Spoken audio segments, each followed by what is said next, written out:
session with the Honorable Joseph A. Malone, Circuit Court Judge, presiding. All right, good morning. You may be seated. All right, so everyone's here, including the defendant. I believe our jurors are all here now, so we should be all ready to go. I don't see Mr. Sarabia, though. Right here. There he is, okay. All right, anything we need to talk about before we restart the trial? Yes, Your Honor. We had discussed Facebook messages last week, and Right. there's one since that time that the state is seeking to add, and it has the NIGGA word in it, and there is a line in here from Mr. Nealy that says, "I am a criminal genius, my dear." And I don't think that that's relevant here. We're talking All right, about all right. When was... Well, I'm talking about evidentiary relevance is what I'm talking about. Let's just put it like that. All right, well, when did he say that, by the way? Is it before the murders, in the middle of the murders, and after the murders? It's when he's, I believe he just gets back to Ohio. It's on December 26th, because he left on the testimony, I believe, was that he left on the 24th and got there on the 26th. So he's back in Ohio. All right, what says the state? Judge, one of the things is the first message there, to the bottom of the page, he's talking about the residence that he's renting. He sends like the specs, which is the address, the Newman Avenue address. And also, he thinks he's a criminal mastermind because of all the things that he's just done. And I especially expect that that's going to become relevant with the psychological testimony that the defense is giving. Yeah, well... He's not saying, my kids are going to be fine now. He's saying, I'm a criminal mastermind. I can get away with anything. There's nothing in here that says, because of the things I just did. It's just a sentence that says, I'm a criminal genius, my dear. Well, he did get away with manslaughter, at least for 10 months, and then I guess he thinks he might get away with these, although I'm not sure how exactly. But I'm going to allow it. And what about I would note for the record, the N word is not used by the defendant. It's the person responding to him. So I don't see that there's any prejudice to the defendant. Well, do we need the response at all? It's just difficult to cut out part of the conversation there. All right, so what, is this that female that... No, this is a different person. Yes. No, is that not the same one? No, the other one was someone else. No, I'm not really sure. I think it's the same person. I don't know. Again, I don't see any prejudice to the defendant. He's not the one using the language. All right, well, if it's not him, there's no prejudice there, so. What does she say after that word? She ends it with that. She says, tell me, LMAO, how did you get that house? NIGGA. He responds, I'll have to tell you in person. All right, so I don't see a whole lot of prejudice there. All right, so we definitely are taking out the things that we were supposed to take out in the Facebook messages? Yes, Judge. Okay, good. And I've given the defense an opportunity to review the final copies this month. All right, and then any issues with the videos now, or are we all set on those? I assume that we're fine. They're all ready to go. Okay. Confessions. And then, I don't know if the court wants to address the 2 remaining victim impact now. There's not much to address. Well, why don't we just get started? We can Sure. do that during lunch. Yes, sir. All right, because they're probably going on last, right? Yes. Yes. Yeah, after lunch anyway. Yes, sir. Right. And Judge, we have the 2 stipulations. Okay. Final copies, so. Okay, when do you want me to read those? At the end, or? It'll be towards the end Okay. of the day, so. All right. I'm just going to give it to you now. Just so. I did want to address just that we'd like the court to inquire of the defendant, just on the record. He has signed the stipulations, but given what he's stipulating to, we just went on the record that he had an opportunity to speak with his attorneys. This is what he wants to do, and he understands what he's stipulating to. All right. That's, of course, Judge, without a waiver of my U.S. versus Johnson objection to the Right. vagueness of the residual clause. Right. Right. Well, I don't think he's going to question the fact that he pled guilty to the manslaughter and then he pled guilty to these 3 murders. But I'll go ahead and do it. So, but let me see it first. So, Yes, Your Honor, may I approach? you may. All right, Mr. Nealy, can you raise your right hand? You swear or affirm to tell the truth, the whole truth, and nothing but the truth? I swear. Okay. Okay, you can lower your hand. Have you seen these stipulations? What a stipulation is just an agreement. So in lieu of any evidence introduced or a testimony that's introduced, both parties are agreeing that these are in fact facts. So stipulation number 1 is that you did plead guilty to the murders of Richard Ivancic, Laura Ivancic, and Nicholas Ivancic. And then stipulation number 2 is that you pled guilty to manslaughter for Jamie Ivancic. So it looks like your lawyers signed these, or at least one of your lawyers. The state signed it and you signed it too. So are you in agreement that I can read these stipulations to the jury? Yes, sir. Okay. Because there's really not much of an issue. You definitely pled guilty on all those, right? Yeah. Right. Okay. All right. Are we ready for the jury? Yes, Judge. Okay. Let's bring them in.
How was your weekend?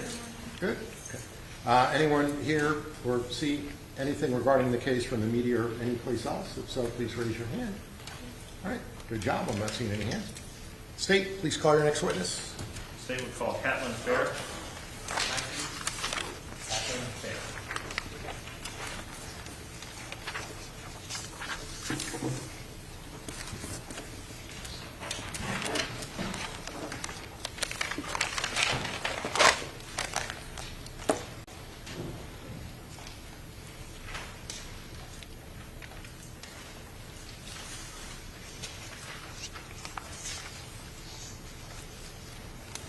Good morning, Ms. Lee, please.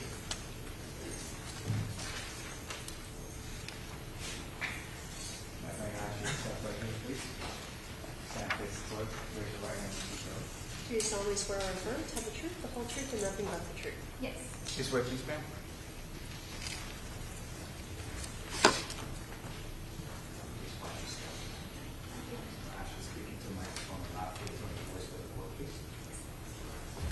Good morning.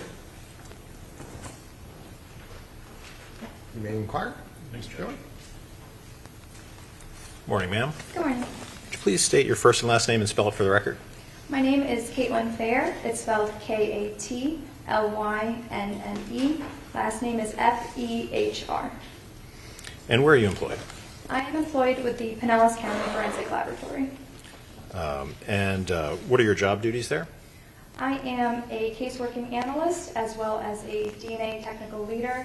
This means that I oversee all of the technical operations of the laboratory, and I also do active casework. And how long have you been in that position? I have been a caseworking analyst for 9.5 years and a DNA technical leader for approximately 4 months. And what's your educational background? I have a Bachelor's of Science degree from the University of Central Florida, where I majored in forensic science biochemistry. I also have a master's degree from the University of Florida with a concentration in forensic DNA and serology. Do you have any specialized training or classes in statistics? I do, both in my educational background and also at training with the Pinellas County Forensic Lab. And what sort of training did you receive to perform your current duties? At the laboratory, I went through a rigorous training program. This training program consisted of literature review, practical examinations, competency tests, and a mock trial. What is a proficiency test? A proficiency test is a test that is purchased from an outside agency. It is brought into our laboratory, and I work it just like I would any other casework. At the end of this testing, I will submit my answers and my results to the external agency to make sure that I have received the appropriate results. And how many of those have you taken and have you passed them? I am required to take. Stipulate to our expertise. All right, well, we'll leave it up to the state. I'm required to take 2 every year, and I have passed them all. What is forensic DNA analysis? Forensic DNA analysis is analyzing items of evidence from crime scene samples and attempting to develop a DNA profile. If a DNA profile is developed from these items of evidence, I will then try to make comparisons of known individuals' DNA to see if they could have contributed their DNA to the item of evidence. What is laboratory accreditation?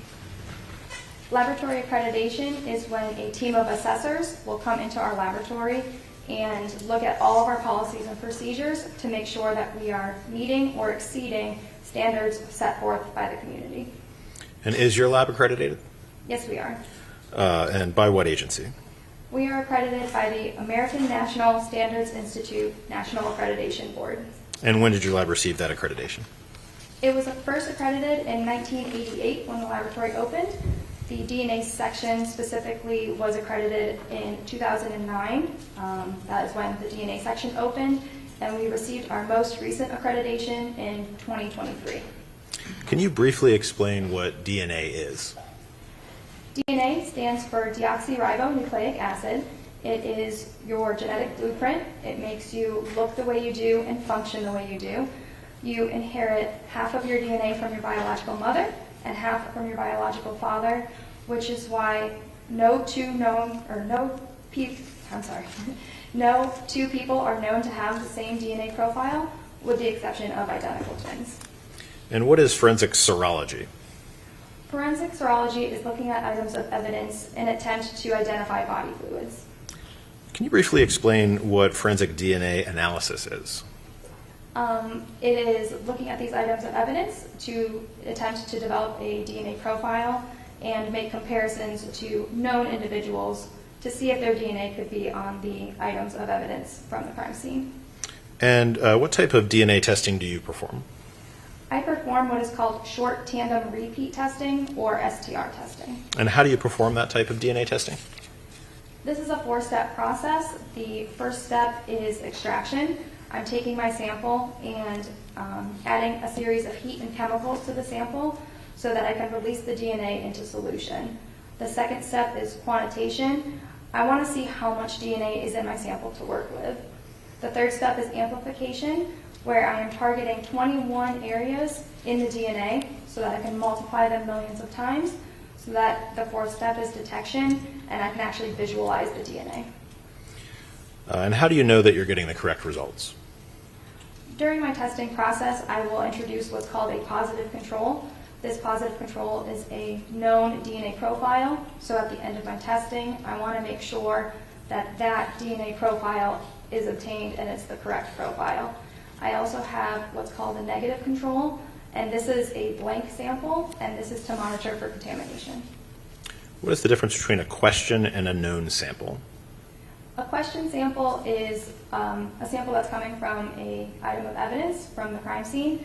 A known sample is what we call, is from an individual, so that we know who the DNA is coming from. What's the difference between a single source profile and a mixed profile? A single source profile is a profile that is originating from one person. A mixed profile is a DNA result that I can get where I can tell that 2 or more people have contributed their DNA to that sample. How are statistics used in forensic DNA analysis? Statistics are used to give a weight to an association. And what type of statistic is calculated? In this case, it's called a random match probability. This statistic tells me how often I would expect to see this profile in the population. And what is a database? For my purposes, a database is a collection of DNA profiles. They have been statistically analyzed to show that they are a representative sample of the population. So I can use those statistics in my testing. What role does a database play in forensic DNA analysis? So like I said, I use the database to get the numbers for my calculation for my statistics. And what database do you use? I use what is called the NIST database, and this stands for the National Institute of Standards and Technology. And is that published? It is. How are the samples gathered? The samples were gathered as anonymous liquid blood samples, and they were collected from a blood bank and a laboratory. They were sent to the FBI for processing and analysis. How many samples are in that database? There's approximately 200 samples per population group. And what population groups do you calculate statistics for, and why? At the laboratory, we will calculate statistics for the Caucasian population, African American population, and Hispanic population, because these are the 3 most common population groups in the state of Florida. And how is the racial makeup of the donor determined? This is by self-proclamation when they are donating their samples. During the course of your employment with the Pinellas County Lab, did you receive multiple items of evidence in relation to the Nealy case on January 31st, 2019? Yes, I did. Can you describe the procedure regarding how evidence is received by your lab for analysis? When evidence is brought to our laboratory, it is brought in by the submitting agency and given to our evidence technicians. These technicians will store the evidence in our evidence vault, which is locked and secured with limited access. When I am ready to start work on these samples, I will then go to the evidence technician to retrieve my samples. I will then put the samples in my locker, which is locked and only accessible by me during my testing process. And after you received the items for examination, did you conduct DNA testing on those items related to this case? I did. And how did you perform that testing? I performed that 4-step process as I explained earlier. Okay. And did you reach a conclusion as to those samples? I did. Can you explain what that conclusion was? Sure. For all of them or just one specific? Just go through all of them. Okay. May I refer to my notes? Yes, ma'am. You may. So the first sample I received was a buccal swab from a Shelby Nealy. A buccal swab is a swab from the inside of someone's cheek, This is what is my known reference standard so that I can develop a profile to use for comparisons. That sample resulted in a profile. I also received 2 buccal swabs from Laura Ivancic, and that also resulted in a profile. I received swabs from a Nicholas Ivancic, and that also resulted in a profile. I received buccal swabs from a Richard Ivancic. I was not able to develop a DNA profile from this item. DNA testing was not attempted. Can you explain why not? Due to the condition of the buccal swab. Typically, buccal swabs they can range from no color to possibly a yellow, an orange, maybe brown. This particular buccal swab was coated in a very greenish, grayish substance, and so it did not present to look like it would be able to develop a DNA profile, so I did not perform DNA analysis on that sample. Did that substance, the substance coating that appear to be consistent with paint? I'm not a paint expert. It could be. The substance went all the way, about halfway down the swab stick. So a buccal swab looks like a Q-tip with a very long stick attached to it. And this substance covered not only just the swab portion, but also halfway down the stick. So it could be. I don't know what substance it was. What were the further testing you conducted? I received swabs from a side of the hammer with no sticker, handle area above the black grip. That sample was tested for blood, and blood was indicated. DNA testing resulted in a profile, and that profile matched the buccal swabs from Nicholas Ivancic.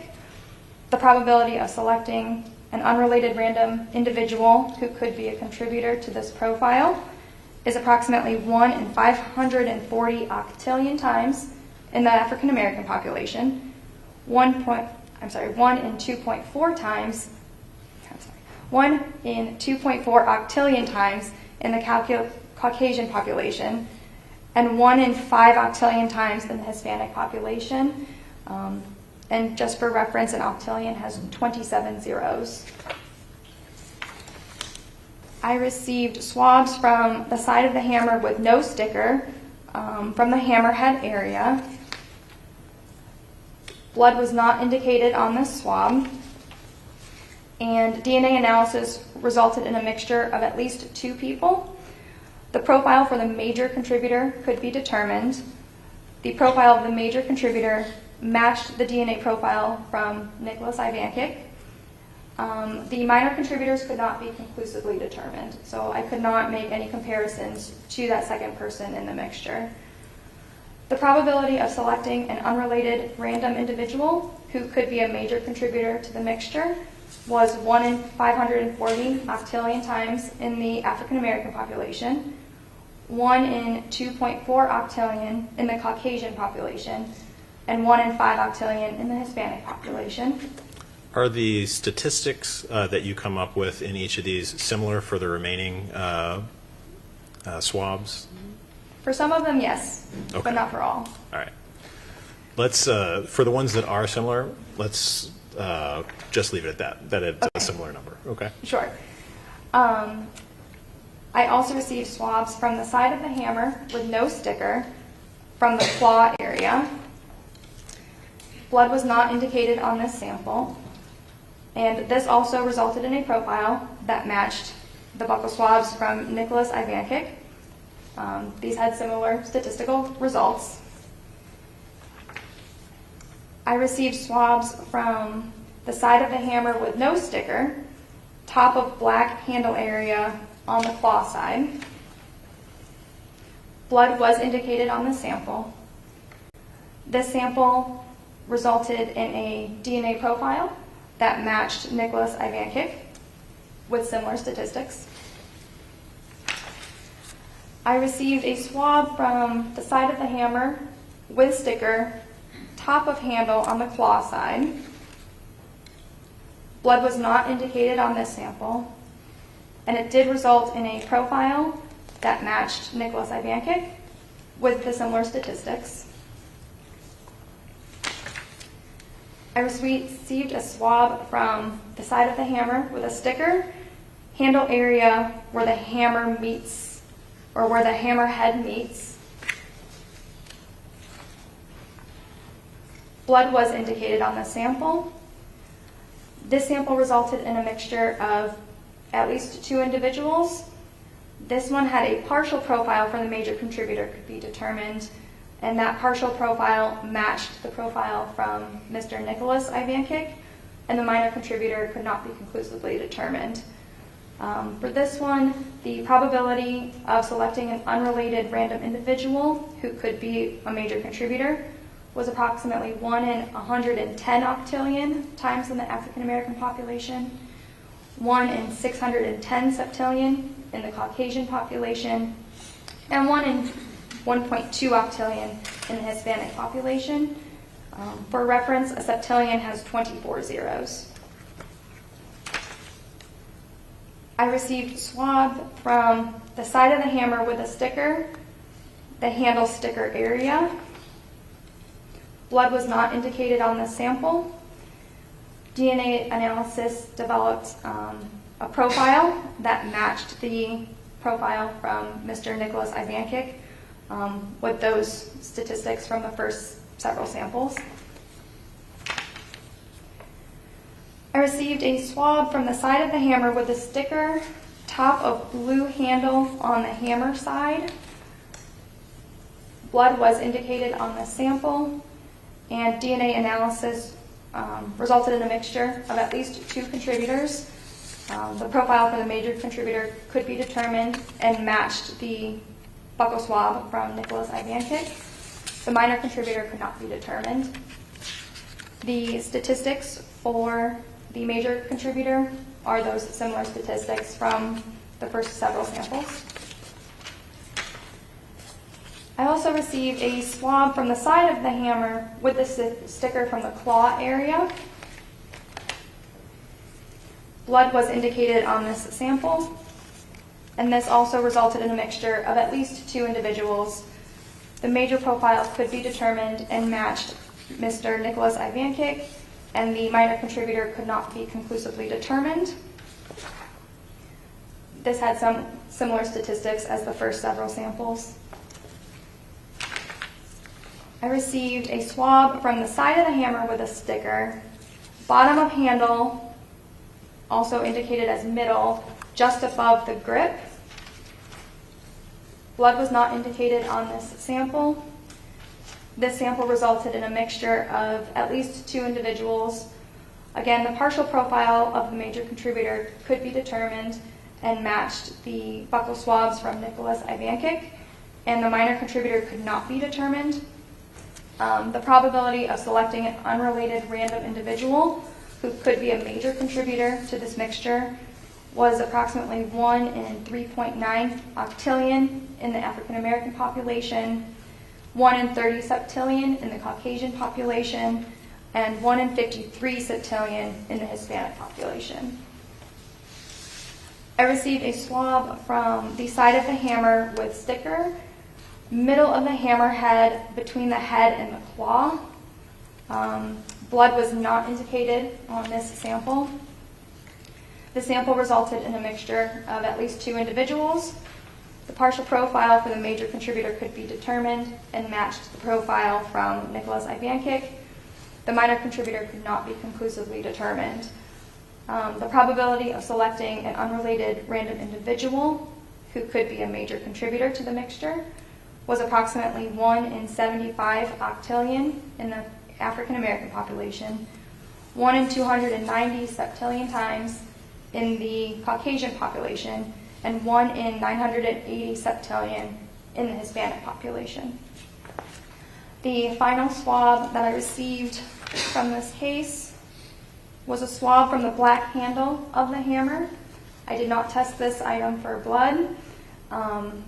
DNA analysis resulted in a mixture of at least 2 individuals. I was not able to determine the major or minor contributors, so I was not able to make any conclusions for any comparisons to that mixture. Thank you, ma'am. No further questions.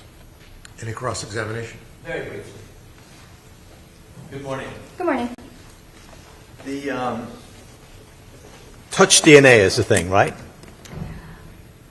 So that is what people typically call DNA that is transferred when someone touches an item. Sure. So when I'm putting my hands right here, it is very likely that I'm leaving DNA right there. Yes, in theory, every time you touch something, you will leave DNA behind, but there's many factors that go into how much DNA you leave behind and how much DNA can be recovered. Of course. But basically, that's the reason you do swabs, to see if you can find DNA that you can't see, right? Sometimes swabs are collected from items of blood or a blood stain or certain types of staining. But other times, we do get a lot of swabs that are collected to see who may have handled an item. Sure. And so if an individual is holding a hammer, it could be yesterday, it could be a year ago, depending on what it's been exposed to, the DNA may remain for quite some time, right? Absolutely, depending on, again, many factors, including how long the person handled it and the events in between that day or that year. And if multiple people touch it and hold it on a regular basis, you would expect to find DNA from multiple individuals. It's possible. Okay. When you indicate on some of these items that blood was indicated and blood was not indicated, are you referring to presumptive indication? Yes, so the testing that I performed on those samples is what's called a presumptive test. It just will indicate that blood was present, but it can't identify that blood was present. Right. It's a chemical reaction, right? That's correct. And you cannot say that it was blood based on the reaction that you see? That is correct. I cannot definitively say that it was blood. And the reason for that is that there are other reasons why it may react, suggesting that maybe blood is present, right? Yes, there are other substances that can also test positive with this testing. Sure. And there's additional testing that you could have done to determine whether or not it in fact was blood, or someone within your department could have done. We do not have a what would be called a confirmatory test for blood. Confirmatory testing will take a lot more time than just the presumptive test that I did. Also, the purpose of doing this testing is to move the sample forward through the DNA testing process. So I don't want to consume more sample by trying to confirm or deny the presence of blood, because I'm really just more interested in that DNA that's possible in the sample. Right, but my question was, you can in fact do additional testing to confirm whether or not it's blood or not? Not at our laboratory. No, but it can be done. Possibly at another laboratory, but not at mine. Is it your testimony here that you're not aware of the fact that additional testing can be done in other laboratories that are affiliated with law enforcement? I'm sure it can be. I don't know what other laboratories' testing procedures are for blood. I don't know of any. I personally don't know of any lab that does confirmatory testing for blood, but at the Pinellas County Forensic Lab, we do not do confirmatory testing for blood. That's all I have. Thank you. Thank you. Any redirect?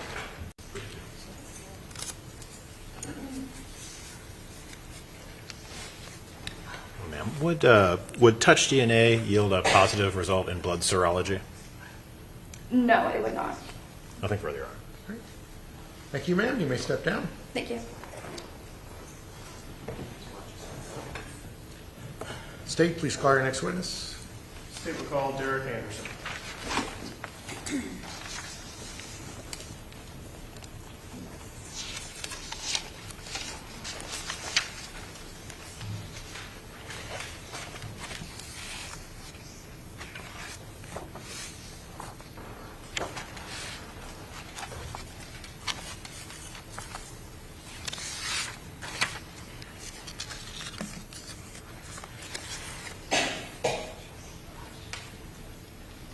This way, please, sir.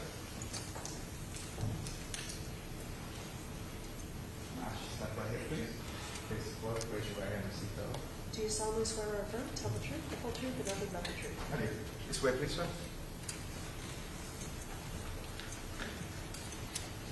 Please watch your steps. Ash, you're speaking to the microphone loud, please, on the voice record, please.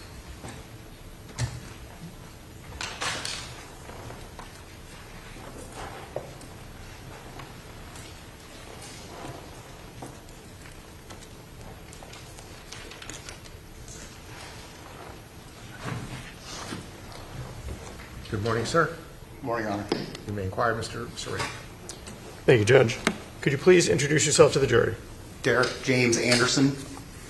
And what do you do for a living? I am a detective sergeant for Tarpon Springs Police Department. And what does a detective sergeant do? I am in charge of the detective division, 6 detectives under me. And how long have you been with Tarpon Springs Police Department? October 6th of this year will be 28 years. Now, what sort of training have you had to become a law enforcement officer? Basic recruit academy in 1997. Any follow-up training or education? Yes, since becoming a police officer, I've had a variety of training from frauds to homicide investigations, notably investigative interviews in 2006. 2013, I went to Miami-Dade Police Academy for homicide training. Following year, 2014, I went to homicide and death investigations in FDLE, which is Florida Department of Law Enforcement in Tampa. 2018, I went to blood evidence recognition training, and then just after that, I went to crime scene reconstruction training in 2018. Now, in terms of detective sergeant, how long have you been in that position with Tarpon Springs? As detective sergeant for 1 year and a few months. And prior to that, what was your position? I was patrol sergeant, and then prior to that, from 2013 to 2023, I was a detective. Okay, and what were you before you were a detective? Prior to being a detective, I was corporal for a year. Prior to that, I was canine for 6 years. Prior to that, I was a corporal again. Prior to that, I was a patrol officer. Okay, so have you held a variety of positions with the Tarpon Springs Police Department? I've worn many hats, yes. Okay. Done different aspects of the job, so to speak? Yes, sir. Now, back on January 1st, 2019, were you working in a capacity as a detective with the Tarpon Springs Police Department? I was off that day, but yes, Okay. Did you end up getting called in? I did. And did you respond to 1954 Juanita Way? Yes, sir. And roughly what time did you get to that address? 2:39 p.m. And were there multiple law enforcement officers from your agency present on scene when you arrived? There were. And what was your role going to be in the investigation? I was the lead investigator or lead detective. Okay, so as the lead detective, are there a variety of things that you need to do? Yes. And do those things include coordinating a response, coordinating the investigation, and assigning tasks and doing specific tasks? Yes, sir.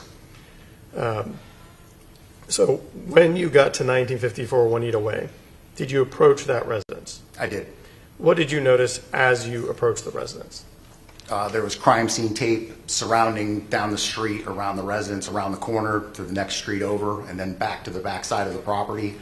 As I approached the windows on it's a manufactured home, a mobile home. On several of the windows, I saw black fly insect activity flying on the interior of the windows. And once I breached the driveway area where there was no wall, I could smell the odor of decomposition. Was it a strong smell? Yes. And was a search warrant obtained for the residence? Yes, Detective Lemon was tasked with getting a search warrant. And once a search warrant was obtained, was there a forensic response and a forensic team that was tasked with going in and documenting the residence? Yes, Pinellas County Forensics responded and assisted us with the investigation because crime scenes of this magnitude, we have our own crime scene, but we only have one technician and they have a team. Okay. And did you have an opportunity to go into the residence and look around and see what there was to see? I did. And when you did that, can you describe for us what did you see and what did you notice that was notable? Upon entering from the sliding glass door, there's a Florida room, and as soon as you walk through the sliding glass doors, there's like a laminate flooring, and as soon as you walked in, I remember to the left there was a Buzz Lightyear toy staring up at me, so I was kind of taken back by that. I walked in. To the right, there was several curio cabinets. A couple of the shelves were missing items, appeared to be missing items. On the floor in the middle, there was one of the figurines that appeared to be matching from the cabinet. Just past those was a tan couch.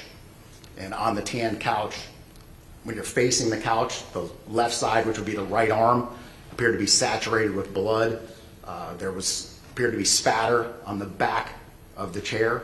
The right chair where that area of the couch, and then also the front where the leg area where your legs would rest against the couch also had appeared to be blood staining, and the couch was oddly placed. There was like a doorway to another room, and the couch was positioned in such a way that you couldn't access the other room. Okay. As you proceeded through the kitchen, how would you describe the kitchen? Trashed. It was food items on the floor, spoiled items, molding food, diapers, trash bags. There was a number of bang cans in the sink. Did you take note of the bang cans? I did. And how come? I drank bangs back in the day. I'm a self-proclaimed caffeine person, and at the time I was drinking bangs, and I noted the one, as soon as we walked into the outside area, there was one laying by a box, and then there was more scattered throughout the home. Okay. As you proceeded through the kitchen into the, I'm going to call it the greater living room area, did you observe anything of note? I did. There was an absence of furniture when you walked into the room. We call it to me, it was either a dining room or it could have been a formal living room, and it was completely absent of furniture, and instead of the furniture, there was a large drop cloth or tarp, and it was laid out, and you could still see the creases from the packaging on the tarp. Okay. And in the other living room area, what did you note? The lesser living room area? I'm sorry, the what? So as you proceeded into that room, once you got to the point of the living room where there was furniture, did you note anything?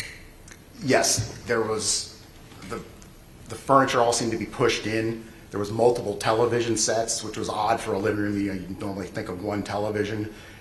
There was a curio cabinet that was up against the couch that I mentioned earlier that was blocking that walkway or entryway. There was a curio cabinet up against the back side, like another means to block that. On the walls, there was appeared to be white spray paint in multiple areas, including the ceiling above. There was a tan couch. I'm sorry, that was a dark brown couch that was in the living room, and there was a white drip mark that appeared to be dripping, like a drip from the ceiling for where there was spray paint. Okay. So then, did you proceed down the hallway into the various bedrooms? I did. Did you see anything of note in the various bedrooms? The first bedroom was, I would say, the cleanest room of the house. There was nothing really discernible. There was some random garbage on the ground, but other than that, it was fairly clean. In particular,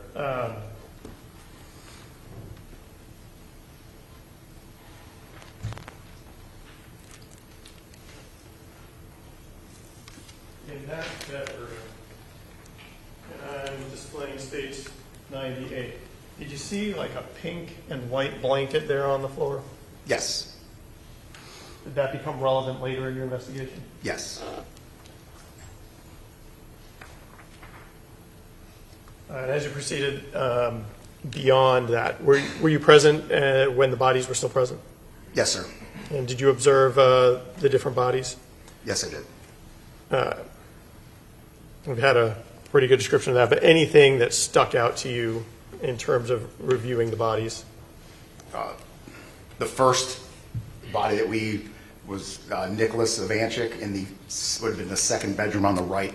He was originally covered by the same kind of drop cloth or tarp that we located or observed in the other room. When we went into that room, there was just an absolute overwhelming odor of decomposition and chemical smell. If you're familiar with, like, if you mix something like a chemical to clean floors and you're in a closed space and it just, that like, smell that just gets to you. As soon as you went in that room, it was just an overwhelming smack in the face odor. Okay, and what was the state of that room? How would you describe that? Chaotic. There was, on the bed, there was various chemicals such as bleach, pine sol, some other cleaners that appeared empty and just thrown on the bed. A paper shredder had apparently been dumped. There was loose shreddings from a paper shredder on the bed. There was a gallon container of roofing, like basically like a roof sealant with the top off of it just randomly laying on there. The walls had paint and eggs all over them. On the dresser, as soon as you went to the right of which Nicholas's body is on the ground, the dresser would be, if you're looking in the room to his right, on top of the dresser there was, I believe, 3 different incense holders and incense that was in various stages of burning. There was Glade products scattered throughout the room. Okay, moving on to the master bedroom. Same chaotic state? Yes. And in terms of the bodies, was there anything in particular that you noted that was significant to your investigation? Paint all over the victim's head. This would have been Richard. As soon as you opened the door, his head was right there by the door, partially covered in area rug, and then he had another, like a smaller rug, laying on his left side. He had paint poured all over his head and upper torso, and there was a large pooling of paint, like just on the top side of his head, which would have been about here. Okay. And moving into the master bathroom, again, same chaotic state? Yes, I would say the bathroom was probably the worst out of the... Okay. And in terms of Laura's body, also paint? Correct. Red towel on top of her and just same, like carpet or something that she was rolled in partially? Correct. Okay. Now, we talked some, when you initially enter, do you know for sure the identity of all 3 of the deceased people? No, we do not. And was that going to take some time to determine with the response from the medical examiner and things of that nature? Yes, sir. Now, we talked about a forensic response, and we've heard from a number of the forensic team over the course of this hearing. But does that take time to do? Does it take time for you to get back the results from the forensic team? Yes, sir. Do they find all the things all at once? No, they do not. Now, in particular, were you made aware or noticed that there was a Home Depot receipt on the island in the kitchen? I was. And did that become, earlier on, did that become a focal point to try and gather information from? Yes, it did. And we've watched that, the surveillance video that was recovered based on that Home Depot receipt. Have you had an opportunity to review that and at some point in the past? I have. And did you take note of the items that were being purchased? I did. And were those items that you saw in places in the residence? They were.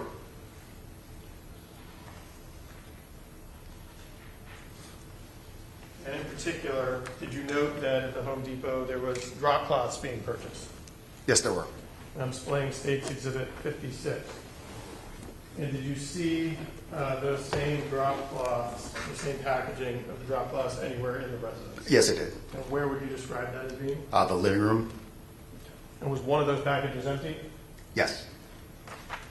Also, in the Home Depot video, did you see a rope being purchased? Yes, sir. And I'm showing State's Exhibit 51. Did you see a rope consistent with the rope being purchased at Home Depot on December 18th anywhere in the residence? I did. The rope was, the room I described as empty with the tarp. There was a rope that started about the tarp area and then it kind of wound itself out into the common living room. And the individual who purchased those things at Home Depot in the video, did you recognize or come to recognize that individual? I did. And who was that? Shelby Nealy. Okay. Turning our attention a little bit to the outside of the residence when you were there. Were there any vehicles present? There was a blue minivan that was underneath the carport next to the sand pile. Okay, and over the course of your investigation, did you come to understand that Nick utilized that vehicle? Correct. We were given information by the family members that it was Richard's vehicle, but that Nick was the one that utilized it and drove it on a regular basis. Okay. Were there any other vehicles you associated with the residence that you expected to be there that were not? Yes, Laura's 2013 Kia SUV was not present. Okay. Did that also quickly become a focal point of your investigation? Yes, sir. Now, as the investigation progressed and you got more information from family members and other sources, did the name Shelby Nealy and Jamie Ivancic come up? It did. Were those people that you quickly wanted to locate to speak with? Absolutely. And jumping ahead a little bit, eventually was a Hyundai vehicle registered to Jamie Ivancic found at the clubhouse not that far from the offense location? It was. So with the missing 2013 Kia vehicle, did you begin to pursue where that vehicle might be? We did. And did you also start to pursue where the defendant, Shelby Nealy, would be? Yes, we did. And based on information that you put out, did other law enforcement officers end up locating that vehicle, the Kia, and Shelby Nealy? They did. The vehicle and Mr. Shelby Nealy were located at 1573 Newman Avenue in Lakewood, Ohio. And were they located on January 3rd, later in the day? Yes. Evening. Once you learned that they were located, did you travel to Ohio with Detective Scarpati? We did. Now, I want to jump ahead a little bit. Did you spend a few days in Ohio? Yes. And doing different things involved in the investigation? Yes, interviewing, search warrant on the Kia vehicle, and then I interviewed 4 or 5 people, I believe, on the 5th. Okay. And but I'll jump over to that soon. But in terms of the 2013 Kia vehicle that was located at Newman Avenue, did you end up working with Ohio authorities in order to obtain a search warrant to search that 2013 Kia vehicle? Yes, we did. And were you present and assisting when that Kia vehicle was searched? I was. Okay. And I'd like to show you what's been marked as State's Exhibits 239 to 247. If you could look at these and tell me if you recognize them.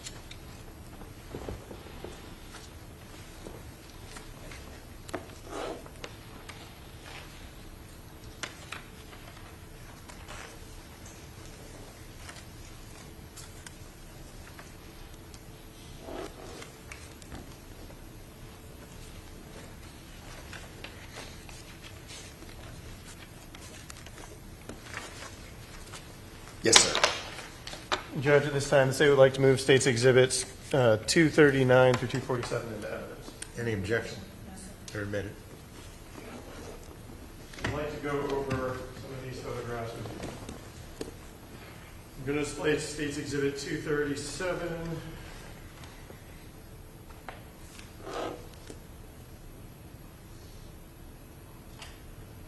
Is this a photograph of the back seat of the 2013, I'm going to call it red, but possibly maroon Kia vehicle? Yes, that's the driver's side rear. Okay, and in this particular photograph, were you able to note that there were child car seats as well as McDonald's trash, possibly some McNuggets there on the floor? Yes.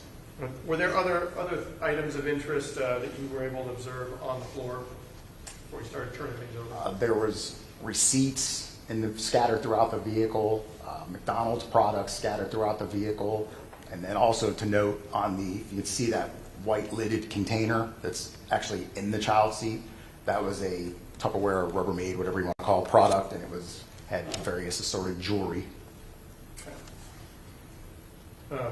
In that back seat area of the vehicle, displaying State's Exhibit 240, did you find, you and other law enforcement officers find this Walmart receipt? Yes. And this Walmart receipt, is that dated December 16, 2018, around 1:45 p.m.? Could you zoom in on it?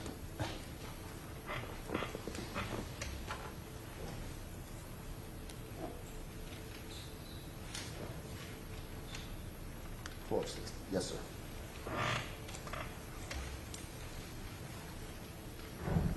And were there candles and incense and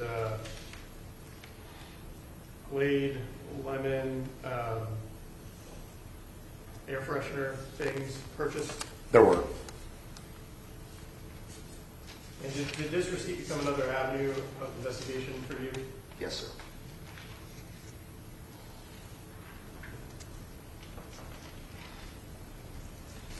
Also in that Kia vehicle, displaying State's Exhibit 241, did you locate this McDonald's receipt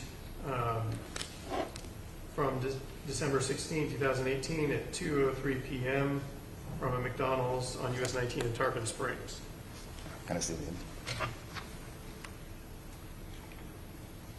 Yes, sir.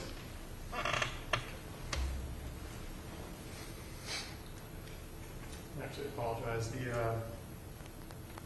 The Walmart receipt that we talked about, which is State's 240, what was the location of that Walmart? 41232 US 19 Tarpon Springs, which is in our city limits. Are you familiar with that location? Yes.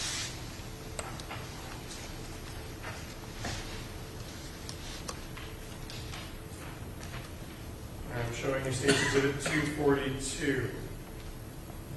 Is this a receipt that you found in the 2013 Kia vehicle for McDonald's on US 19 in Palm Harbor from December 16, 2018 at 7:18 p.m.? Purchase of chicken nuggets? McDonald's, Palm Harbor, 12/16, 7:18 p.m. And yes, 20-piece McNugget. Sorry.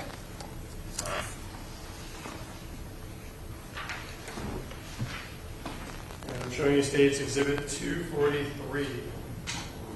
Were those 4 receipts that you located within the 2013 Kia vehicle? They are. All right, and these different receipts, was one of them a McDonald's receipt from US 19 in Port Richey from December 21st, 2018 at 1:02 p.m.? Left. Yes. And the order there was, again, included 20 McNuggets. Yes, sir. Was another one of the receipts at McDonald's from US 19 in Newport Richey from December 17, 2018 at 6:02 p.m. Again, including an order for 20 McNuggets.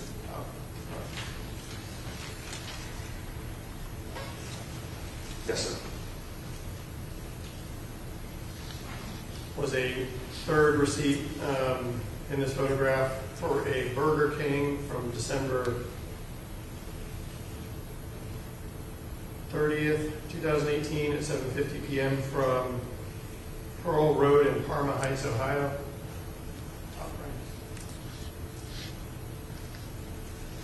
Yes, sir.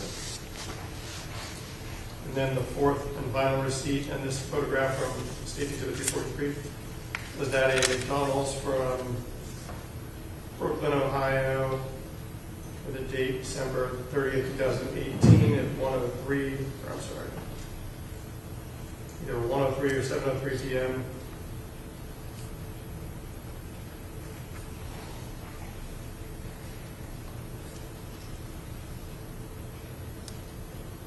Yes, I can't make out the time, but yes. Okay, so in particular, so there was 2 receipts from McDonald's down here in Pinellas or Pasco County and 2 receipts from up in Ohio? Yes. And to be clear, when you came in contact with this 2013 Kia vehicle, where were you? Lakewood, Ohio. I'm showing you State's Exhibit 244. You also recover this receipt from the 2013 Kia vehicle from Dunkin' Donuts on US 19 and Holiday from December 20, 2018 at 11:33 p.m. Yes, sir. I can see that.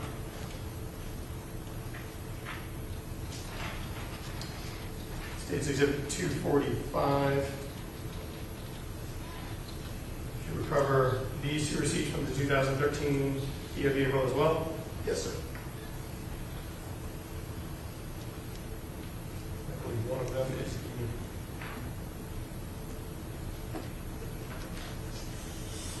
the one on the left. Is that a receipt from a McDonald's restaurant on State Road 54, County Road 54, in Newport Richey, dated December 23rd, 2018 at 2:31 p.m. and includes an order for 20 nuggets?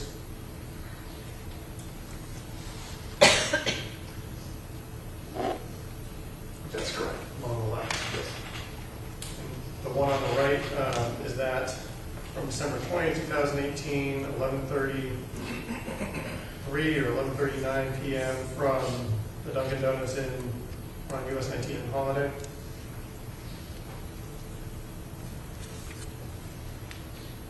That's correct.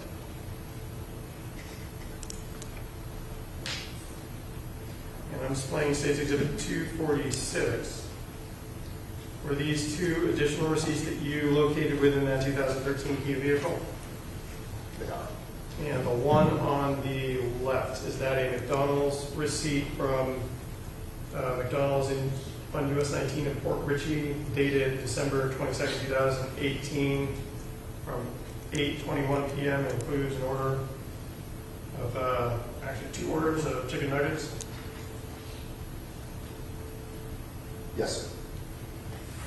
And the receipt on the right, is that a Walmart receipt from the Walmart on US 19 in Hudson, Florida, that is dated December 21st, 2018 at 2:47 p.m.?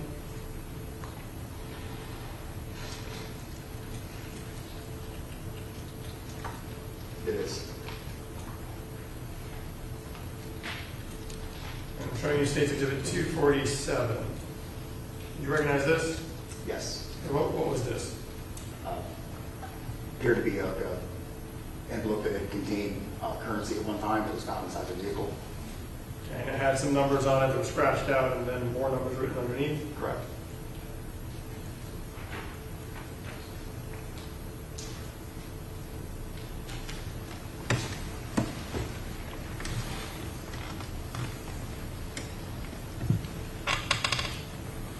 So utilizing those different receipts and other receipts that were gathered in different locations from the crime scene or from the Hyundai vehicle, do those provide good investigative leads for you to pursue and try and piece together a timeline? They did.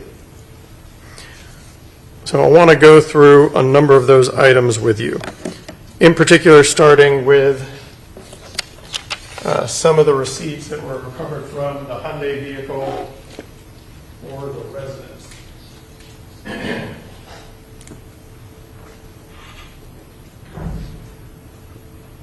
We heard testimony previously that there were some receipts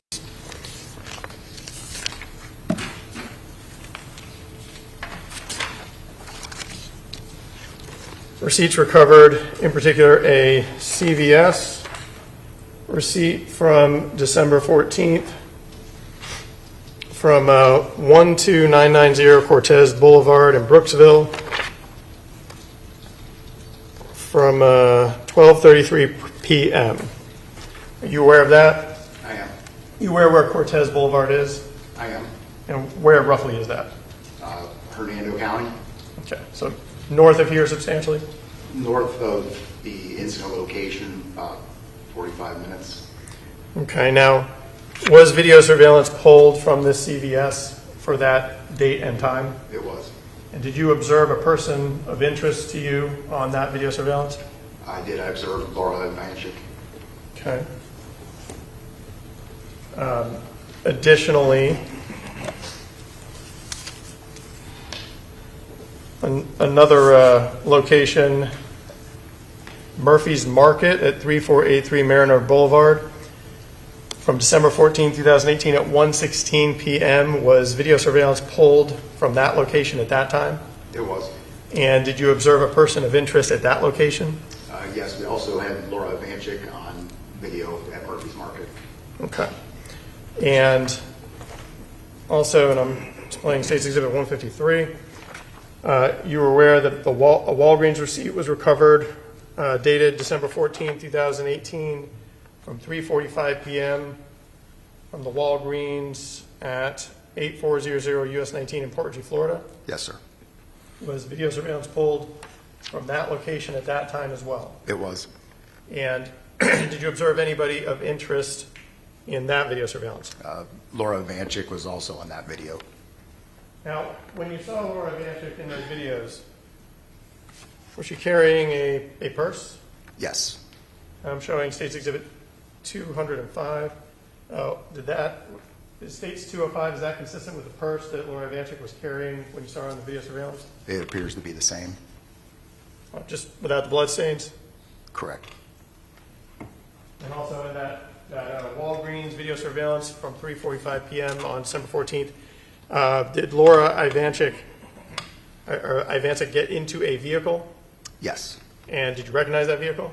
It appeared to be her maroon Kia.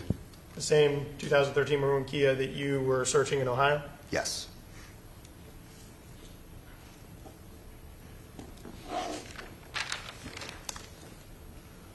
Now, I want to talk to you a little bit about some pizza boxes.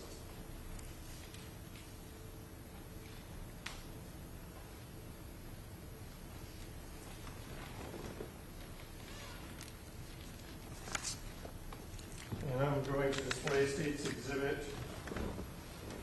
173. You were aware that pizza box was recovered from a box of what appeared to be trash on the front porch area of 1954 Juanita Way? Yes, sir. And that pizza box had a date of December 14, 2018 at 4:55 p.m. Correct. And there was also a phone number associated with that order, 561-891-2796. Did you have that phone number associated with somebody as part of your investigation? We did. That phone number is associated to Nicholas Ivancic. And within the residence, in the kitchen area, was there a pizza box dated December 15, 2018 at 6:59 p.m.? There was. And was that same phone number that we just talked about also seen on that pizza box? Yes, it's the same phone number, Nicholas Ivancic.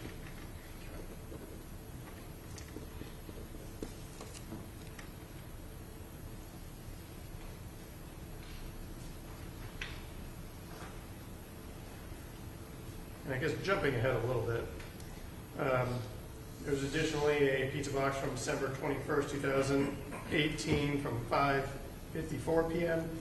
Was there a different phone number on that particular pizza box? There was. And was that one 832-412-6528? Yes, sir.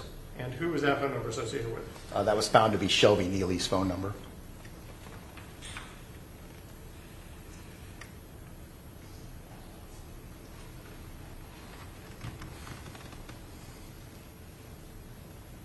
Judge, at this time, the state would ask to have been State's Exhibits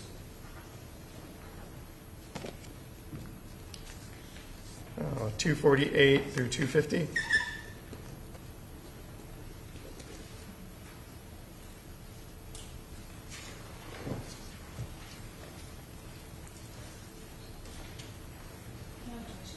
All right, they're admitted.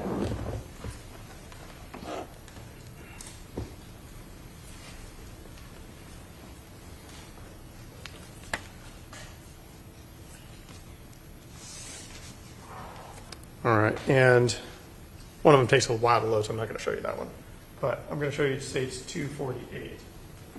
Do you recognize that? Yes, the Walmart from 12/16/18 DVD. And that's your signature and date because you reviewed this item It previously? is. Okay. And did you utilize this receipt, States Exhibit 240, that was recovered from the 2013 Kia in order to go back and check the Walmart and eventually get States Exhibit 248, either you or other detectives? We did.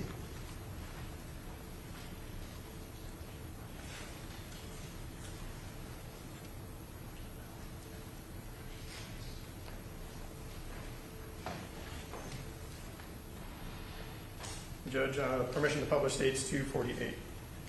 You may.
All right, if I can draw your attention to the screen.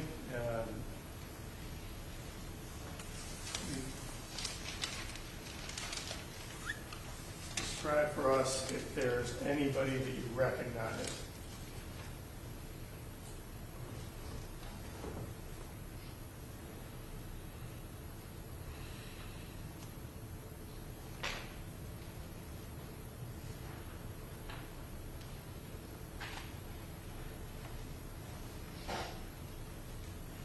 It's Mr. Nealy entering with his children, Bella and Oliver. Okay, did you notice what he was wearing? What shirt? I got the backup again.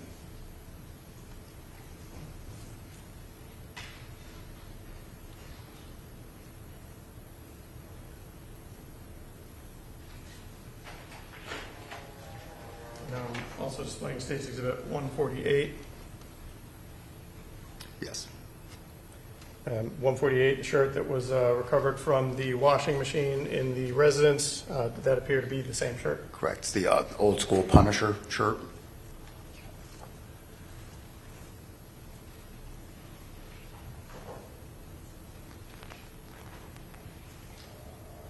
And do you see anyone you recognize in this view? Yes, Mr. Shelby is at the top left, placing items on the belt with his children in the basket. All right, and those items that he's placing on the belt, do those appear consistent? I'm holding up State's Exhibit 169, Detective.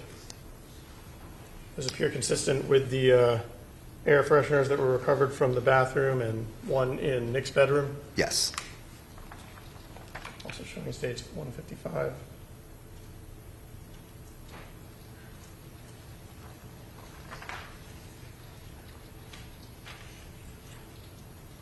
And you note that there were 2 children with him? I did.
And again, would you let us know if you recognize anybody in this view of the video?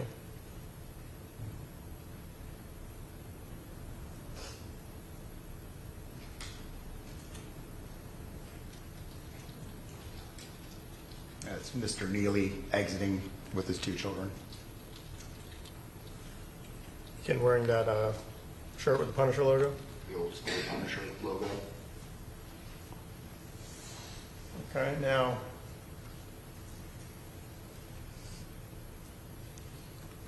did you also note that a GameStop receipt was located within the residence of 1954 Juanita Way? Oh, we did. And was that also a location that you went and pursued video surveillance from? We did have detectives retrieve video, yes. State's Exhibit 249. You seen that before? Yes, sir. Is that the video surveillance from GameStop? It is.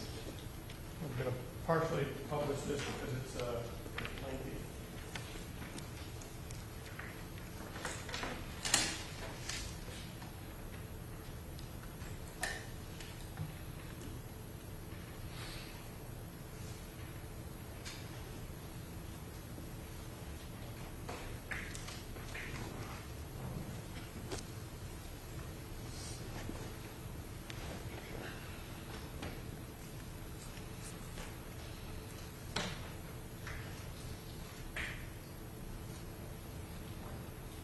Let's get that to about 139 into the video.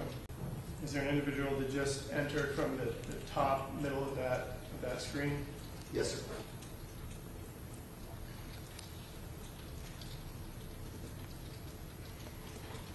And do you recognize the shirt that individual is wearing?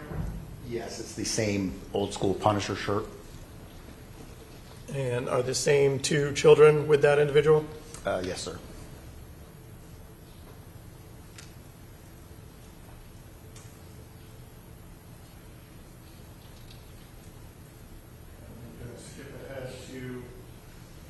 7 minutes and 30 seconds into the video.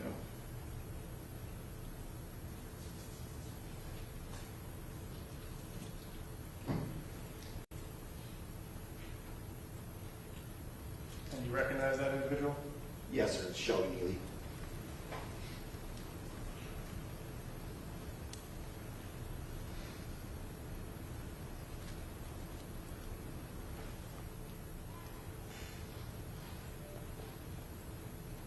And did he arrive with that box that we now see contains several video games?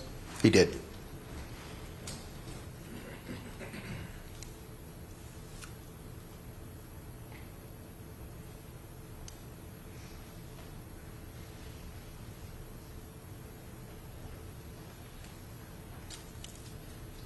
Just remind everybody, this GameStop was that located at 33342 US 19 in Palm Harbor, Florida?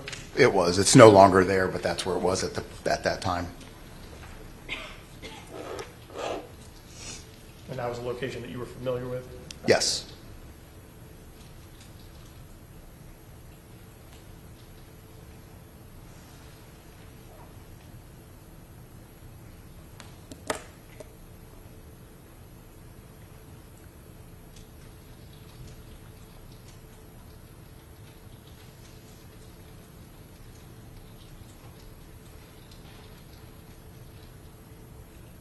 And during the course of the investigation, did you have a detective, forensic technicians go and retrieve all of those video games from that GameStop? We did.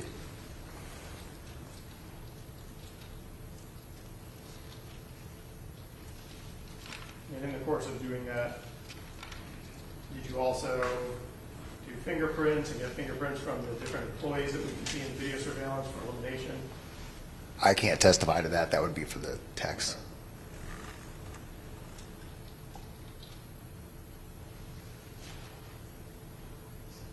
All right, now I'm going to skip ahead a little bit.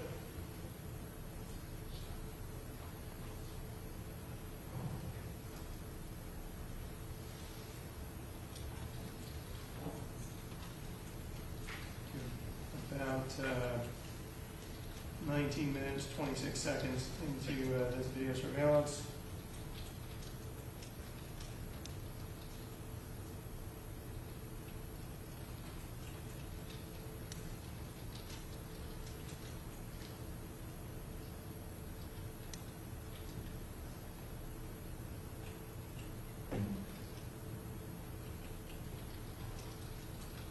And the defendant had purchased some video game equipment, video game paraphernalia. Yes. I know we skipped part of that. But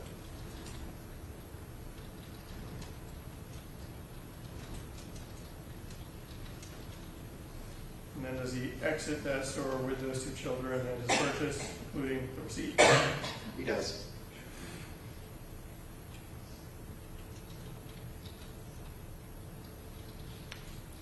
And all of those video games that he walked in with, he left there, having either sold or traded them?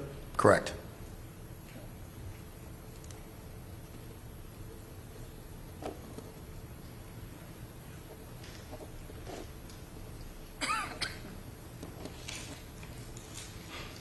All right, so now I want to turn your attention, talk about some things that happened on December 16th of 2018.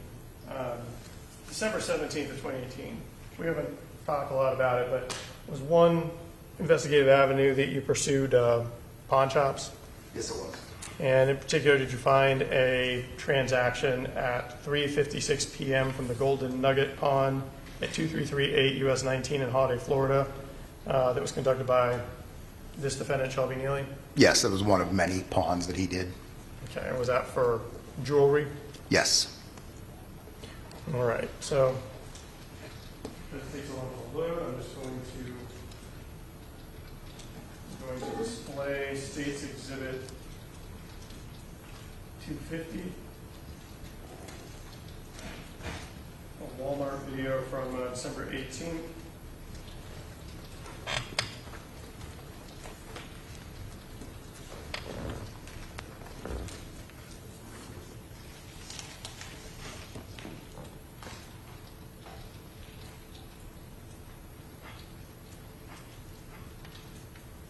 And through different investigative means, did you determine that the defendant may have been at this Walmart at 8701 US 19 in Port G, Florida on December 18th at about 10:30 and until about 11:30? Yes, sir. Do you recognize anybody in that video surveillance? The gentleman under me on the right is Shelby Nealy, and again with his two children.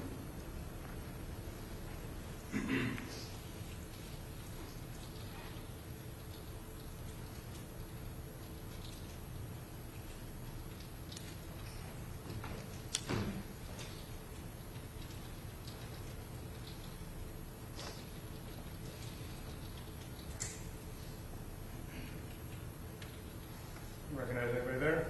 That's Mr. Nealy and his two kids again.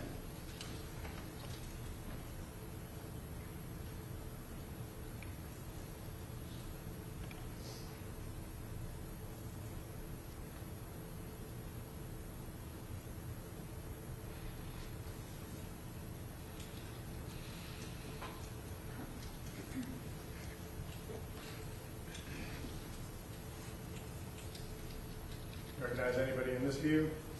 It's Mr. Nealy walking in. You can see his two kids standing in the cart. For the record, is he wearing a Batman shirt? He is. He's no longer wearing the Punisher shirt. He's wearing Batman.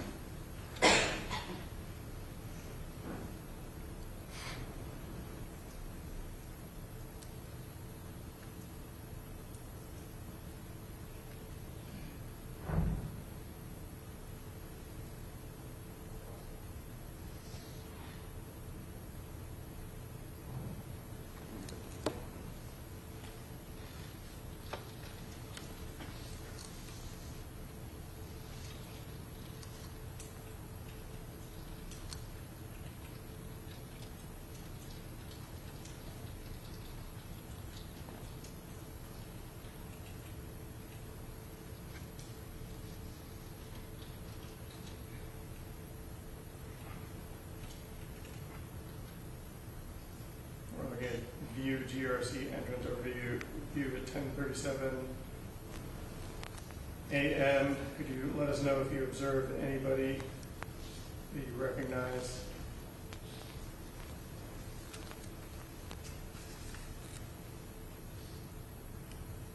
Mr. Nealy's coming into the image on the left side with the two children in the basket. Now he's going over to the right.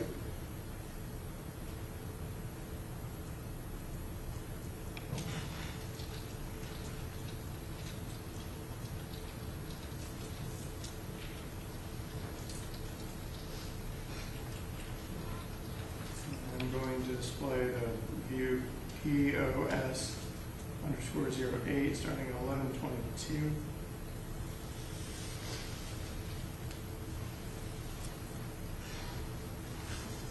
Do you recognize anybody in this portion of the video?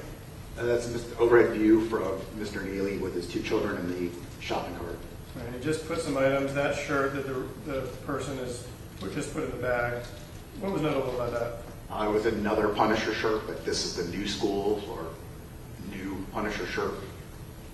Okay, and right there on the conveyor belt, do you see Krylon white spray paint?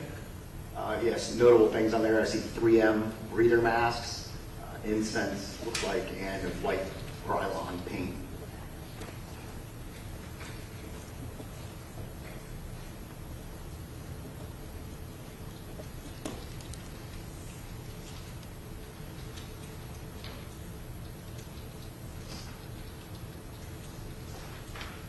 I'm holding up Stacy's at 176 on 170. These items that were found in the residence, They are. and they appear consistent with what Mr. Nealy's purchasing on December 18th. They do. And what he just put on the conveyor belt there, and was that notable? So that's a gallon container of roof sealant. There's two of them that he pulled out from underneath the cart. They were found inside the home, one inside Nicholas's room on the bed, and the other one was located on the floor of the master bedroom where Richard was located.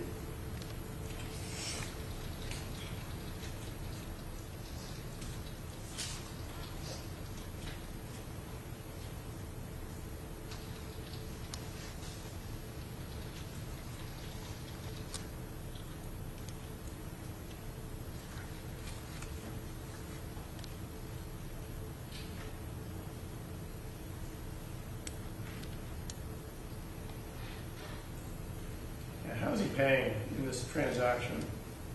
He pays cash.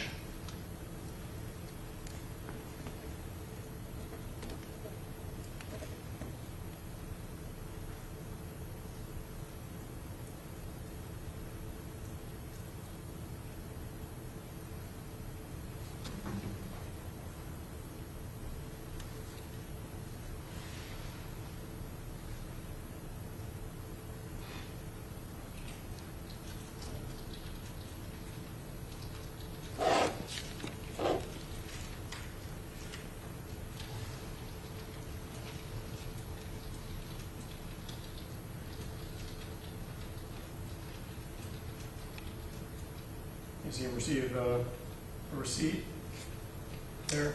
He does.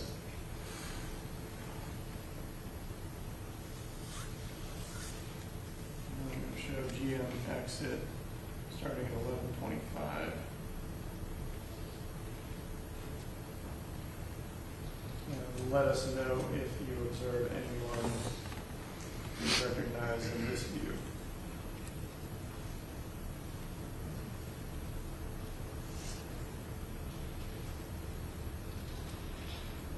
Mr. Nealy's coming into screen on the left side, walking with his two children, exiting the store.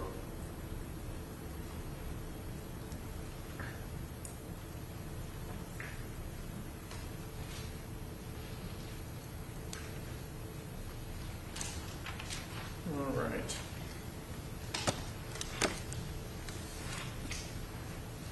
And just for purposes of record, we just saw State's Exhibit 250.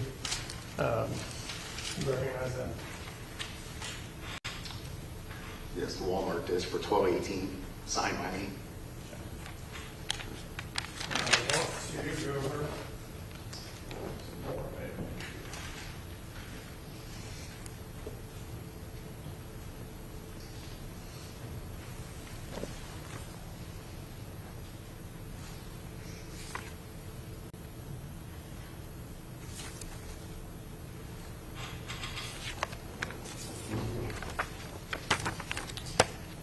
In terms of the receipts, I believe one of the receipts that we've discussed was a Walmart or a McDonald's receipt from December 18th, 2018, 11:36 a.m., which would be shortly after or around the same time as that Walmart trip we just observed.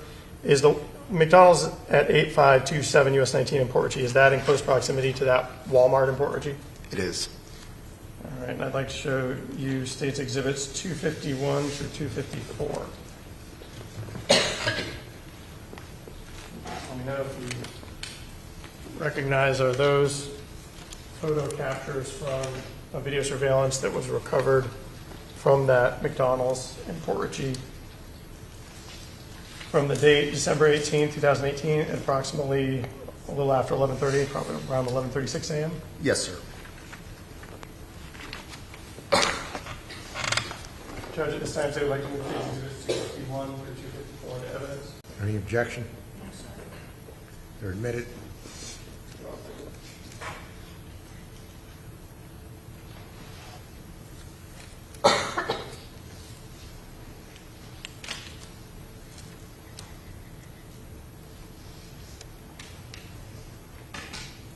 United States 251, did you observe a red or maroon 2013 Kia vehicle pulling around the McDonald's drive-thru? Yes, sir.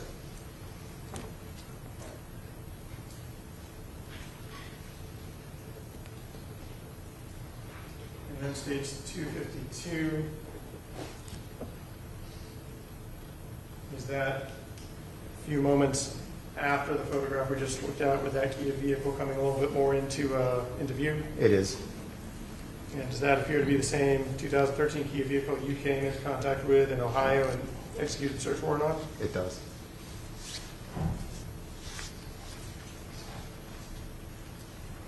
And I'm showing State's Exhibit 253. Is that same Kia vehicle pulled up a little further? It is. And can you see the individual who was driving? The photo's poor quality, but yes, in the video you could clearly see it was Shelby Nealy. Wearing that same Batman shirt that we just saw him wearing at Walmart? Yes, sir. And State's Exhibit 254. Come out too long, the overhead.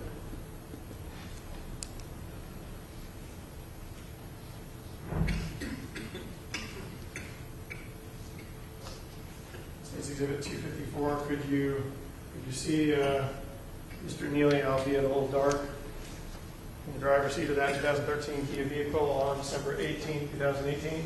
Yes, you could.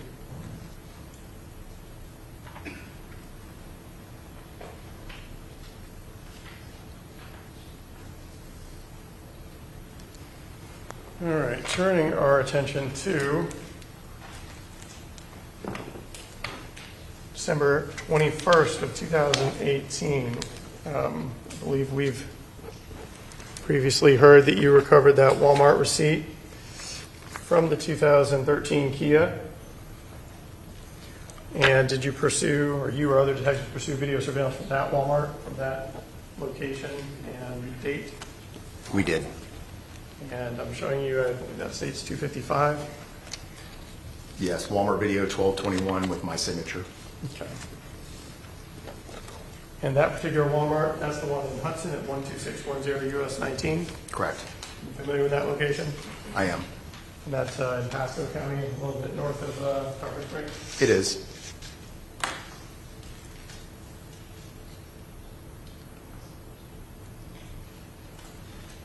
I don't know if that was in evidence yet. I don't think it is. We asked to move State's Exhibit 255 in evidence.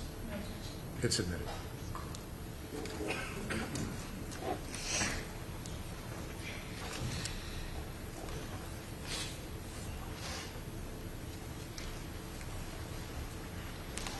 And I guess backing up a little bit, you indicated that you reviewed the Home Depot surveillance video, which I believe was from December 18, 2018.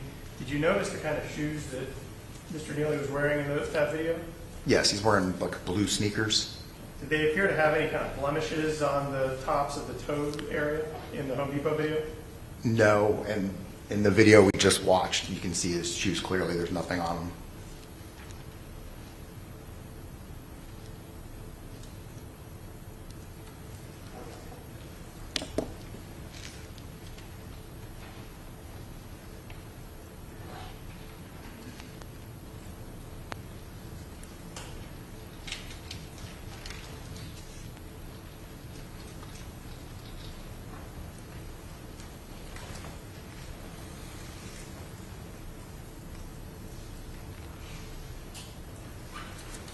Publishing State's Exhibit 255. Please let me know if there's anybody in this video that you recognize. I guess the first clip is the grocery entrance 4.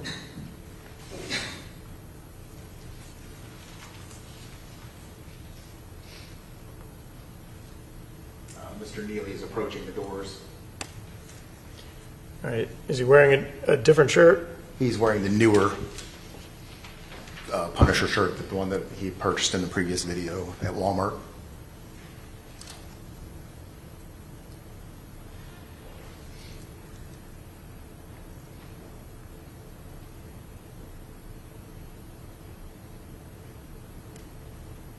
I mean, does he pay for cash again? He does. And did you notice his shoes in this particular video? Yes, you stop right there. You can see on his right foot, appears to be covered in blue paint or some kind of a chemical, discolored. Now, eventually, when you were in Ohio,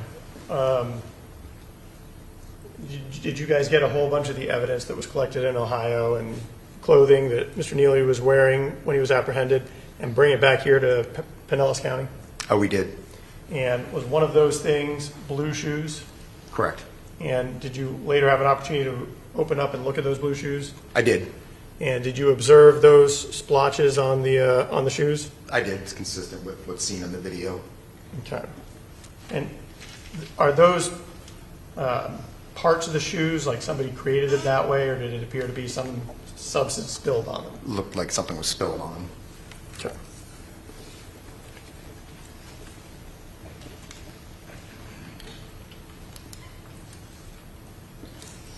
All right.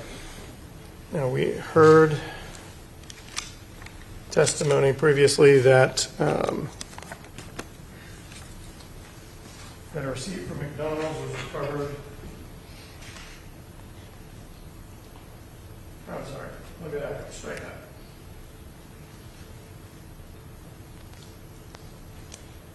Yes, sorry. That we heard, you earlier testified that you recovered a receipt from the Kia for McDonald's from December 22nd, 2018. And that was from the McDonald's at 8527 US 19 in Port Richey. Did you also recover, or you or other detectives go and recover video surveillance from that date, time, and location? We did. And I'm showing you State's Exhibit, I believe that's 256. Yeah, 1222 McDonald's with my signature. State's 256, is that the video surveillance that was recovered from that McDonald's from that date and time? Yes. Judge, at this time, say I'd like to move State's 256 into evidence. Any objection? It's admitted. And permission to publish. You may.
I'm going to jump to timestamp 20, 22, 28.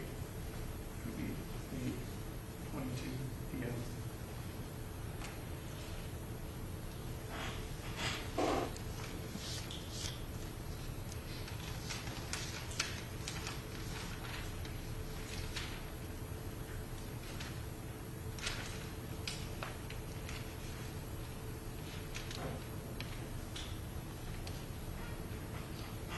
You see that vehicle that just came into view? I do. You recognize that vehicle? Yes, it's Laura Ivancic's 2013 Kia.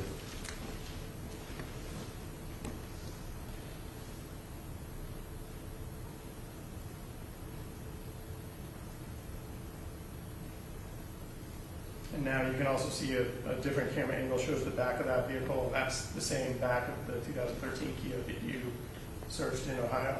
It is. And you can also see the driver of that vehicle. You can, Mr. Shelby Nealy. Is he wearing that same new logo Punisher shirt that we saw him in the day before at the Walmart? He is. And in both this video and the previous Walmart video that we watched, is he also wearing like a blue undershirt, a long sleeve blue shirt underneath the Punisher shirt? He is.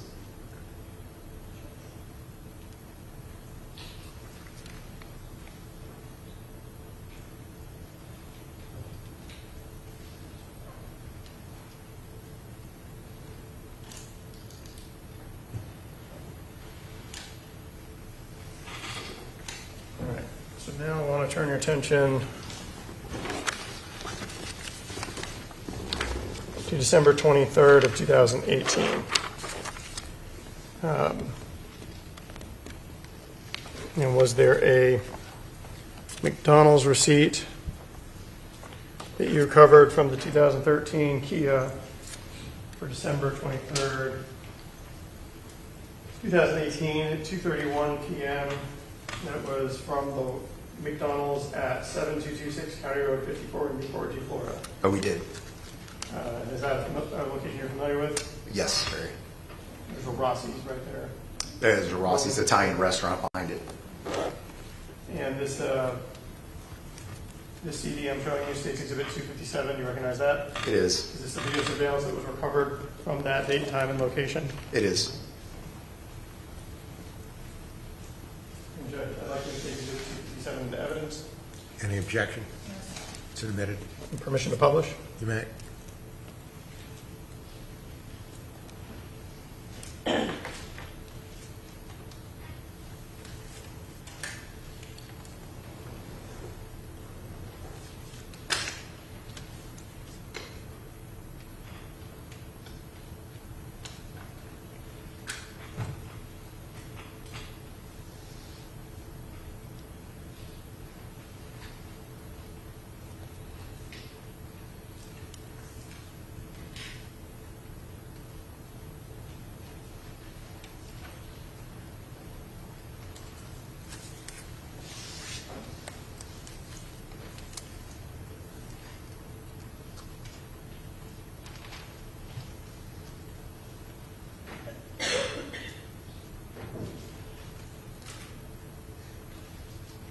I'm going to go to timestamp 1436.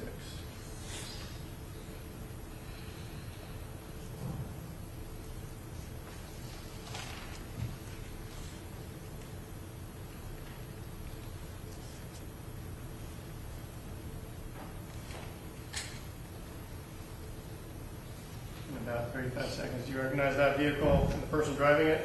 Yes, it's the 2013 Kia, again, driven by Mr. Shelby. And he's still wearing that long sleeve blue shirt underneath a black shirt? He is.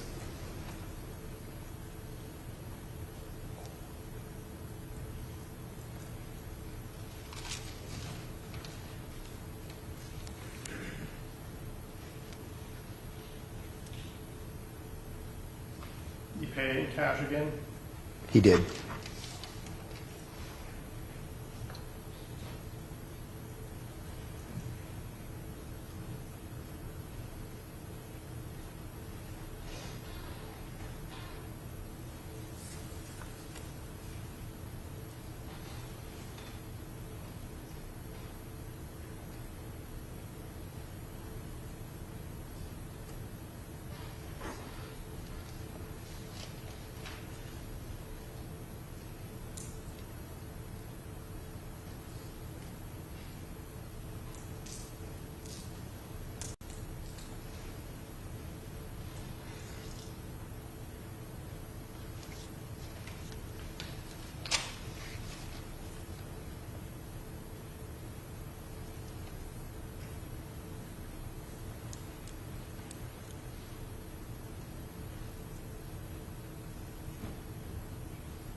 All right. Also,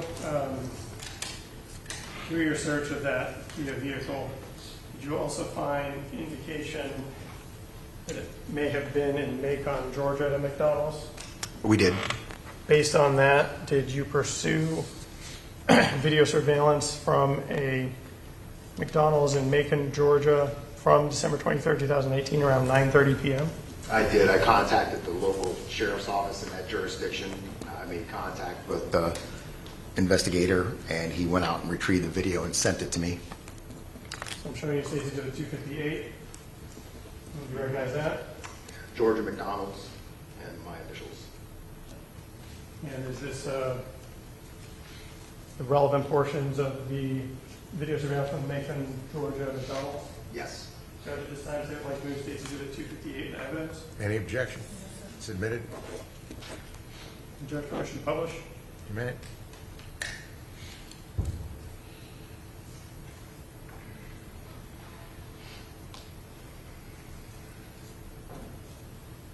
And is Macon, Georgia a number of hours from Newport Richey, Florida? Yes, 6 hours.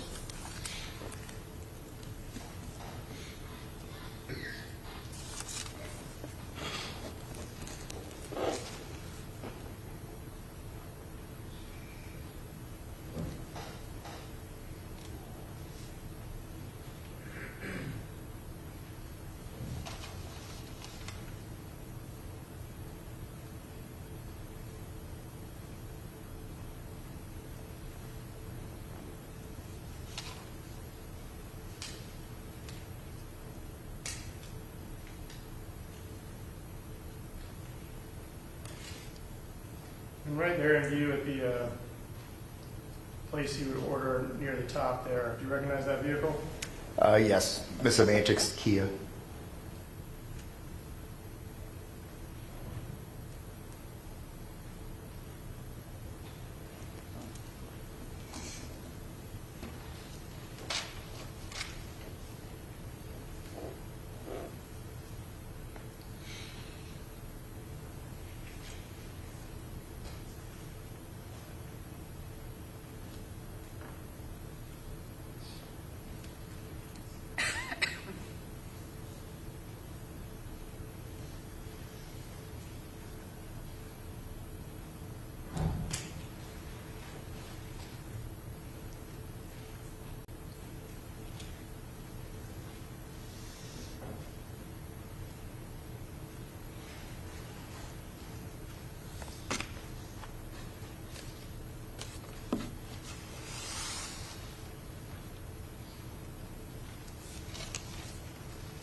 Would you recognize the individual driving that Kia?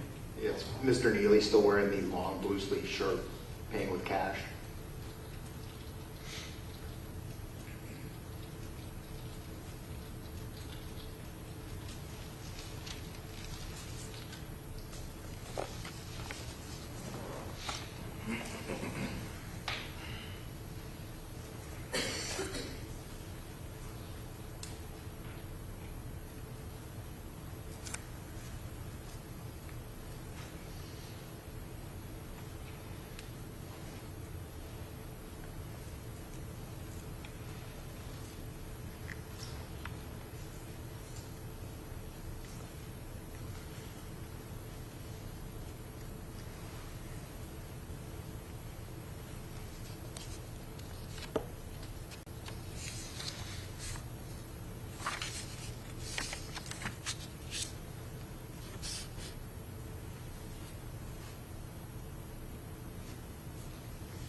Next one.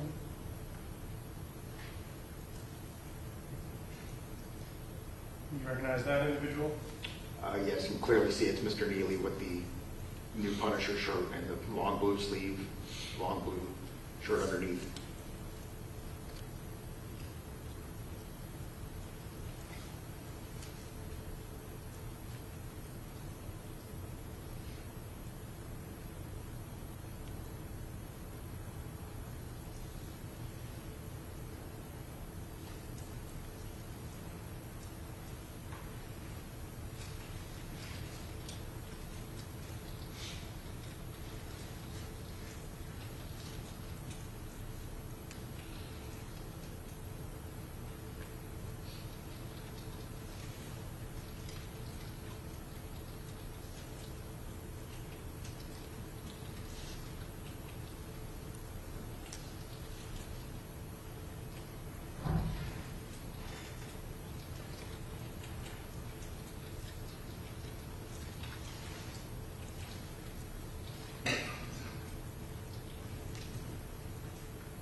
All right, so I want to turn your attention, we heard from Detective Scarpati that there were some Domino's pizza boxes that were recovered, or at least photographed at 1573 Newman Avenue in Lakewood, Ohio. And there was one pizza box from December 28th, one pizza box from January 1st.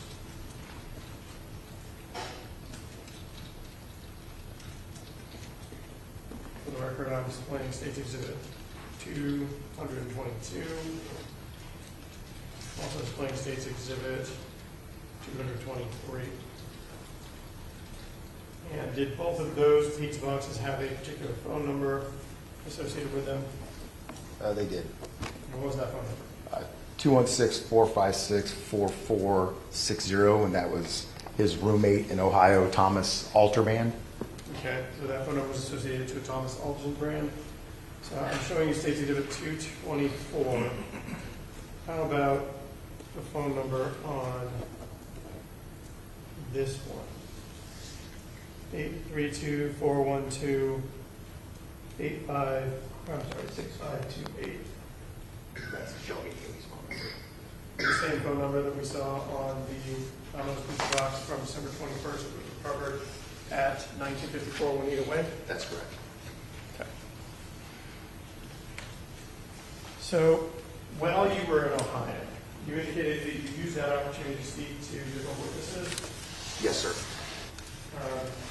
Those witnesses include a Caitlin Faraday. They did. Did it include a Bethany Spears? Yes, sir. Did it include a Summer Colt? Yes. And did you have, were those interviews recorded? They were. Did you document them in your report? I did. Okay. When you talked to Summer Colt, did she provide you? Objection. Hearsay. All right, approach. I'm not. Okay.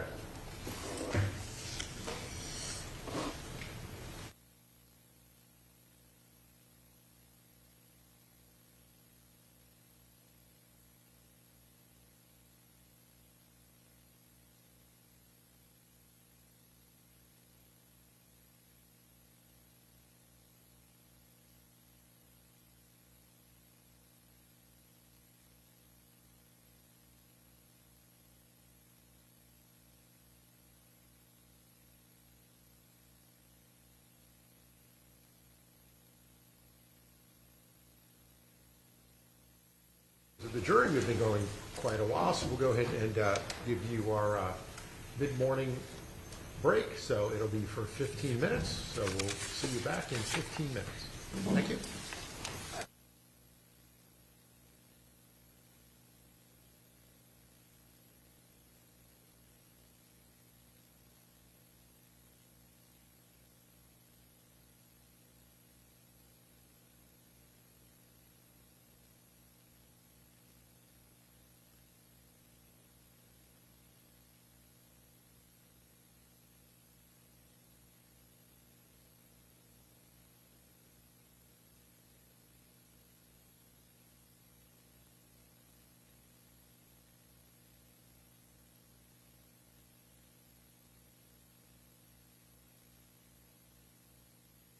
To use the restroom and all that, and then you'll be in the stand when we bring the jury back in 15 minutes, okay? Yes, sir. All right.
Dennis, how much longer do you think we have before you get the statements on? It may be about an hour longer. All right, so you want to get lunch in an hour and then? Sure, and just so the court's aware, so I'm planning on going through a couple of text message chains, then all the Facebook records, after the Facebook records, then, which are voluminous, and then I'm going to go into the confession, so whenever I finish the Facebook records, it might be a good time to break for lunch. Makes sense. All right, and then is interview 1 about 2 hours and then interview 2 about 2 hours? Correct. All right, so obviously we can go through the whole first statement and then take a break, and then obviously the same thing with the second. Judge, just going to renew my objections to the Facebook message that you had made previously, so I don't do it again. Okay, very good. Thank you. All right, are we ready for the jury? Yes, Judge. Good, let's frame it.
Jurors in the jury box and seated.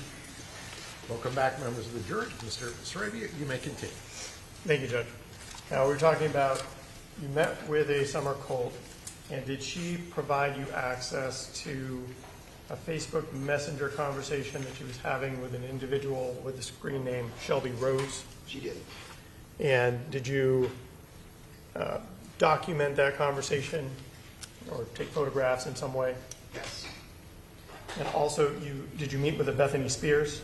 I did. And did she similarly allow you to view a Facebook Messenger conversation that she had with someone by the username Shelby Rose? She did. And included in that Facebook conversation, was there a video? There was. And did you take steps in order to preserve that video? I did. And based on that information, did you take the steps, the legal documents necessary to get Facebook records from Facebook for the person with the username Shelby Rose? We did. Detective Lemon authored a search warrant to Facebook. Okay. Now, before we get into there, did you also make contact with some of the family members of Laura Ivancic? We did. And did some of them provide you access to their phones or text message streams with Laura Ivancic's phone? They did. They provided screenshots of text conversations with who they believe to be Laura Ivancic. All right, and I'm going to provide you States Exhibit 259 and 260. You recognize these.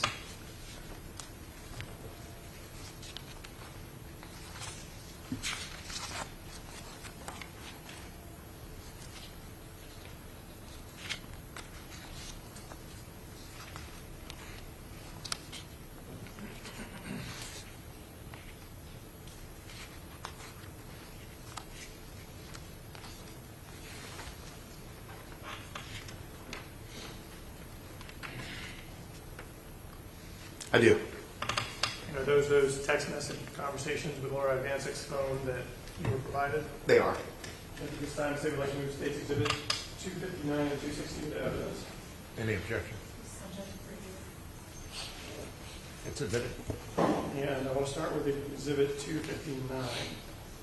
And 259, is this a text message conversation with Barbara Zendrowski? It is. And what was Barbara Zendrowski's relationship to Laura Ivancic? I believe sister-in-law.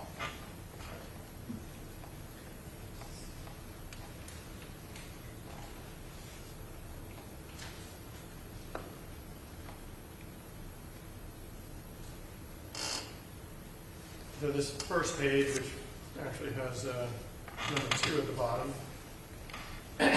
is this a text message received from Laura Ivancic's phone It on is. December 21st, 2018 at 5:28 p.m.? Yes, sir. And can you read it for us? Yes, we are fine. The talking part of my phone is broke, and we are in Texas visiting Jamie and Shelby and my precious grandbabies. Okay. And then Ms. Zendrowski responded. Give our love. Oh, that's marvelous. Give our love to all. Very Merry Christmas to all and a wonderful New Year. Love, Jim and Barb. And who is Jim? Barb's husband. Is that Laura's brother? I believe so, yes. Okay. Then the next message in that stream was when? December 28th, 3:58 a.m. And what was the message sent from Ms. Zendrowski to Laura? When will you be home? Have cookies to send. You do know about Tom. He is very ill. That's page 4 on the bottom. So then, what was the next message in the stream? December 28th at 8:01 in the morning. Are we going to visit or not when we come down? End of January, trying to book a place nearby. Okay, and then what was the next message from Mrs. Zendrowski? Later on, there was, please answer. Hope Christmas went wonderful. Now flipping to, has page 7 on the bottom.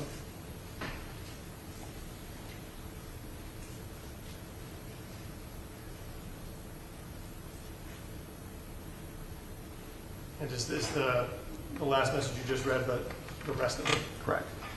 And what does the rest of it say? Trying to book a place nearby was the very end. And then it goes to the next message. And the next message in the stream is what day? Saturday, December 29th at 3:15 a.m.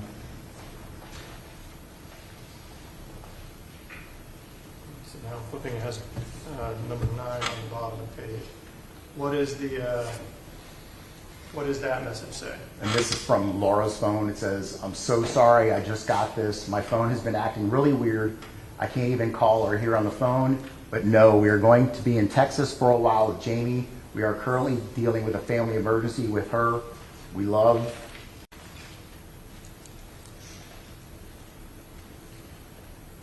Flipping to the next page, which has an 11 on the bottom. We love you. Merry Christmas and Happy New Year. And what was the next message in the stream? December 29th, 6:33 a.m. Barb replies, prayers for Jamie. Take care. Love, Jim and Barb. And then what was the next message? Same day at 8:47 a.m. We are sure you are overwhelmed.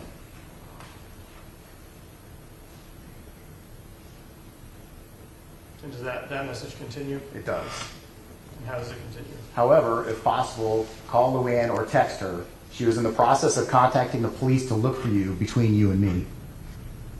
And then the next message, you see it, what time is that going to be? 3:04 p.m. on the 29th of December. And what was that message? We are in the process of talking to the police and trying to find Shelby. His vehicle was found abandoned on the side of the road. We know everybody is worried, but we have a lot going on. And who was that from? That's from Laura's phone. Okay.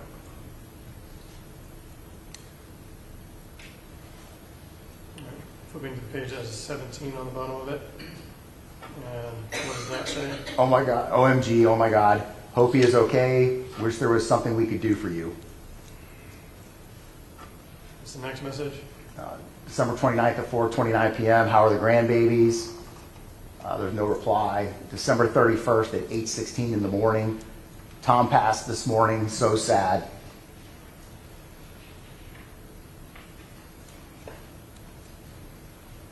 Jim got to see him last, but he could not communicate. Hope things are better for you. Love, Jim and Barb. Moving ahead to January 2nd at 6:37 p.m. Not sure what you have on your plate, but your family hasn't heard from you in over a week during the holidays. We know this is not like you. Prayers to you and all for whatever. That was the last. Because after that, there were no more responses from Laura's phone, were there? Correct. All right, now I'm showing you State's Exhibit 260. Were these text messages with Laura? Catherine Lawrence. Catherine Lawrence? Yes, Catherine Lawrence, her niece. Okay, and this first message, when was it? This is December 29th at 3:11 a.m. And was this from Laura's phone? It was. And what does this message say? I'm sorry, I just got this. My phone has been acting really weird. I can't even call or hear anything on the phone. Is everything okay? And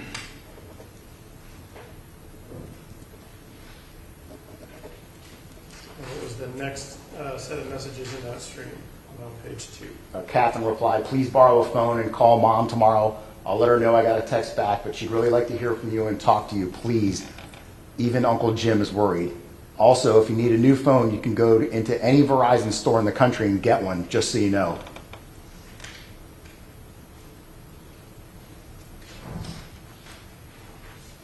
And was there a response? There was, from Laura's phone. If I get time, I will. I will. I'm currently dealing with a family emergency with Jamie in Texas.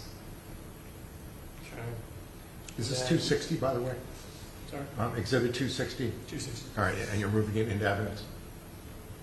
Yes, I thought I did. I don't think you did. I think the last one was 259, I think. We asked them in 260 in evidence.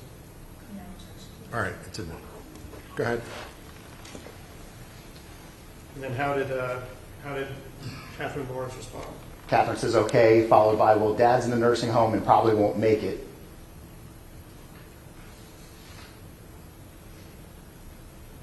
So you know it's kind of important. No response. And then at December 31st at 5:09 a.m., just wanted to let you know that Dad died.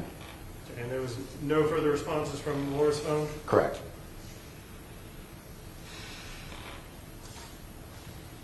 Okay, so now I want to talk to you about Facebook records. We indicated previously that you provided some information about Facebook Messenger conversations prompting a warrant for Facebook. And did you recover or receive a response?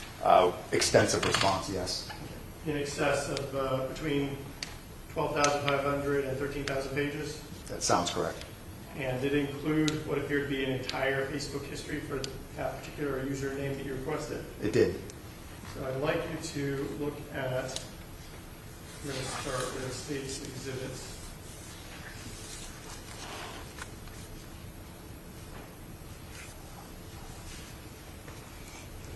First part. Okay.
Facebook indicating that the records are true and correct. It is. Judge, at this time, state would like to move State's Exhibit 271 into evidence. Subject to the It's admitted. And permission to publish. You may.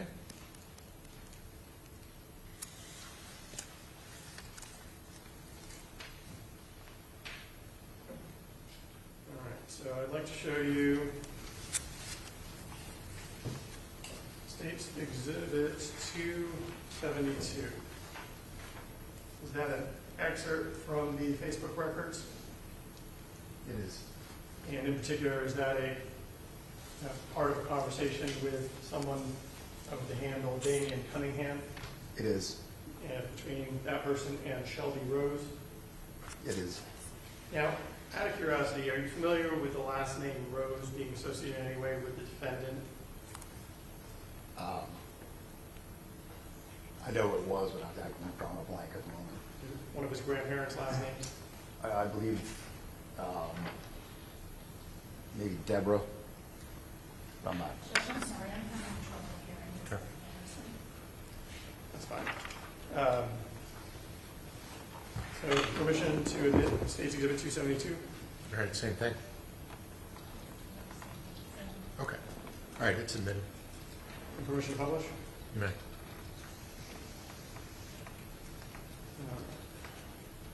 I'm going to ask you to explain this a little bit for us.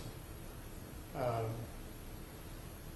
obviously, we're dealing with one particular excerpt from the Facebook records. But was this from a portion of the records that was a Facebook Messenger conversation between Shelby Rose and Damian Cunningham? Correct. And I want to focus your attention on the one that was sent on December 2nd, 2018, or at least that's the timestamp. Can you tell us about that timestamp and what UTC means? UTC is Universal Time, and that is translated to Eastern Time is where we're at. It would be -5 for Eastern Time. So whatever time it shows, it's actually -5.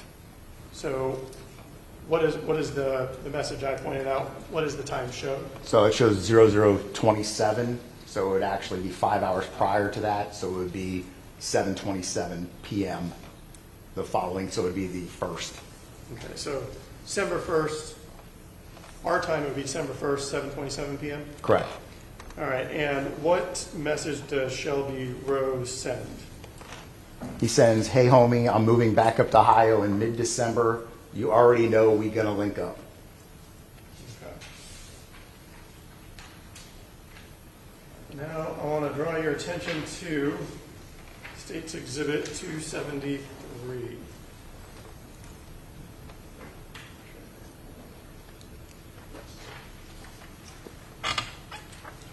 Is that another excerpt from the Facebook records, in particular, a Facebook Messenger conversation between a Noah Mather and Shelby Rose? It is.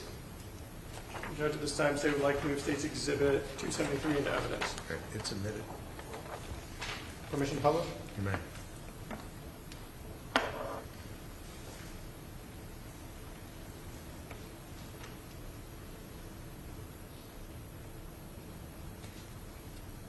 And now, these particular messages, what's the sequence? Does it start at the bottom or the back page at the bottom, and then move in a forward direction from there? I believe it's from the bottom and it works its way up. So the bottom message would have been the first one, and the top of the page would have been the more recent one? Correct. Okay. So I want to focus your attention on the message you can see right here at the bottom, which reads December 7, 2018 at 23:34:20 UTC. Can you tell us what time would that message have really been sent at Eastern Time? So 2300 would have been about 6:34? 6:34 in the evening. Okay. And what is the message that Noah Mather sends to Shelby Rose? He says, "Y'all in Ohio, dude?" ? Okay. And what is the reply? No, I got snowed in. And when is the reply? 12/8/2018, and it would be 5 hours previous to 1900. So that would be around... 12:14 p.m.? Correct. So Noah Mather replies, but then the next message would be after Noah Mather's reply on December 11th, 2018. And I'm just going to convert, so let me know if I get it wrong. 3:29 p.m. Eastern Time. What does Noah Mather send? You alive, bro? And does Shelby Rose respond? He does. Yeah, I'm just in waiting. My friend's buying me a new car for Christmas come Friday. Okay, and the timestamp on that, if we convert it, would that be 3:54 p.m. Correct. on the 12th? Yes. I'm sorry. So it'd be 12/11. On December 11th? Yes. So December 11th at 3:23 p.m. I'm sorry, 3:54. 3:54 p.m. He says, Shelby Rose says, my friend's buying me a new car for Christmas come Friday. Was December 14th of 2018 a Friday? It was. And that would have been the next Friday after December 11th? Yes. Okay. So we get a response from Noah Mather. And then I'm going to skip ahead to the next message, which is from Shelby Rose to Noah Mather. Is that at 10:53 a.m. on December 12th, 2018? Yes. And what does Shelby Rose say? Sorry I haven't been in much contact, man. I've been busy in NC, North Carolina. I'm still waiting out a blizzard in West Virginia, and Bella caught the flu. But like I think it's supposed to be said, I'm getting a new whip come Friday. He gets a discount because he's a federal agent. Meh.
You know, we see a response from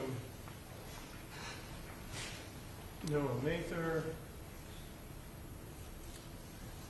And then he goes on to talk about something else that really isn't that important. So now I'd like to turn your attention to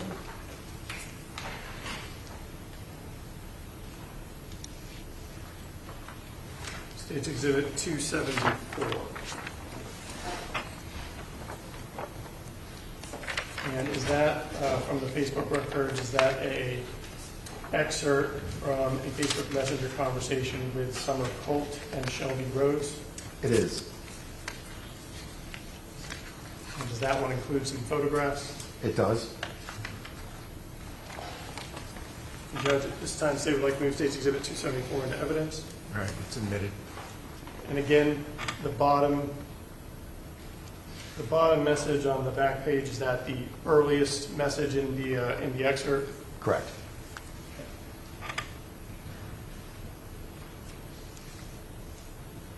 So I want to draw your attention to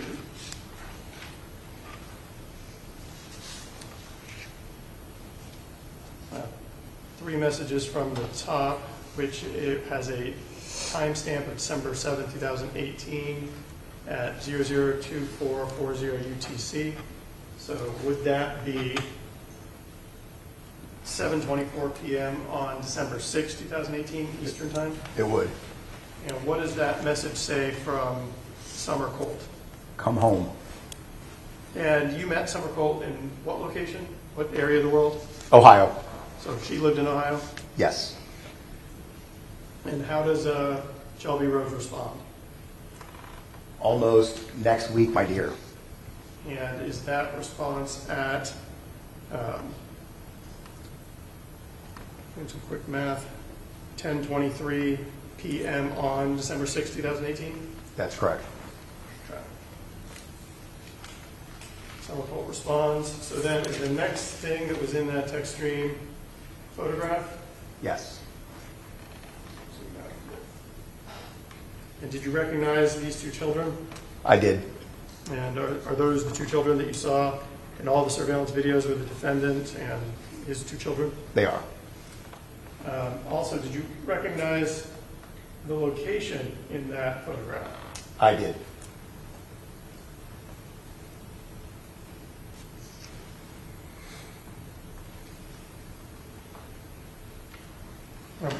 Where is that location? That is in the 1954 Juanita home in the living room.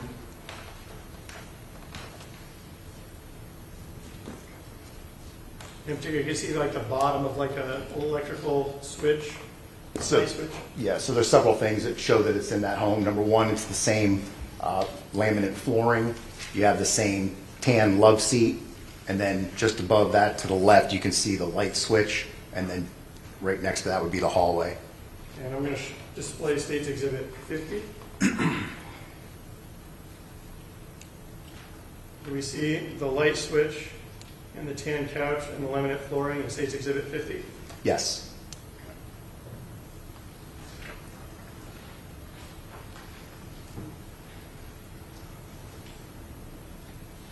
And there's what appears to be an older gentleman sitting here on the edge of the photograph on the right. Yeah, you can only make out the subject's arm. Okay. And then the next page of those Facebook records, which is labeled on there, 11,265. Does that say the date and time that that photograph was sent? Yes, it was sent on December 7th. It would have been 2:02 p.m. December 7th at 2:02 p.m. That would be before the conversation that we just looked at where the defendant says he's in West Virginia or North Carolina. And, Correct. okay. And the next page, which is 11,264, is that an additional photograph in the same location of the same two children? Yes, appears to be the same picture.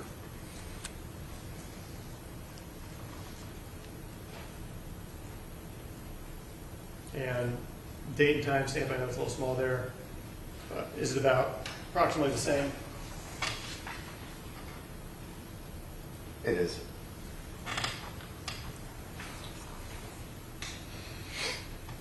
And then another photograph, 11,262, that's the page number associated with it. Is there an additional photograph? Appears to be of the same two children in the same location. It is.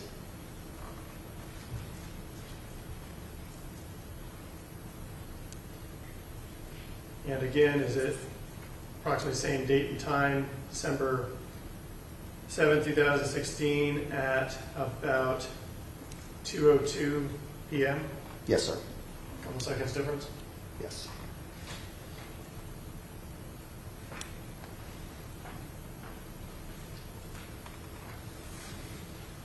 All right, now I want to show you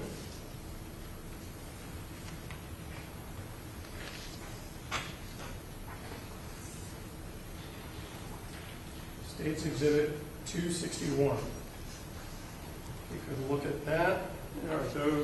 Is that an excerpt from the Facebook records for Shelby Rose, in particular a Facebook Messenger conversation between Shelby Rose and Lisa Svensson?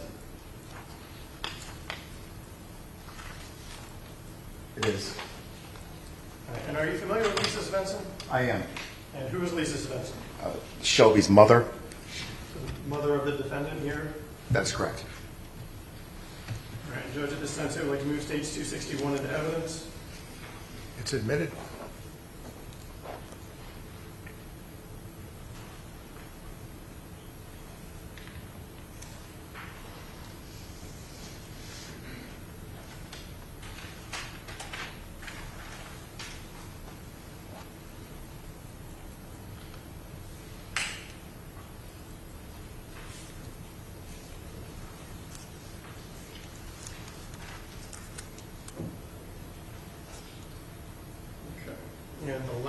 again, last page is the furthest back in time. Yes. And we move up to get closer to current. So I want to turn your attention to the last message, or I'm sorry, I guess it would be the first message on the last page. And with the date and time stamp of that be December 2nd, 2018 at 10:37 a.m. Eastern Time. Yes. And what does the body of that message say? I should be in Ohio around next Monday or Tuesday. And going to the second to last page, which is labeled 4,279, can you see who sent that message? Shelby Rose. Okay, and does Lisa Svensson respond to Shelby Rose? She does. And shortly after, within minutes, at 10:45 a.m. on December 2nd, 2018, Yes. what does Lisa Svensson say? Wow, so you're moving back or are you coming back to visit? And what does Shelby Rose reply? He replies back, moving. And is that within a couple of minutes of the last message? It is. All right, and then does he reply twice within about 5 minutes of each other, He does. saying the same thing? Correct. So what does Lisa Svensson ask at 10:58 a.m. on December 2nd? So what's your plan when you get here? And how does Shelby Rose respond to that? He responds, build an igloo and call it a day, LOL. My plan is what it was in North Carolina before I moved to Texas. Go to a family shelter and get the help I need with housing. I have like 7 sitters lined up in Ohio as well, but I want the daycare vouchers. I'm going to save up for 1 or more week and apply like crazy for jobs up there. The reason I'm not doing it here is because it's different down here. They're very reluctant to help people who are coming from out of state after the whole Hurricane Harvey. And so that would have been sent at 11:15 a.m. on December 2nd, 2018. Correct.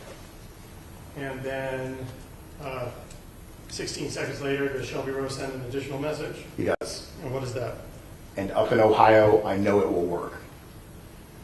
Okay. Skipping ahead, there's a couple more messages on the second, but then what's the first message on the message from Lisa Svensson at, it would be 2:58 p.m. What does Lisa Svensson send at 2:58 p.m. on December 12th, 2018? Thanks. So what's going on with you and the kids? Question mark.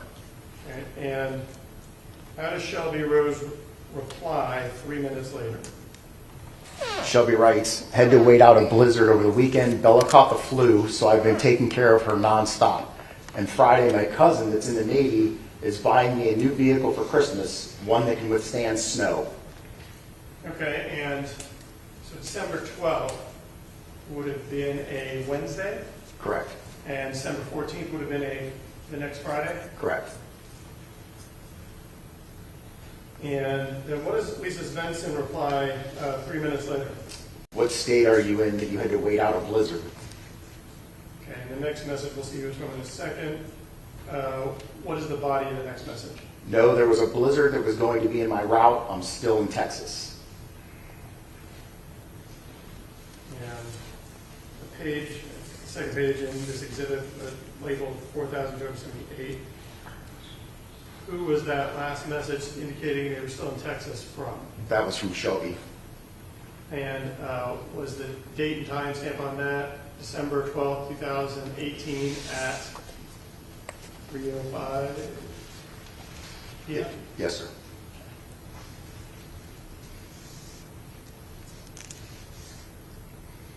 Okay. And Lisa Svensson gives a reply, but then skipping ahead to December 17th. Shelby Rose says, what are you doing for Christmas? Lisa Svensson says, we are going over to a friend's house. What is the next message after that? Shelby says, "Oh, okay, I should be up in town this week, just so you know." Okay, and when was that sent? That was sent on 12, it would have been 17 if you take away the 5 hours at 7:41 p.m. Okay. And then was there a photograph sent? There was. And did you recognize what that photograph was of? It's of the 2013 Kia belonging to Laura Ivancic. It's got the distinct front license plate, and you can see the siding of the mobile home park. Okay. And the first page of this exhibit, does it indicate the date and time that that picture, that photograph was sent? It was sent on 12/19/2018 at, would have been minus 5, 9. 11 a.m.? Yeah, 11. Or no, I'm sorry. You tell us. 9 a.m. 9 a.m.? Okay. So then, right after that photograph is sent, what does Lisa Svensson say? She replies, "Nice, is it yours?" And what does Shelby Rose reply within seconds? He says, "Yes." Then what does he say within another couple seconds? And then he replies, "It's a 2013 Kia." So Lisa Svensson replies, "Sharp looking." And then what does Shelby Rose reply? Shelby writes, "Gotta say, if there were ever a time I feel like your son, it's when I'm driving that sucker. I think it's just under 70,000 miles too." Okay.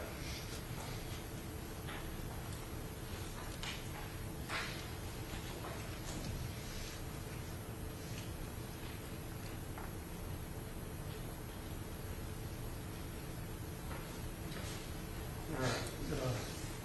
Multi-page exhibit, State's Exhibit 262. Is that another set of excerpts from the conversation between Summer Colt and Shelby Rose over Facebook Messenger? It appears so, yes.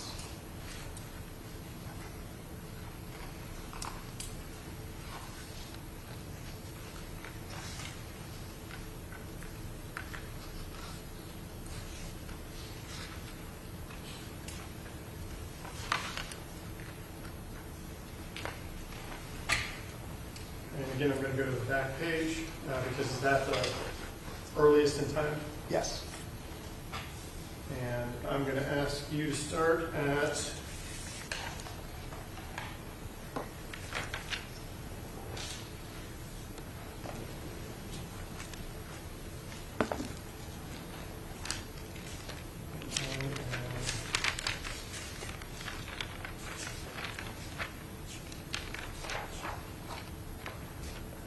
December 13th, 2018, converting to Eastern Time Zone at 4:41 p.m. Summer Colt sends a message, "Are we doing Christmas?" What does Shelby Rose reply to that? Of course, LOL, I thought that was a given. Okay, and his reply is much later. What time does he reply at? Would be 9:22 a.m.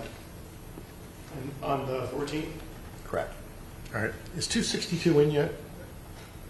Oh, I'm sorry, Judge, we'd asked if it's 262. All right, it's admitted. And I guess for the record, we asked for these exhibits 263 through 270 into evidence at this time. They're admitted.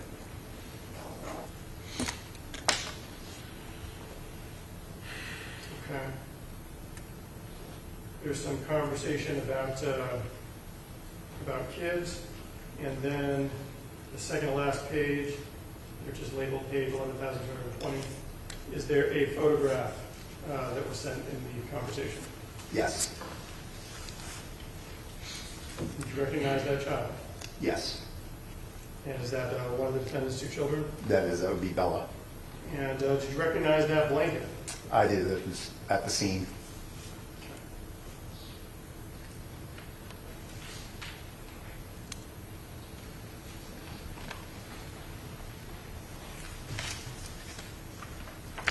I'm going to display State's Exhibit 98. bedroom without the body. And did you see the blanket in that room? Yes, sir. And is it right there on the side of the bed? It is.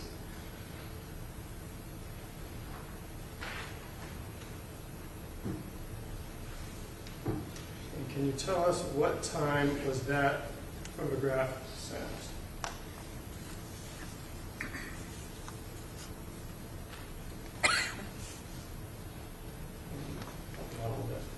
So that would be December 14th, 2018, and that would be 10:12 a.m.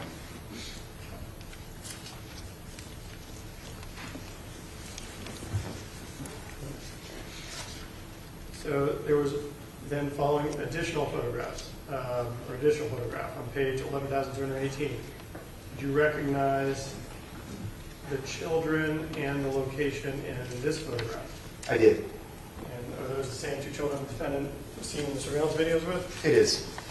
And where is that location? That appears to be in the Ivancic home at 1954 Juanita. There's a plant that's significant in the back, and then there's a piece of exercise equipment that looks like a black X behind the children. All right, and I'm displaying Streets Exhibit 30. Is that the same location? It is.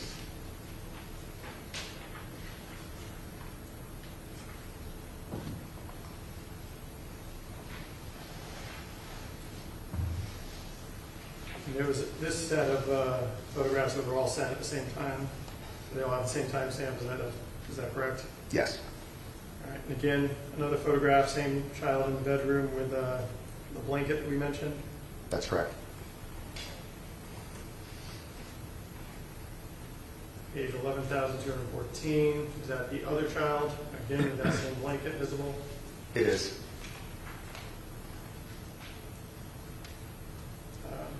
The first child again with the blanket. Yes. That was page 11,212. Page 11,210, again, the same child, a different photograph, the same child with the same blanket. Correct. And then, was there a date and time stamp associated with those last 5 photographs? December 14th, 2018, 10:12 a.m. Okay. Skipping ahead a little bit in this conversation.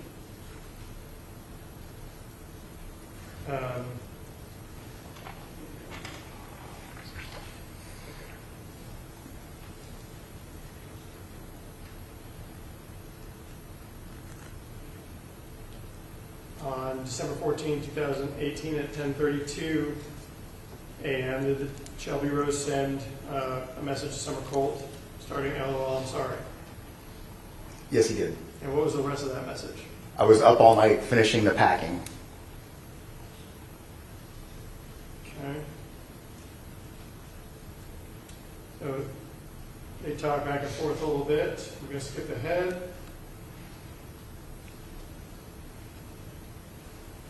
And now, bottom of page, starting 11,207.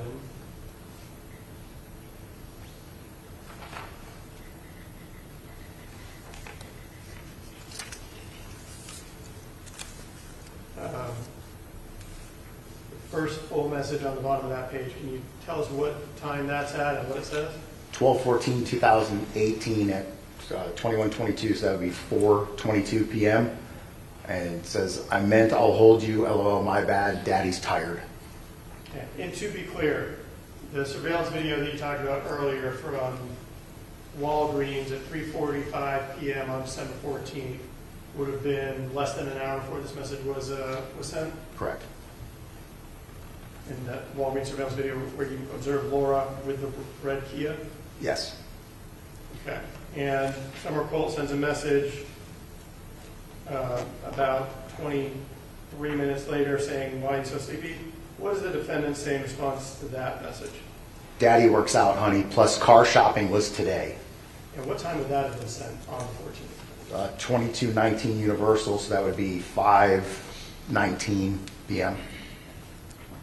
Okay, he follows up with, and the kids were rascals. And Summer Colt sends a message, you got a new car at 5:25 p.m. on the 14th.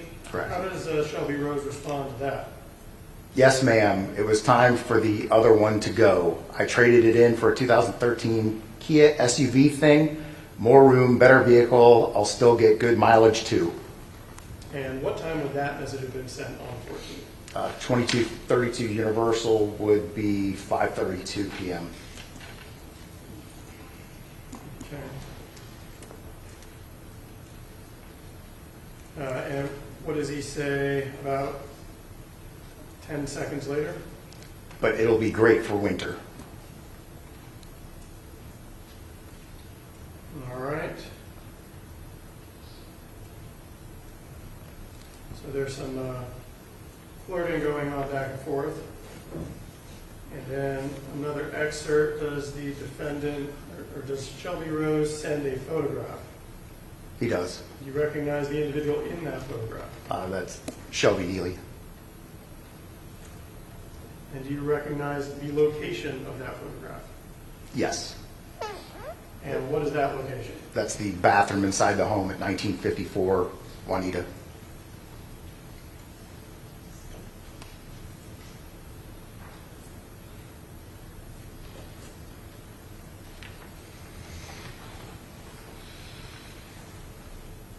And I'm displaying State's Exhibit 160. Is that a photograph in that bathroom? It is.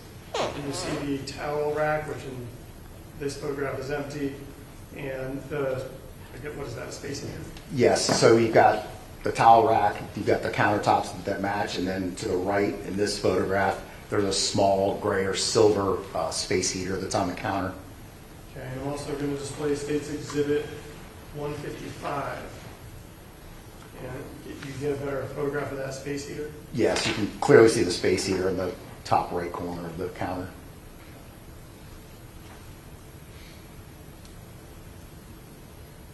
And what time was that photograph sent at?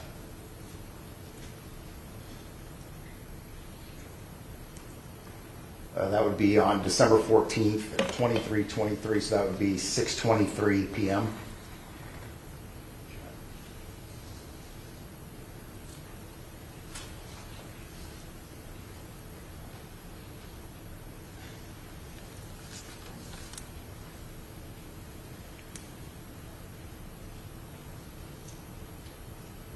All right, and skipping ahead some,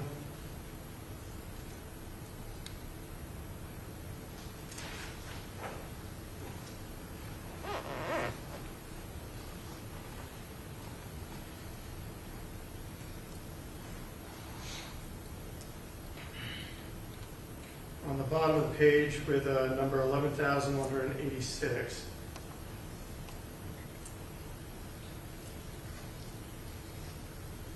There's a point where on December 15th at about 11:35 p.m., Summer Colt says, give me updates, following what appears to have been an attempted phone call. And what does the defendant say in response? Hey babe, a lot happened. I'm going to give you a call later. I'm still coming to Ohio, don't worry. And when does he send that message? That's 12/16/2018 at 18:52, so it would be 1:52 p.m. 1:16? Yes. All right, she sends a couple of messages. When will you be here? I have to work at 3. You need to be a better answerer. And what does the defendant respond at 6:11 p.m. on the 16th? I'm sorry, babe. I've been busy all day. I'm in the process of selling a lot of stuff. By the way, I already bought you Christmas stuff. LOL. You skipped an important word that I want you to go back and highlight. It says, in the process of selling a lot of My stuff. my stuff. Okay. He asks when to get off work. She says 8:30. She asked, why are you selling stuff? Skipping ahead.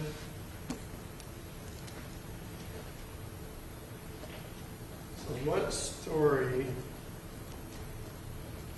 does the defendant give at 10:26 p.m. on December 16, 2018? Shelby writes, hey, so I'm trying to get the kids to sleep, so I'm going to try and explain what's going on. Basically, long story short, I got robbed by my cousin while I was getting an oil change. He took my money I had in an envelope. He was also watching my kids and took off as soon as I got home. And how's he follow that up? $6,325 gone.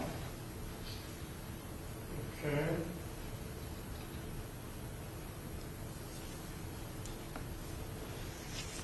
And again, within a couple of minutes, does the conversation continue where Shelby Rose says, I only had like $700 on my person. It was after I was staying in an envelope. Is all that messages he sends? Yes. Summer Cold asked him why it's not in the bank. There's some conversation back and forth about that.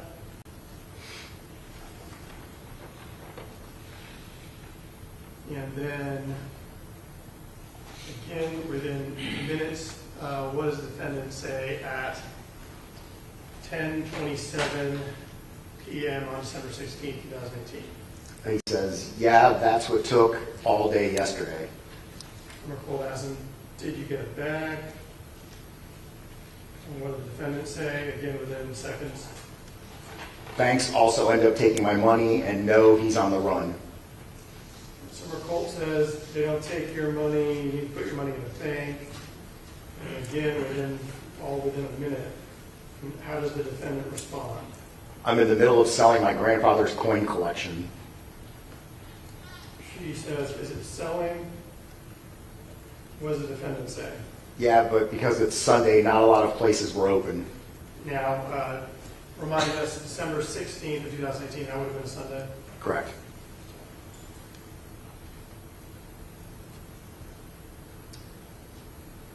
All right, so there's some more conversation. She says no reason to have some granting around on or on you at all, unless you have it in a safe, maybe. And then what does the defendant say in response to that? It was in a safe, baby cakes. And again, this would have been at 10:30 p.m. on December 16th, 2018? Correct.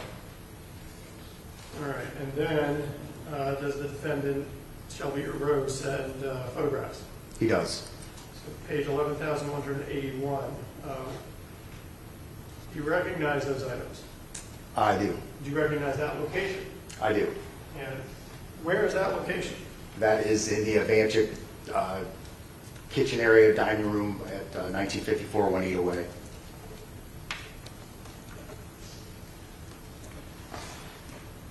And how can you tell that? It's got the butcher block table, and then behind in the background, they've got very distinct curtains that are hanging up. And there's also, to the left of the dark coin book, there's a Lazy Susan type light colored wood that's in crime scene photographs. Okay, and I'm going to display State's Exhibit 119. Is that the same location that you were talking about? Yes. If you look in the back, you can see the curtains that I mentioned, and then in front of the curtains behind the paper toweling is the Lazy Susan that I mentioned, and then you can see the butcher block style top table. Also, those items, did those items look the same as some of the items that were recovered with Detective Scarpati from the Newman Avenue residence in Ohio? They do. And I'm going to display States 235. In particular, is that sheet of rolled up ones pretty unique? Yes.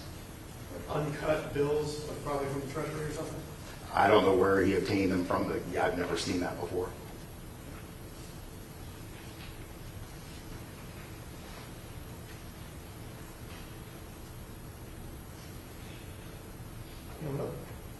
What time was that photograph sent at?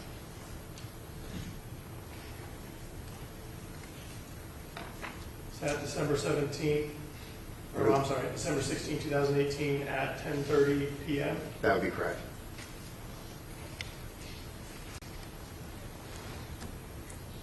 All right, skipping ahead, so we're at 11,179. There's a photograph. What was that? The photograph we're about to look at, is that sent at the same time approximately? Yes. Seconds different? 10:30. All right, and again, jumping ahead a little bit, there's a third photograph we're going to look at. Was that photograph at also about 10:32 p.m. on December 16th, 2018? It was. Followed by a message by the defendant within seconds that says, "That be my safe." Correct. All right, so let's look at the photographs that timestamps go with. Page 11,177. Did that look similar to the laundry basket with a bunch of coin paraphernalia that we just looked at? Yes.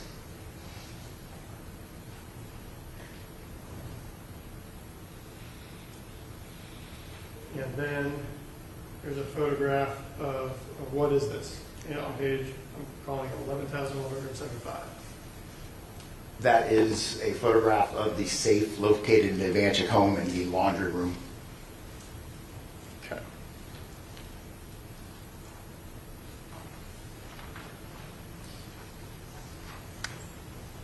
I'm displaying State's Exhibit 149. Is this the location of the safe in the laundry room, just behind that door, where we can just barely see the edge? It is. It's just behind where the open cabinet is to the left of the air filter and about before the sink. You can kind of see that dark outline there. Is that the safe? Yes.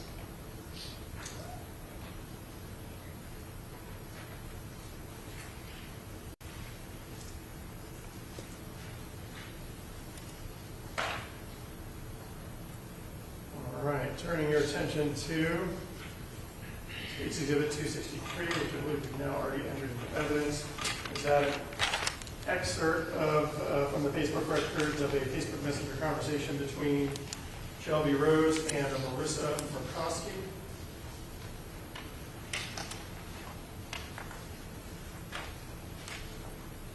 It is. Got permission to display? May. Again, I'm going to turn to the last page.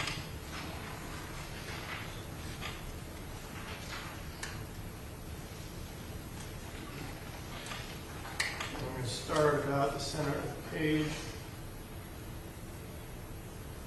The first message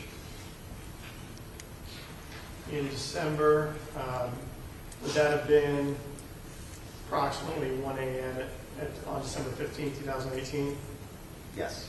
And Marissa Murkowski, the first who initiates the contact, says, "Hey, long time, no talk, how have you been?" How does Shelby Rose respond to that within a minute? Shelby replies, "I've been doing okay. I'm actually in the middle of packing for Ohio. How are you and your daughter doing?" And Marissa Murkowski replies, and then we're going to do some math. So what is that, 9:47 a.m. 9:47 a.m. on December 15, 2018. How does Shelby reply to the previous message? "I'm glad you left that asshole. Someone as beautiful as you deserves better. And yeah, they're doing good. Bella's finally over being sick, so we can leave for Ohio this weekend." Okay. And then there's a couple of photos, or there's a photograph, a couple of photographs he sends that we've seen in the previous text stream. I have to zoom out because it takes so long. What time were those two photographs sent? 12:15, and then it would have been at 9:47 a.m.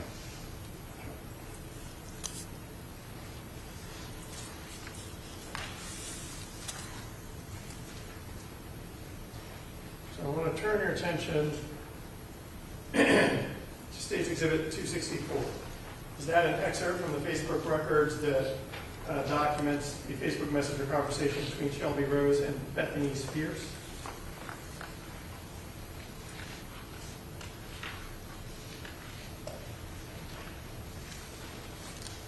It is. Okay. I want to turn your attention to the last page.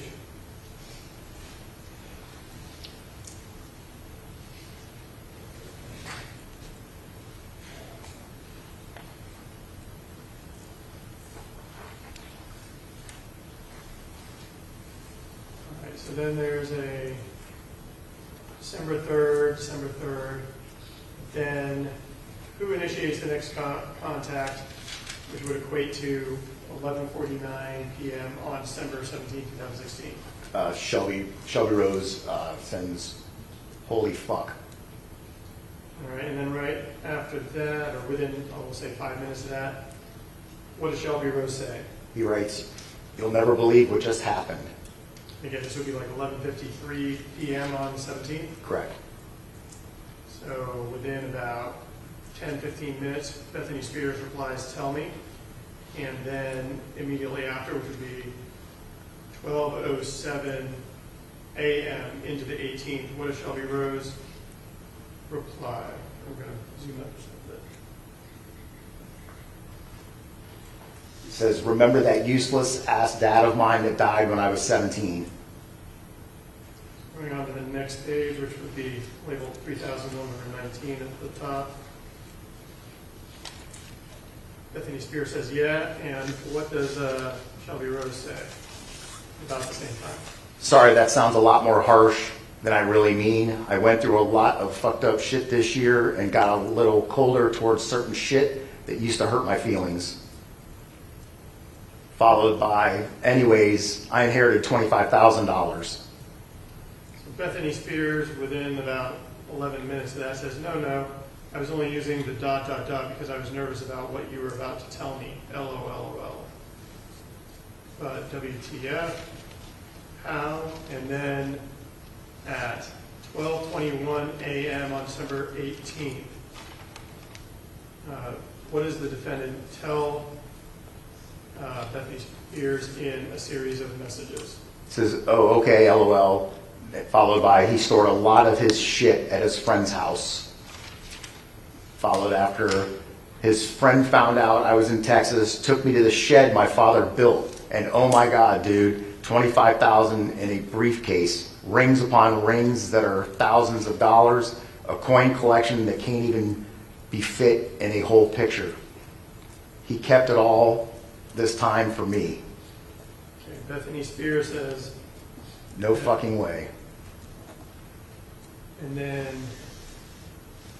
the defendant says, again, approximately the same time, "Well, TBH, he had no idea about the money. It was in an envelope in all these coins." And let me skip ahead.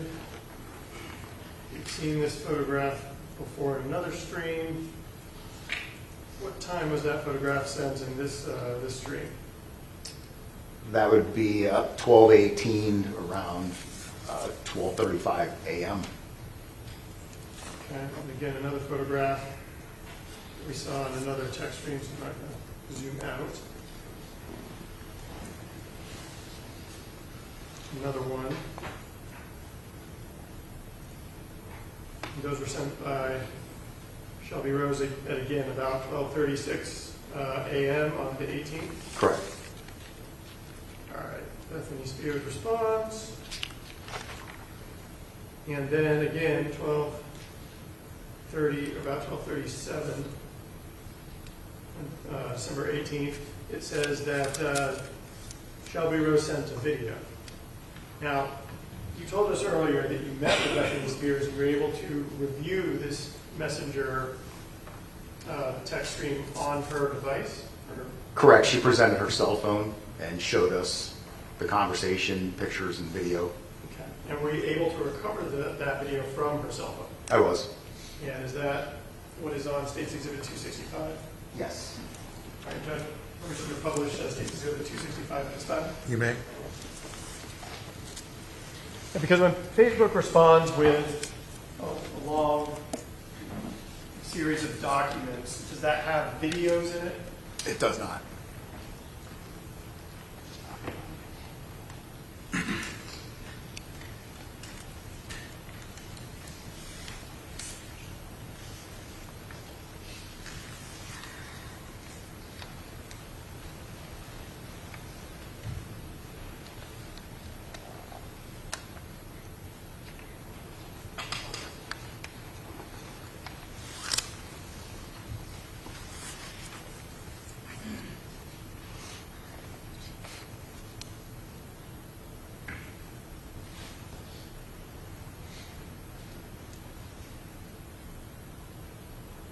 And did you take a video of her cell phone?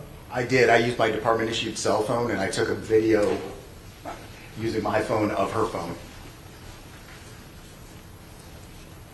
I'm going to play the game because I kind of jumped around due to the high-tech CD player I'm using. But did you recognize that location? Yes. And also, right there, let's back up just a bit. Did you see some envelopes with some writing on them? Yes. And in particular, was there an envelope that had something scratched out and underneath it, a $2, 2K? Yes. So the top right envelope, you can see, looks like some squiggly lines through it, like to eliminate what was written before. And then there's another number underneath it. That envelope was recovered in the Kia. All right, and again, I'm going to display states 247. Is that the envelope?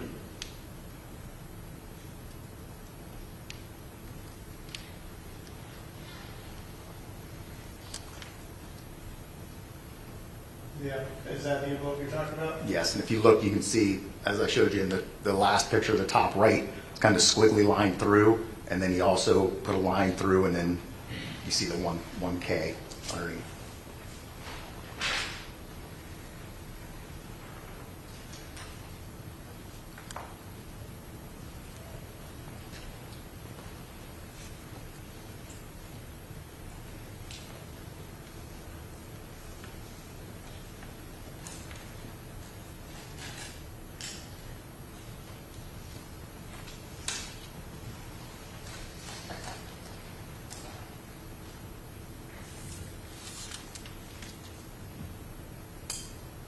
All right, and then later on in the conversation, what would be 1:44 a.m. on December 18, 2018, starting with who you telling. What does Shelby Rose say?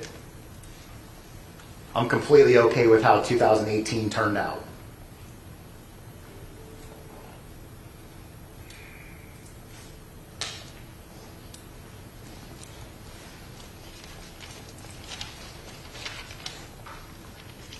For the record, that was the first page of State Exhibit 264. All right, turning your attention to State 266. Is that an excerpt from the Facebook records, the document, part of the Facebook Messenger conversation between Shelby Rose and Miriam Al-Nasseri? It is. You have permission to display? You may. And I'm going to start on the back page with the timestamp that would equate to December 18, 2018 at 3:35 p.m.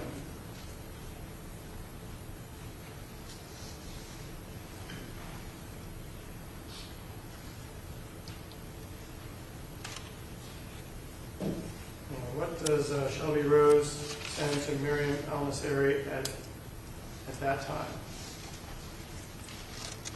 About 5:35. 5:35 p.m. in Eastern Time. Awesome. Would you guys want to go? Yes, 5:55. Okay. Awesome. Would you guys want to go to a weed dispensary with me to Colorado? If I paid for everything in the next couple of days, I'll buy y'all weed. Just follow up with a couple more messages. Followed by and food, followed by and hotel. Okay, and Miriam Al-Nasseri responds, that's a lot of money, of course I would love to. I don't smoke anymore. And then at 5:39, that would be 3:39, right? It would be 3:39. 3:39 p.m. on the 18th. How does Shelby Rose respond? I'm just lonely. If I flew you two down here, down to where I'm at, would you guys drive with me there? And she responds, what's the drive from where you're at? He says a day and 4 hours to stop. And then up at what would be 4:01 p.m. on December 18th, 2018, what does he say? Says, I got a Kia though.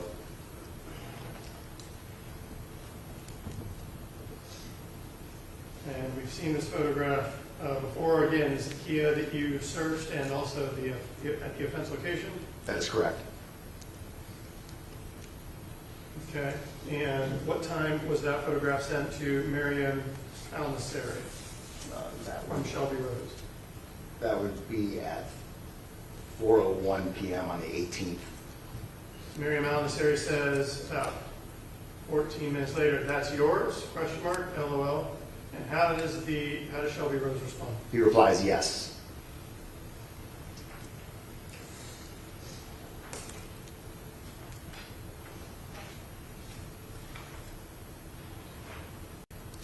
I'm going to show you State's Exhibit 267. Is that an excerpt from the Facebook records of a conversation between Shelby Rose and Abby Fisher? It is. And I'm going to start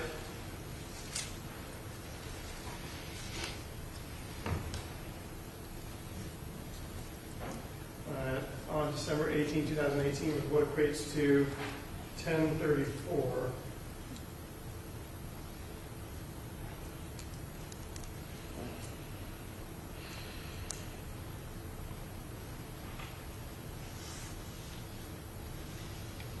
On the second page, what does the defendant say about what would equate to 10:34 p.m. on December 18th? You knew any landlord people? All right, she says, yeah, my boss, but that's about it. And the defendant responds at 11:29 p.m. on the 18th.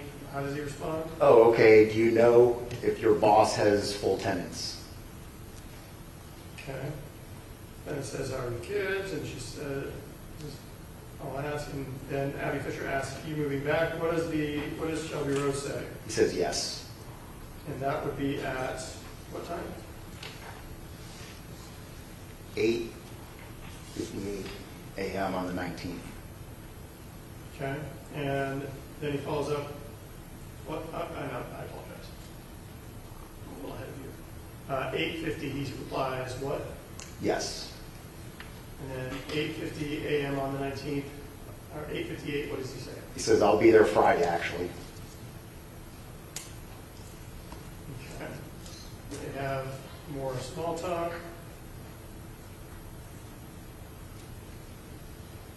And then skipping ahead to 3:09 p.m. on the 19th.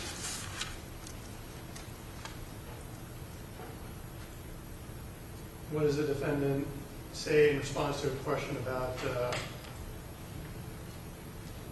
budget? $900 a month, and my journey down here is at a close. I got what I needed. Now I'm needed up in Ohio.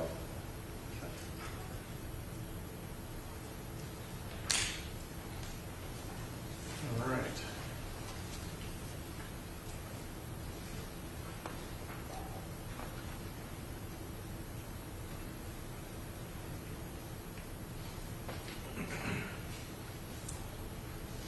Jump out over a little bit.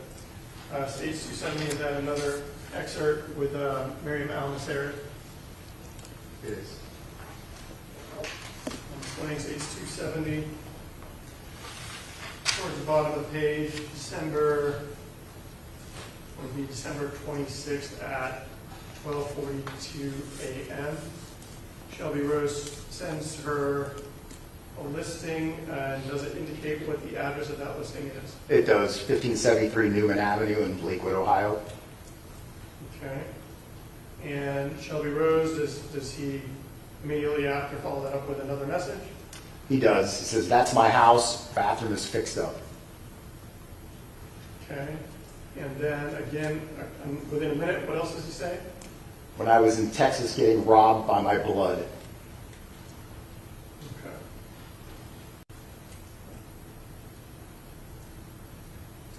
And then again, within a few minutes, what does he say at 12:47 a.m. on December 26, 2018? "LOL, thanks. I'm a criminal genius, my dear. There's nothing I can't do anymore."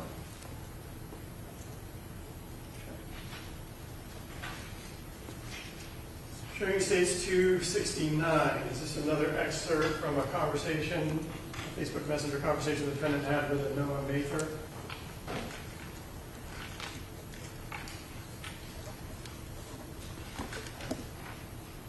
It is. And I want to draw your attention to messages the defendant sent at December 18, 2018 at what equates to 3:37 p.m. Near the bottom of the page, on the last page, Noah Mather says, "What's up?" And what does the defendant say at, actually, I guess that would be the 18th at 3:23 p.m. Shelby writes, "Want to take a road trip." So Noah Mather responds a little bit later, inquiring where to. What does the defendant say at 2:02 p.m. on the 19th?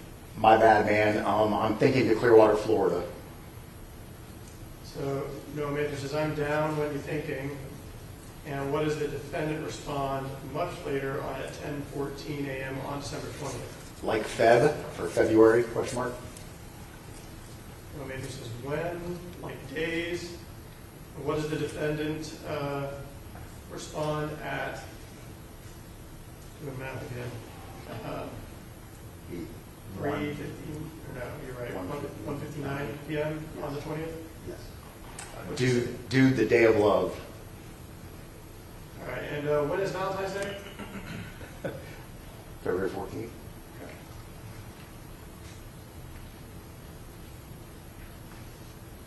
And then the defendant sends photographs. Can you tell us what you observed in these photographs? It's a full case of Bang energy drinks. And what's in the background there?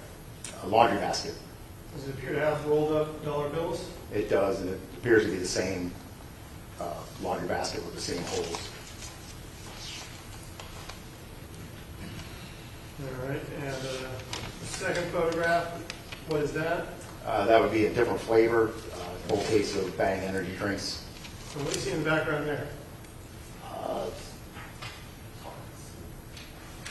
got a briefcase that looks consistent with the one that was recovered from the Newman Avenue address? It's hard to make out, but yes.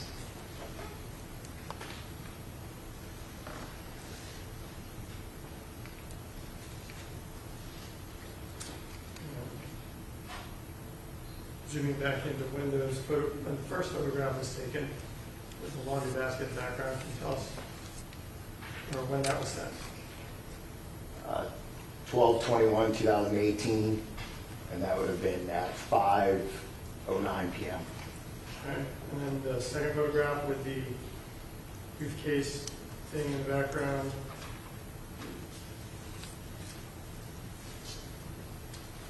That one doesn't appear to have it. Oh, there we go. Date stamp about the same time? Correct.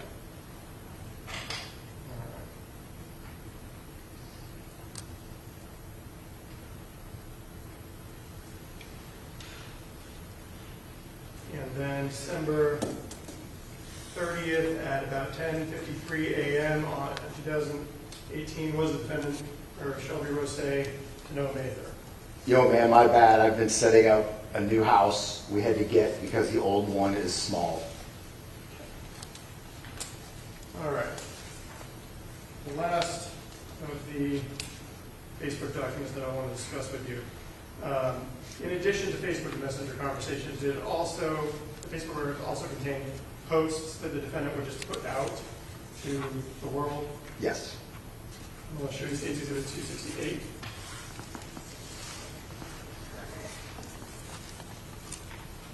Do you recognize that? Yes. And was that a post,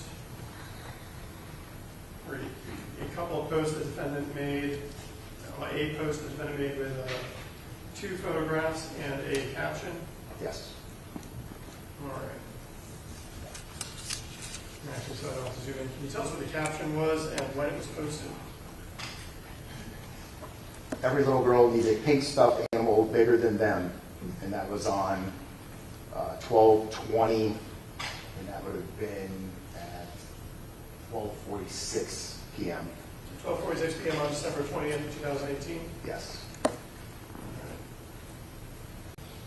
the 2 photographs that were associated with that post.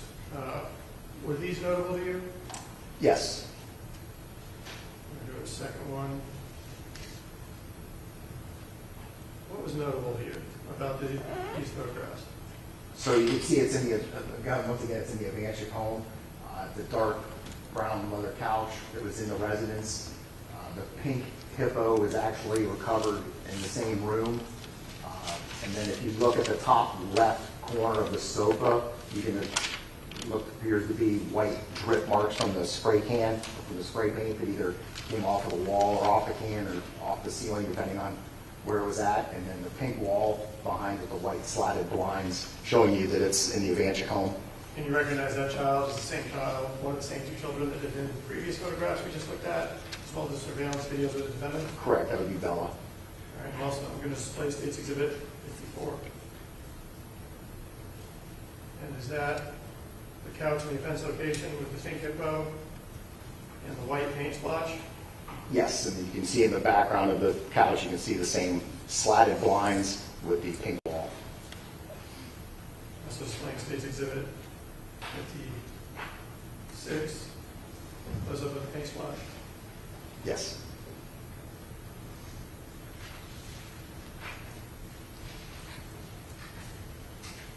Okay. That's all the Facebook record that you're over with. Judge, did you want to? All right. Members of the jury, inasmuch as it is lunchtime, I'll go ahead and give you a lunch break. It will be for an hour, so we'll see you back here in 1 hour. Please place your notepads face down on your chair.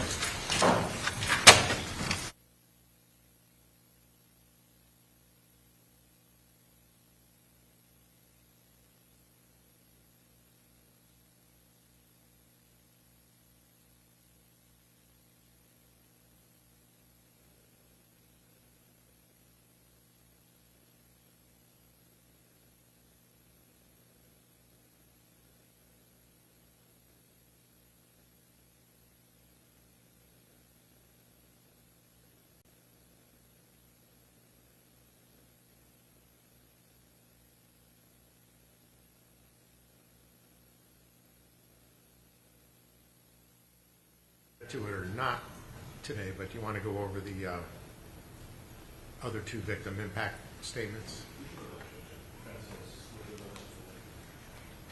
I have a copy for you. Okay.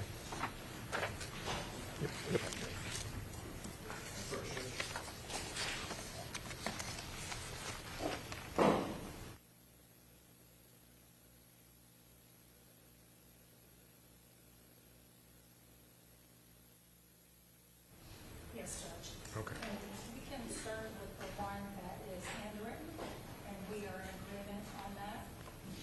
All right. Well, that makes things way too easy on that one. All right. So how about the one by Sarah Lawrence? Just get close. I see things are crossed out here. Is this a request that you had, or is this what the state did? That's the ones that the state has agreed to come out of that.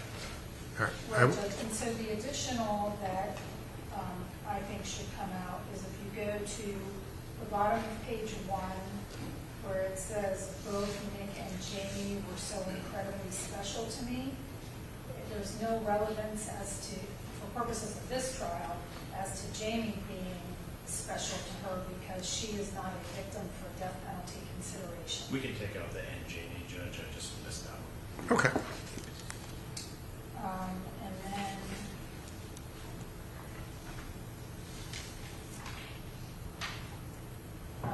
if you go to, let's see, the first paragraph on the second page, 3 lines up from the bottom. I'm sorry, it would be, let's just say the end of the second line of that first paragraph. It says, in my life, I learned the kindness and grace from my Aunt Laura, the strength and calmness from my Uncle Rich, the drive and determination from Nick, which I agree is all comes in. But then it says the confidence to be myself from Jamie. All right, so we'll take that out. Yes, sir. And then the last one, Judge, is the last paragraph, 4 lines up. It says, I no longer get to dance with my uncle or have him walk me down the aisle, which is fine. But then it says, now that my dad is gone. And I don't think we need the extra sympathy about her father being deceased. Well, except it doesn't make a whole lot of sense for the uncle to walk her down the aisle, because normally that's what a dad does. If he had not been killed, he would have been there as a stand-in. I don't object to that he could have walked her down the aisle, but we don't need the added that her father's dead. All right, we can take it out, but I can understand the argument that her uncle was going to do it. Normally the dad would do it, but he's not around either. But any objection if we take that out? That's fine, Judge. All right. So we'll take out now that my dad is gone.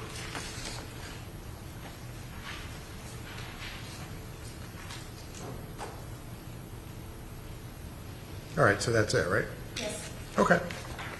Well, that was easy. All right, anything else before we take lunch? Not from the state judge. Okay.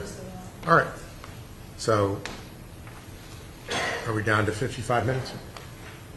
Approximately. All right. So we'll see you then. All right, circuit court being recessed until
Almost. Convictions previously. Okay.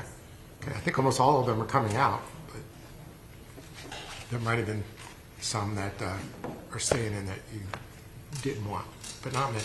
All right, so are we ready? All right, everyone's here, including the defendants. Let's go ahead and bring them in.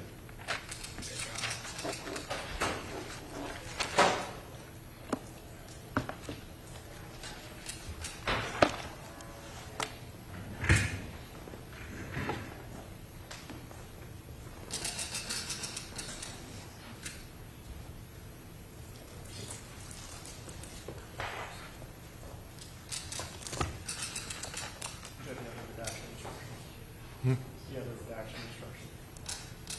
Yeah.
Welcome back, members of the jury. Any issues while you were at lunch?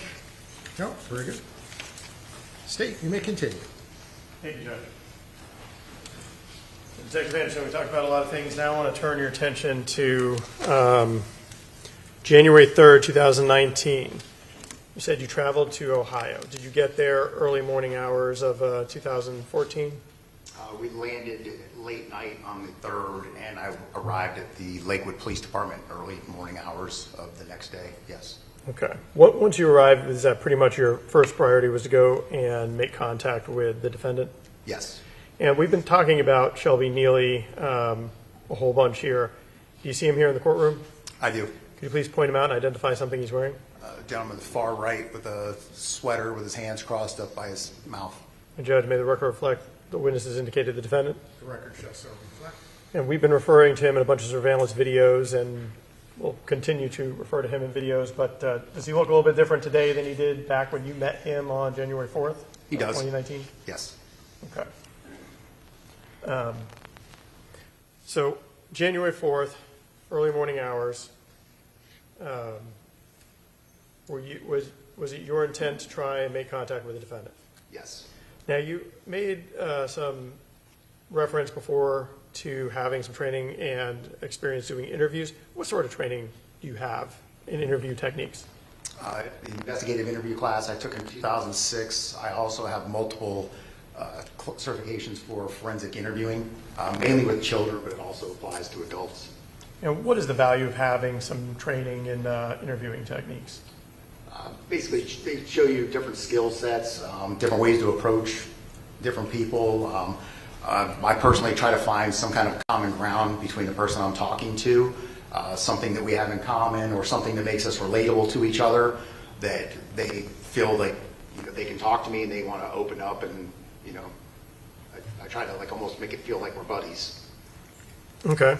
And were you trying to get as much information, just general stuff about the defendant as you could from officers with the Lakewood Police Department that dealt with him, or any other source that you could as you were traveling and as you got to the Lakewood Police Department? Yes. And based on all that, did you and Detective Scarpati discuss strategy in interviewing this defendant? Oh, we did. And what was kind of your strategy going in? We talked on the plane ride extensively on the way there, and the decision was made that I would interview him. Okay. And you feel like you interviewing him one-on-one would potentially produce better results? We both agreed, yes, that it would. Okay. So, sitting down with the defendant, did he agree to talk to you? He did. And did you provide him with his Miranda warnings? I did. Did you do that in the form of a printed sheet of paper? I did. And Judge, approaching the witness of what's been marked as State's Exhibit 2 under 71. You recognize that? I do. And is that a copy of the Miranda warnings that you showed to this defendant back on January 4th, 2019? It is. And did he initial different places or sign it? He did. He initialed in 2 places, and then he signed full signature in cursive with the date underneath it. And you wanted to make sure that he knew that what his rights were and that he could talk to you if he wanted to, but he didn't have to? Correct. Judge, at this time, say I'd like to move State's 271 into evidence. Any objection? All right, it's admitted.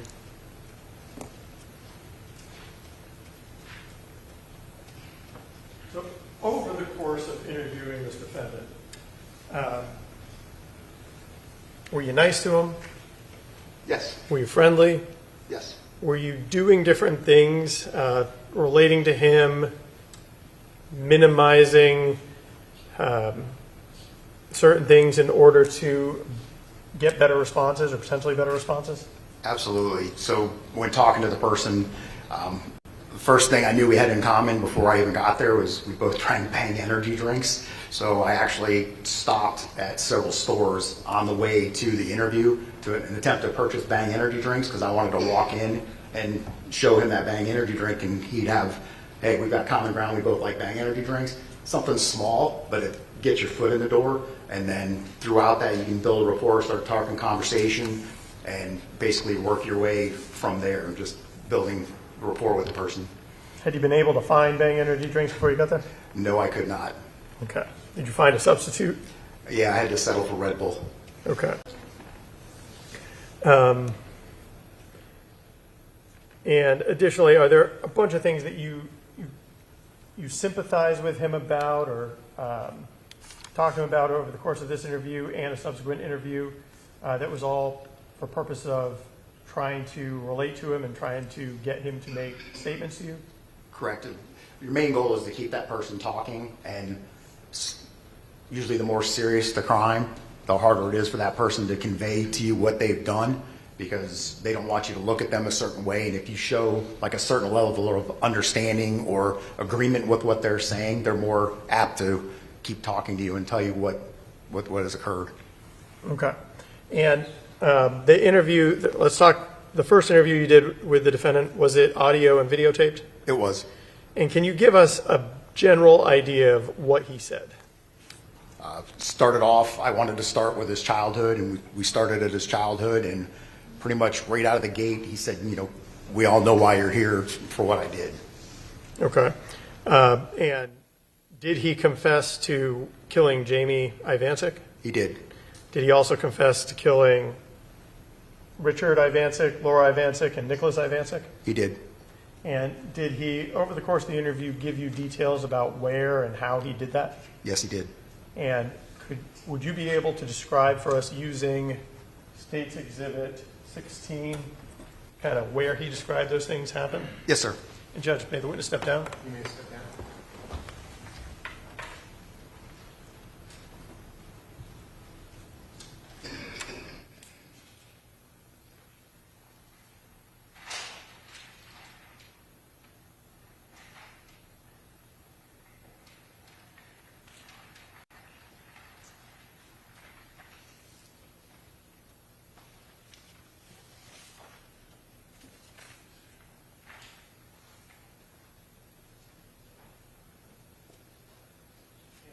Just briefly acquaint us with the layout again. So this is the carport. This would be where Nicholas's blue van, was one that was owned by Richard, was located. This is the outdoor patio area. This was a shed. Walk up 3 or 4 steps. This is like an outdoor floor room. These are where the sliding glass doors were. You make entry into the home. This is the area where the tan leather couch was with the blood stain on it. Continue this way. This is the kitchen. And when you come down, this would be the first room where the tarp was laid out with the rope that kind of went out into here. This is the living room where the love seat that was highlighted earlier with the children sitting on it. This is where the dark brown leather sofa with the paint drop was. This is against this wall. The front door is approximately right here. You can see the steps. Go down the hall. First one on the left is the laundry room. Second door would be the bathroom. First door on the right would be the bedroom we refer to as the no-body room. That's where the kids and him were staying. The second room to the right would be the room where Nicholas Ivancic was found. And then the last room would be the master bedroom. Just inside that doorway, Richard was found approximately here with his head facing the door on his back. Coming into the master bathroom is where Laura was found, approximately right there. And then the street would be right here. Okay, and can you describe for the jury how he laid out where he claimed that he killed these different people? So during the interview, Shelby advises that everyone is gone from the house. Nick is at work, and Laura is out shopping. So he's at home with Rich, and he knows that's when he can get Rich. So Rich is somewhere in this area in the kitchen. He comes up and kills him in the kitchen. Okay, can you describe how he did it? Yes, he hits him with a hammer numerous times. He falls to the ground. He then thinks it's over with, but then he either hears breathing or gurgling. So he goes back over and attacks Mr. Ivancic again until he knows he's deceased. Okay, then what did he describe he did until Laura returned? So Mr. Ivancic is here on the floor, and he waits for Mrs. Ivancic to come home from shopping. He advises that she comes in through the front door, which would be here. She walks in, and as she's approaching, the kitchen side entry, so she hasn't seen her husband. Obviously, she hasn't seen her husband dead, and no reaction. When she gets almost to the doorway, he comes up behind her, hits her in the head, and attacks her, killing her, and she falls somewhere in this vicinity of that room with the tarp. And I believe he said it was stabbed because she was carrying a cup of coffee. Okay, and Nicholas Ivancic, how did you describe what happened with Nicholas Ivancic? So Nick is still at work, so in the interim, he takes Laura and puts her into an area rug. He then drags her from this area down the hallway, through the master bedroom and into the master bathroom, leaves her on a rug, then goes back out, puts Richard on another area rug, drags him. He doesn't say which way he goes. I'm presuming this way because it's the path of least resistance. Goes down, back down the hallway, puts him in the bedroom, closes the doors. He then proceeds to do mopping and cleaning before Nicholas gets home. Nicholas arrives home sometime later that evening. He advised that they hang out, they smoke together, and they ate, and they watch The Grinch.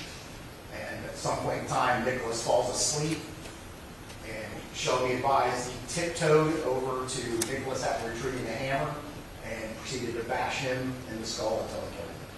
Okay, and did you tell me anything about moving the furniture around and what couch Nick was supposed to have been on?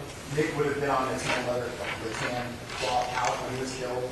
After he killed Nick, he drug him into Nick's bedroom, and he put the tarp over him, and then closed the door. This couch was then moved over to this opening. I think you described how I described to you in the beginning, how the couch seemed out of place because it was blocking the doorway. So he had taken the bloodstained couch and moved it into that room, blocking the door. And then he took the curio cabinet and put it there. And then moved the brown dark leather couch. It's unknown where it was located, but my guess, during the absence of furniture being in this room, that it may have been in that empty room where there was no furniture. It was then moved over against the wall. Okay.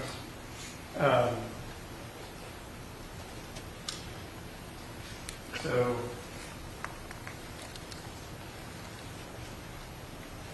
I think you're good with this, so you can resume your seat.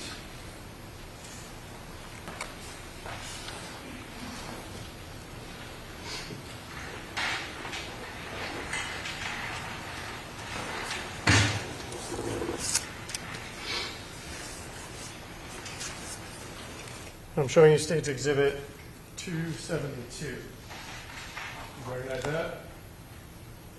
I do. And what is it? the first interview, and my initials. Okay. Judge, at this time, say would like to move stage 272 into evidence.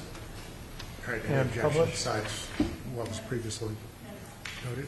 All right. So it's admitted. All right, yeah, I have it here. Okay. All right, members of the jury, you are about to view and listen to a video recording. The court instructs you that the recording has been edited to eliminate irrelevant portions that would not add to your understanding of the case. The fact that the recording has been edited should not concern you in any way and must not impact the way you view and listen to and consider this evidence. You may publish the video.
Person we can see in the video, that's you?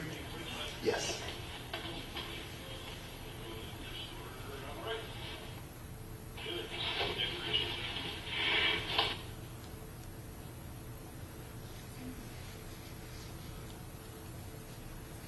How you doing, Shelby? Detective Anderson.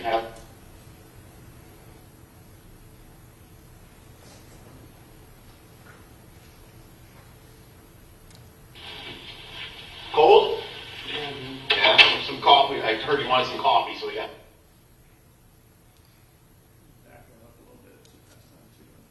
Some coffee.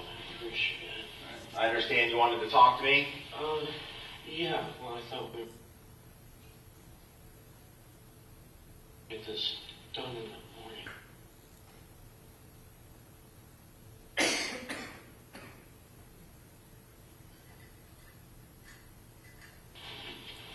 Cold? Yeah, some coffee. I heard you wanted some coffee, so we got you some coffee. Appreciate it. I understand you wanted to talk to me.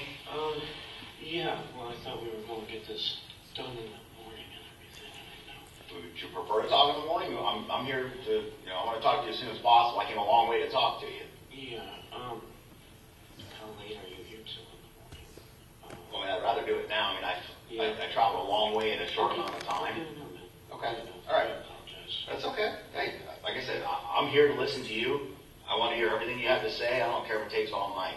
Do you Okay? think I could possibly get a blanket, though? I can have it. I hate to ask, I just had bad PTSD with the whole blanket right now. Yeah, sure. All right, they're going to get you one. All right. I'm sorry. I That's just enough. had PTSD, coldness. PTSD with coldness? Yeah.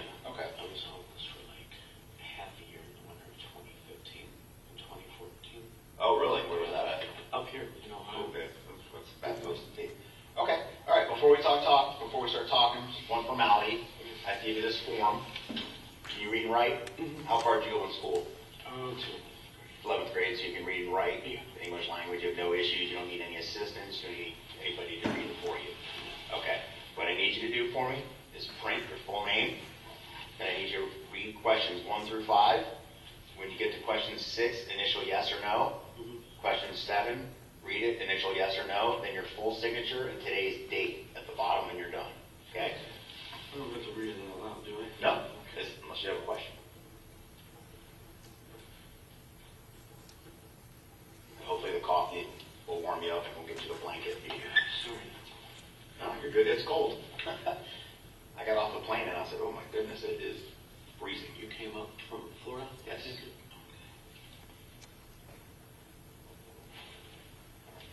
So does that mean I'll be writing with you when we go down?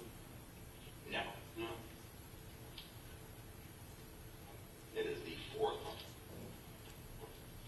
right, then I'll sign the bottom.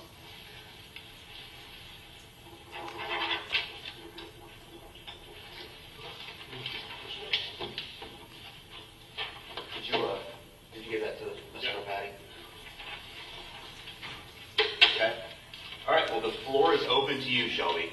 I want to hear, like I said, I traveled a long way to talk to you. I want to know everything and anything that you want to tell me about whatever you want to talk about. Okay, and when we get done with that, if I have questions, I'll ask you some questions. Does that sound fair? Yeah, of course. Okay. Where do you want to start? Well, we're not going bullshit. We know why you're here. It's for the 3 deaths and everything. Okay. Correct? Okay, well, obviously I did it. I'm trying to think of where to begin this long story. Do you want me to ask you a question to get you started? I mean, or do you want to just think about it and you can start wherever you want? I mean, the story kind of like, because I know your questions are basically like, why the fuck did this happen for obvious reasons? I mean, you know what, why don't you start with questions and I'll just make my way into the story in a second. So, Okay. go Well, I want to start way back. Way back? Childhood. How was your childhood? Oh, we want to go there. You know, it was a good, man. Mom and dad both there? Single mom, single dad? My birth father, he was in Texas my whole childhood. But, you know, I had a stepdad and he took care of me. And I considered him my dad. Okay. And everything. I would say I had a relatively good childhood. Really started going downhill when my father killed himself. My birth father. Okay. How old were you when that happened? I was 17. It was a day after my 17th birthday. Oh, I'm sorry. That's terrible. So every time you think of your birthday, you think of that probably, right? Mm-hmm. Yeah, that's not easy. Yeah, so I don't like celebrate all like that. Yeah. But for the most part, my childhood was good. I had, are my kids taken care of? Like my mom picked them up and everything? I can ask. I believe they were with the child protection people, but usually I was on a plane, so I can't say exactly where they are. When we're done, I'll find out exactly what you want to know, and we'll speak to the officers that are from this area, and we can better inform you of exactly their location. Okay. Okay. Last time I checked, my mom was on her way. Okay. She may have. Yeah. Like I said, I literally, Shelby, I got off the plane, and I came a stranger. Yeah. And So. I'm sorry about all this. You know, I didn't want to do any of this shit, man, to be honest with you. I mean, but continue with your question. Okay. So your dad passes away, and then you're with your mom and your stepdad? Yes. Okay. How was it growing up? I mean, good? I mean, you said it was relatively good childhood? Yeah, childhood was good. I didn't run into problems until literally my early adult life, like literally as soon as I turned 18. So when you were a kid, how were you disciplined? There was no like physical abuse, mental abuse? No. I mean, I would get disciplined like any other kid. I was bad, you know. Well, everybody has different. Get ground from my stuff, get my stuff taken away, but you know, I wasn't the easiest of children to deal with either. You know, like getting into mischief, or yeah, I was very mischievous and rebellious growing up. I also got prescribed ADHD. I just think the rebellion came from like strict rules and everything, like a normal child. Right. You just didn't like the rules. Yeah. So I would just break them. Well, kids go through that. Yeah. My I don't know if I'm psychotic or not, but my psychosis didn't really start taking effect until I was like adult life, I turned 18. I moved out of my parents' house. You know, I'm still in school. I'm smoking weed and all this shit. I knocked out the girl, and then just somewhere down the lines, I dropped out of school. We married, and shit was just. I think I just had too much going on my plate back then. That's a lot for a young man to handle. I just was still dealing with my dad's death and everything, so I started lashing out and hitting her and everything, and the marriage ended. What was her name? Her name was Caitlin. Caitlin. Yeah, Okay. but we're on good, just because all that stuff happened back in the past, we're on very good terms now. Did she have the child? Yeah. Okay. Yeah. And how old is that child? She is 6. And what's her name? Mackenzie. Mackenzie. Okay. Yes. All right. So go ahead. I don't even interrupt you. So I went to jail for domestic violence for like a couple of days, and that was a real, I would say a wake-up call, but then it really wasn't, because like I started doing criminal stuff, because then I went homeless shortly after that, so I started going into Giant Eagle and stealing my food and everything, and then I would go to jail for that.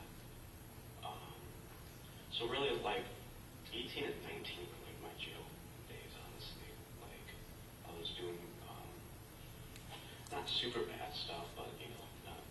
Were you doing stuff to survive? Yeah. Or were you doing it just because you were bad? No, I was doing stuff to survive, like Right. stealing food. Occasionally I would steal fun stuff. Because I was homeless and I wanted to have some type of fun. Because I had like a DVD player that I carried and everything, so I would steal some DVDs. Let me ask you on the homeless part.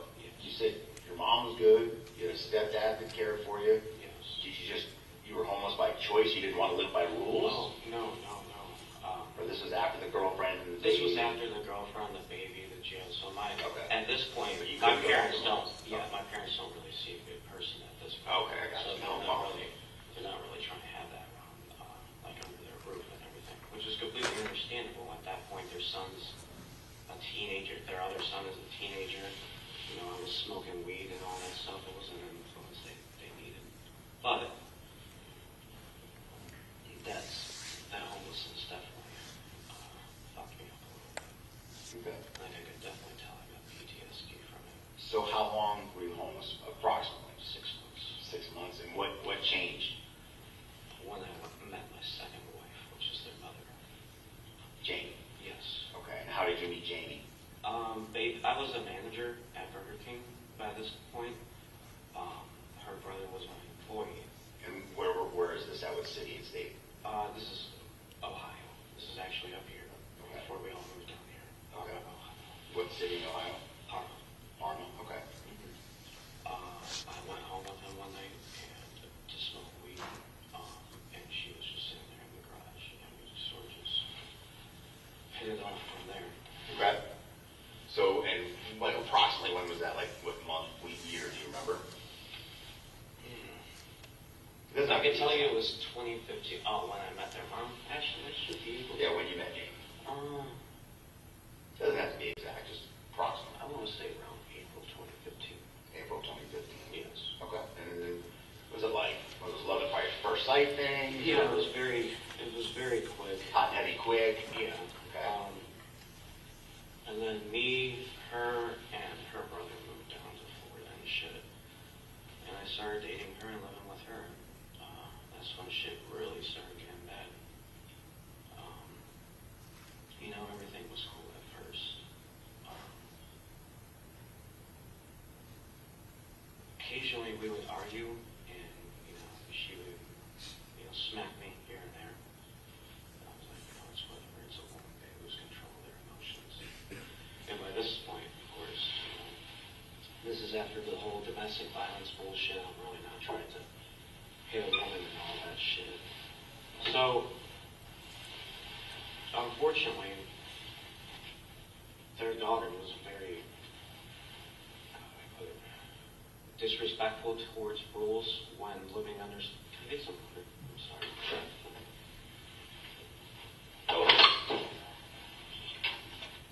Get some water. Yeah.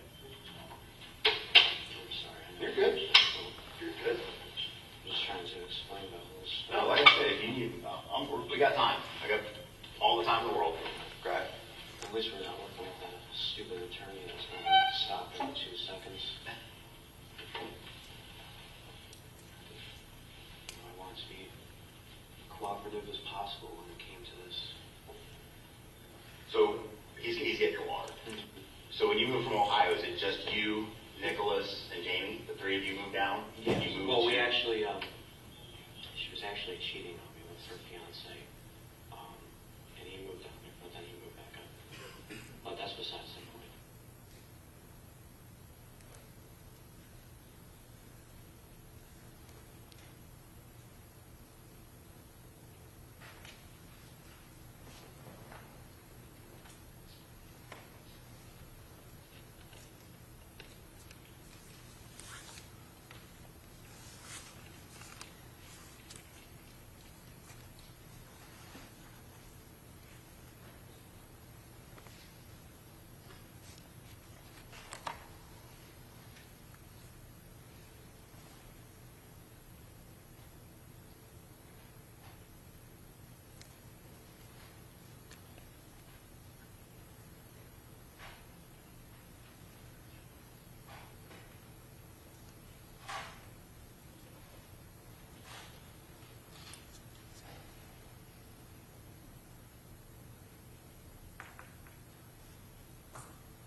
I'm not sure what happened, but the system isn't.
Down there. Where were you guys living in Florida? West Palm Beach. West Palm Beach, okay. Way down south. Yeah. And how did you guys pick that area? Their dad was living down there. Okay. Way before any of them. Because the mom and him had gotten into it. Mm-hmm. They were arguing a lot due to Jamie. And so basically he just moved down south. As crazy as that is, I never heard of that. Yeah. Okay. So when it comes to you and Jamie, like how do you think you're doing as a dad? How do I think I'm doing as a dad? Yeah. I think I did pretty damn good. Yeah. Yeah. What do you think about Jamie as a mother? How do you think she is? How do you think she does? She did not do good. Can you give me some examples of why she didn't do good? Well, I mean, I'm going to be honest with you. She's not alive anymore because of what she tried to do. We're going to get into that. Okay. You know, I do apologize. And when I first started the conversation, it was kind of hard for me to piece together how to tell you that. But you know, we're at a good point where she passed away. There was we'll get into this incident, but there was an incident down in Florida where She had an extreme case of psychosis, and I'm sure you can look up all her records and stuff. I'm sure you've seen that she's attacked her parents in the past and all that good shit.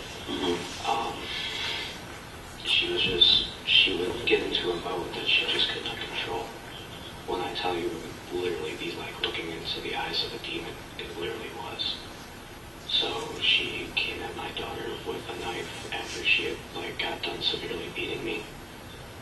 And there are scars on my body and shit, you know. And I'm not giving myself an excuse, man. I'm just telling you the reason as to why shit happened. But when you come at my daughter with a knife, I have to stop you. Right. And unfortunately, I went too far. I choked her out, and then when the blood started coming out of her nose, I stopped. But It was too late. it was too late. And where was that at? This was at a house. This was the last house that we had down in Florida, and this was about a year ago. So she's been deceased for a year? Yes.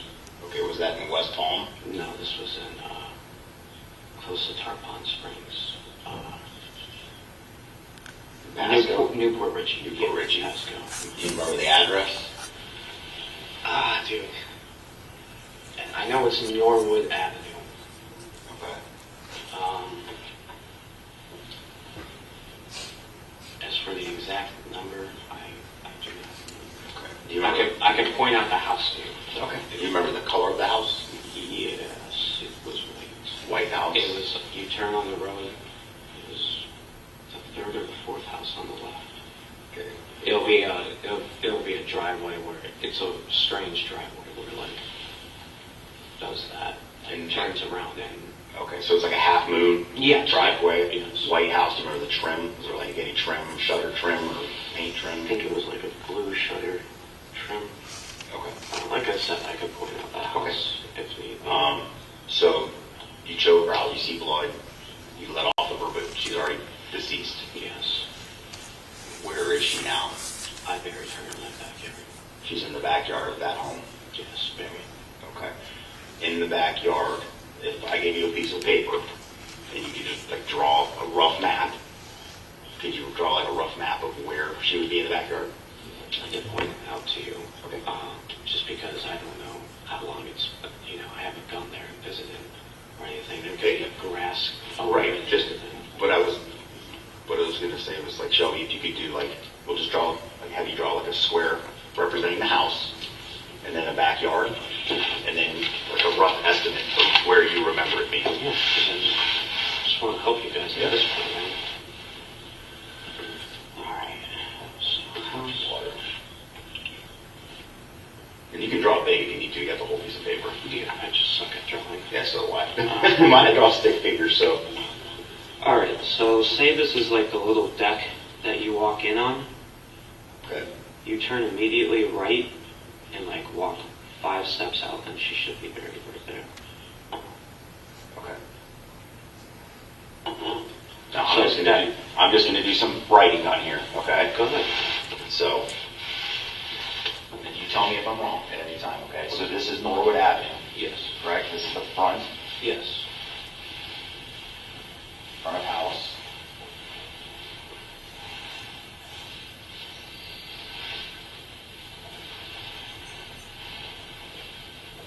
Okay. And there's some kind of a wooden deck off the back. Yes. Okay, and I'm just going to draw an arrow, wooden deck. And then To the right. 5 paces to the right. To the right. Outside the deck, yes.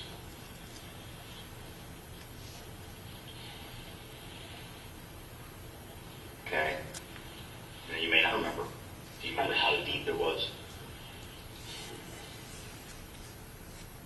It's way deeper than that stupid hole I dug out earlier. Deeper than the one you dug at the other house? Yeah. Okay. Way deeper. Probably double that. So 5 feet estimate? I'll 5 say feet? so. Okay. Okay. Did anybody ever ask you where she was? Oh, yeah. I mean, I'm lying.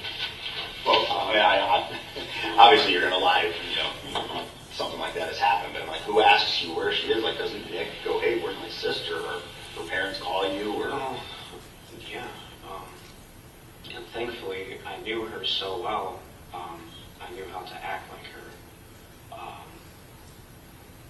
weird, man. You know, they never talked to her over the phone or anything. I would just act like her. I was on text message and everything. You know, sometimes I act angry at the parents and all this stuff, but dude, I would just feel bad. So I would like send them pictures and everything of the kids because like they were persistent. And of course, you know, everybody else, you know, because I left for it immediately. After that? Yeah. Let me, and I don't think I asked this. Approximately, what was the date that this occurred?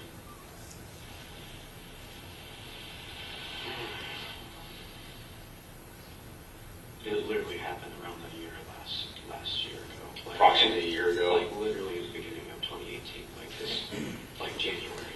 January of 2018? Yes, like I was gone by the end of 2018. Or not, by the end of January, I'm sorry. So do you remember the beginning of January? End of January? It was definitely middle of January. Middle of January of 2018 on Norwood Avenue in Newport Richey? Yes. Okay.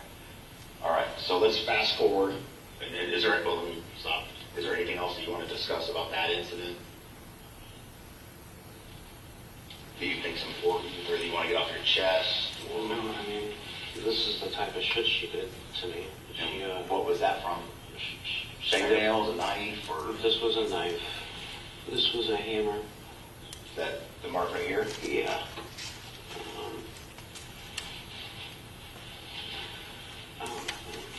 Did you ever call the police on her? The police were called on her multiple times in Newport Richey? Or where? In just in Florida and Ohio, man. Like, but I was just under her control, man. Like, I know I come across as the evil one, and quite honestly, I am. You know, I'm a monster for the shit I did. But unfortunately, there's a reason for the shit that I did. She would go in jail. Her parents would lie for her. She would come out. She would go into the psych ward. Her parents would lie for her. She would come out. I would lie for her because I was under her control. Now, when you say she was like the psychosis that you described, was she seeing a doctor or a psychologist? She refused to. Refused to? She on any meds? She refused to be on any meds. So she thought that she didn't need any help. During the duration that you knew her, she never was a doctor that you knew for her. We tried to get her there, but she just did not like what the doctors had to say, and so she'd be like, "I'm not going there anymore."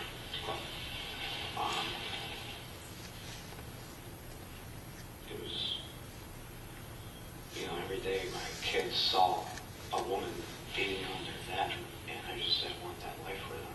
Yeah. Oh, I know what I didn't ask you. And when this occurred, when you choked her, and she passed away, what room of the house were you in? What room of the house? Yeah, where were you in the house when it happened? Living room. The living room? Yeah. Okay. And you said that she was coming at your daughter, Bella, correct? Mm-hmm. And she had what did she have? She had the fucking butcher knife. Butcher knife? So you're saying was it like raised up? Like no, dude, she was coming at her. You don't understand. When she gets into those modes, I've seen her mom get in front of her, and she smacked her mom like it was nothing. Like, she had schizophrenia, bipolar, and... Undiagnosed, right? That's what you think she had? Or No, was it diagnosed? It was diagnosed. Okay. Okay. She had definitely... She was, during her childhood, she was seeing nothing but psychiatric doctors, and especially in her teenage years, because she was a wild child. Her parents would let her stay out till whenever. She would come home at 6 o'clock in the morning. She told me she did 30 hits of acid in the course of 2 months, which is insane. It's like... Do you remember the time of day it was, or was it at night when it happened? It was midday. Midday. When you said you intervened, were you injured at all during that episode? Yeah, that's from... So the scar on your right forearm that you're showing me about mid-forearm, that was from the incident, January 2018. From Jamie, when you intervened, you got cut with a knife. Well, this was before the intervention. She had already beat me up. I was already caught up in Right, anything. but I'm I saying, was- the night that you killed her, Mhm. do you, Yeah, did you get injured that night? Yes. this So is around that when night. you intervened between her coming at your daughter with a knife, you sustained that injury? Mhm. Okay, in the living room of the home in Newport Richey? Yes. Okay, all right. So you leave Pasco County, where do you go to with the kids? Ohio. You go back to Ohio? Yes. And you stay with who? I stay with myself. Stay with yourself? Yeah, I had some money. I threw down on a place. Sorry, I'm just readjusting myself. You're fine. I know those aren't the most comfortable things. They're fine. I bought a place in Elyria. I tried to make it work. I even got a job and everything, but people just weren't babysitting my kids. Babysitting was hard to come by. Mm-hmm. And of course, during that time period, I was afraid to get on welfare because it's like they're going to be looking for Mom. They're going to be like, where the fuck is mom? And then, so I left there for like a couple months. And then I can't make it. My parents can't help me because my brother has cancer at this point. He beat it though. Okay, well, that's good. Yeah. So I have to move to Texas to where all my other family is at. So I did that for like half a year, I believe. Who did you stay with in Texas? I stayed with my granny for the most part. And then me and her got into it. What's her name? Oh, shit. Deborah Gray. Deborah Gray, okay. She's still living? Yeah, she's alive. Okay. Then she kicked me out because she couldn't handle the kids. But I was working a good job. I was working in the oil field for a while there. Then I get another place. And I'm working and everything. I'm still trying to shake off in Jamie's family for the most part. And it's just... Are they pestering you, like, where is she? We haven't seen her? No, it's not even that. You're still doing the texting like you're her? Yeah. But did she have her own phone and you had your own phone, or did you guys only have one phone that you shared? We only had one phone. Okay, because I was thinking to myself, like, you had to keep paying the bill to claim like you were her. Yeah, Okay, so you shared a phone and you just pretended to be her. Yeah. Okay. Yeah.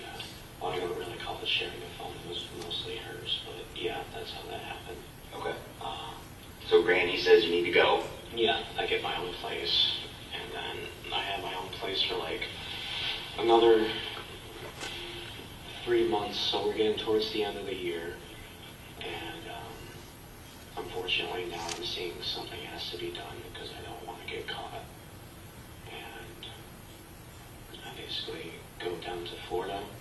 I do that. Okay, let's back up because we need to be more specific as possible. You're doing awesome. Okay. At what point in time, what month, was it like a spur of the moment thing, I'm going to Florida, or were you like devising a plan, like I need to go to Florida? It was more of a spur on the moment thing, like. So what day of, I'm assuming it's December, Well, correct? it actually worked like this, because I was going to lose my place too, because I couldn't hold my job, because I was running into the whole babysitting. Childcare again. And so I think I just got into a mode of panic, to be honest with you, because that was the first real time that I didn't know how I was going to keep shit together and everything. Right. So what at that point in time, what kind of and also on top of it, I had told her that we were coming down there to vacation to like kind of hold her off and everything. And now that's not. You say her, you say me and Laura? Yes. So you call, did you speak to her, or was it a text message? Text message. So through text message, you tell Laura in Florida, hey, Yes. did you imply that Jamie was coming, or did you say Yes. me and the kids? I implied that Jamie was coming. Okay. So I'm sure she was excited, right? Yes. Okay. And when was that about? Do you remember the date that you initiated the contact and saying you're coming to Florida? I want to say August. Oh, way back in August? Yeah. Okay. Because, now granted, I had no intention of going down there. Right. I was just trying to hold her off, and then I was going to be like, we're busy with work, this and that. And unfortunately, I lost my place by the time that time period came up. And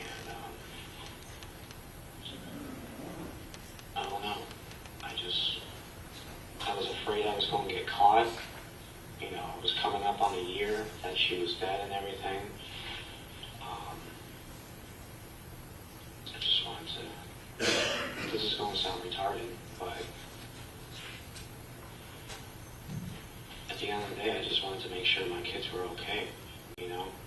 So were you worried that they were going to try to take them from you? I was worried that they were going to try to take them from me. I was worried that, honestly, no offense to them, they were great people, and I did care about them and love them greatly. I did. I actually got along with her more than my own mother, Right. which is sad. You know, I didn't want to do this shit, man. I didn't want to do any of this shit. But they just don't know how to raise kids, man. Like, flat out. Okay. Well, let me ask you this. So you initiate conversation with Laura, August. When do you leave Texas and drive to Florida? What date? I can tell you it's in the beginning of December. As far as the exact datage, I would have to go through my phone to be able to tell you that. Okay. Like, in relation to Christmas, how many weeks prior to Christmas Oh, do you think that you got to Florida? It was definitely like beginning of December. Beginning of December, you drive from Texas to Florida. Mhm. What are you driving? Her old car that I had. Jamie's old car? Yes. Is it a Hyundai? Yes. Do you remember what color? Silver. Silver Hyundai Elantra? Yes. And what, is that Texas tags, Florida tags? Florida tax. Okay. Where's that car at now? It's actually parked at the Meadows. It is? Yes. Okay, is it by the clubhouse? Yes. Okay. Yeah. So it's a silver Hyundai Elantra, four-door, do you remember the year? In 2010. 2010 silver Hyundai Elantra with Florida tags parked at the clubhouse. Mm-hmm. Okay. So you're not sure the exact date in December? Yeah. Beginning to mid-December? No, it was beginning. Beginning in December, you pack up the kids, Mm-hmm. pack up, I'm assuming, the stuff you're taking with you because you're leaving everything else behind, right? You drive to Florida. Mm-hmm. Does she know you're coming, or you just kind of show up? No, she knows I'm coming. She knows you're coming. However, she thinks that Jamie is staying behind due to work issues and everything. Okay, okay. So you arrive. Mm-hmm. How's it go? It goes great at first.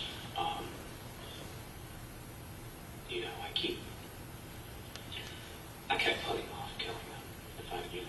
If I'm going to talk about this moment, we'll talk about it. I put off killing them, and I tried to look for every alternative not to do it. And of course, I didn't have to do it. There was no reason for me to do all this, but I felt bad. I kept putting it off. They were enjoying time with their grandkids, and At what point in time did you decide I have to kill them? Was it when you were driving there? No. I fought with it literally up until I did it. Okay, so when was your first thought of, I need to kill them? Oh, it was definitely on my way there. While you're driving there, Yeah. you're thinking to myself, I need to kill them. Yeah, if I'm going to survive and raise these kids and not get caught. And then I get there. Because they pose a threat to what you believe was a threat to your custody of your children. Well, not even in custody, me getting caught, and I didn't want them raising my kids. Like I said, they don't know how to raise kids, and I hate to say that, but they're very great people. The kids that they raised did not come out good at all. Right. Jamie was a prime example. Nick, he was just, he wasn't even a person. He was just there, just living. He just sat there, played video games, went to work. Okay. So you Sorry, I know I keep getting off track. No, you're doing great, man. It's just this shit's hard for me, man. You're doing great. You're doing great. While we're in the steps, I'm trying to get stuff. I don't want to forget things. Of course. And I kind of want to try to do as sequential order as we can, so we're not jumping around. You know what I mean? If I'm being honest with you, we've been doing awesome on the order. As far as time and everything, as far as chronological order. Okay. We've been doing very good. Okay. So you get to Florida. Do you keep your car at the clubhouse all the time? No, it was parked in their driveway. parked in their driveway a couple times? Okay. So you get there, where are you sleeping? I'm sleeping in the first room on the right. First room on the right. I know you've been in the house. Yes, I have. The first room on First room on the right. Okay. Where are the kids sleeping? Are they sleeping on the couches? No, they were sleeping in there with me. Sleeping in the bed with you? Mhm. Okay. So,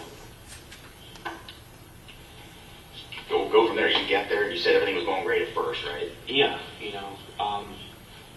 by the way, also what made things easier to not be able to talk on the phone with them, for Jamie not to be able to talk on the phone with them, there was a debt collector from the old house, because, the old house got trashed. I kind of trashed it to, make them not really, think that there was a dead body there, Try to throw them off. Yeah, I was trying to be intelligent. It's the most unintelligent thing you can do. Well, while we're talking about that, when you put her in the grave, you cover it, did you do anything to disguise the top of the grave, like put leaves over it or anything? Because I've seen, you look at the backyard, you don't want to see this fresh pile of dirt. Yeah, no, I put something over it. It was, we had a bunch of these wooden, oh god, I can't remember what they call them. Not wooden planks, but basically there was a bunch of shit that could have been used for construction in our backyard that I put over. Just laid it over the top of it. What did you do with the excess dirt? Just spread it around the yard? Or? Oh, I just put it all in the grave. It all fit in there. And then I just smoothed it out and then put stuff over it. Okay. All right. So fast forward, we're back to your Tarpon Springs. Your kids are staying in the bedroom with you. You go down the hall, first door on the right. Yeah. Correct. Yeah. Okay. So I'm there for probably a good 2 weeks before I killed him.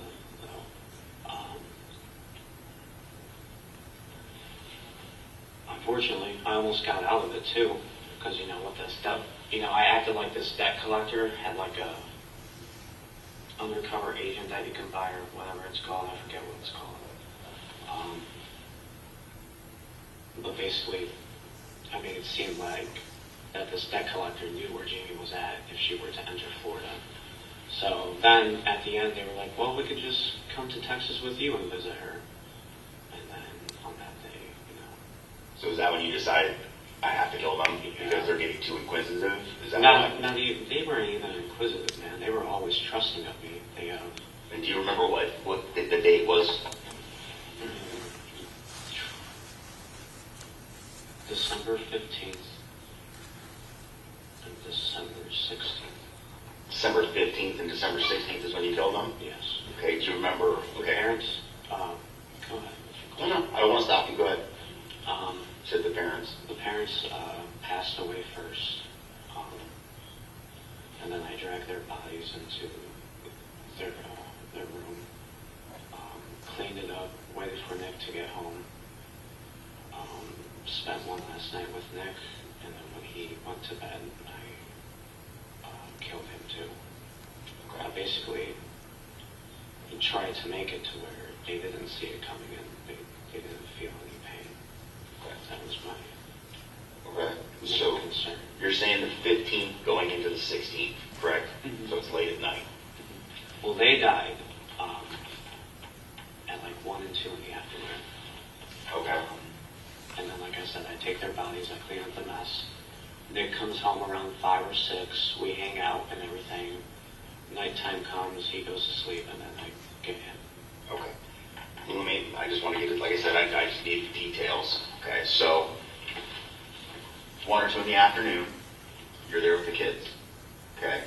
Where's Rich and where's Laura?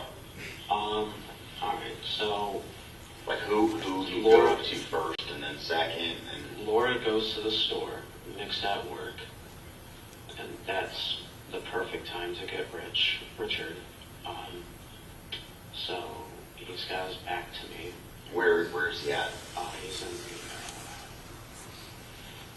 you enter the house, you go to the left, that dining room type area.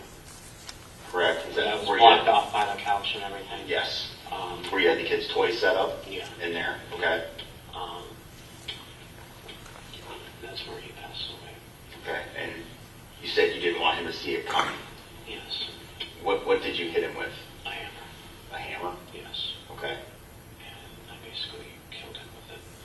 Okay. You say, where's the first place you struck him with the hammer?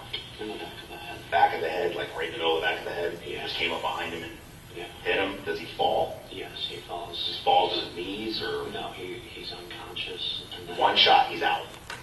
Well, he's unconscious, yeah. Okay. And then I whack him again a couple of times on the head to give him a quick death. You remember where on the head? No, because if I'm being honest with you, I wasn't trying to commit the act in the first place, so I'm not really trying to look. I know I definitely got him right here, but all I really did was bash him a couple of times and then walk away. Okay. And then he passed away. Did you hear him still breathing or? When I did, I would go over there and whack him just to try and get him to be done because I didn't want him to suffer anymore. So after you hit him the first couple times, you walk away, and I still want to put words around. You hear him, so you go back and you hit him a couple more times? Yes. Okay. And how many times did you have to keep going back? That was only one time that I had to go back. Okay, so if you had to guesstimate how many times you struck him with a hammer, what would you think? I would say 5 to 7 times. 5 to 7 times. And it's right in the area by where your kids' toys were at? Yeah. Okay.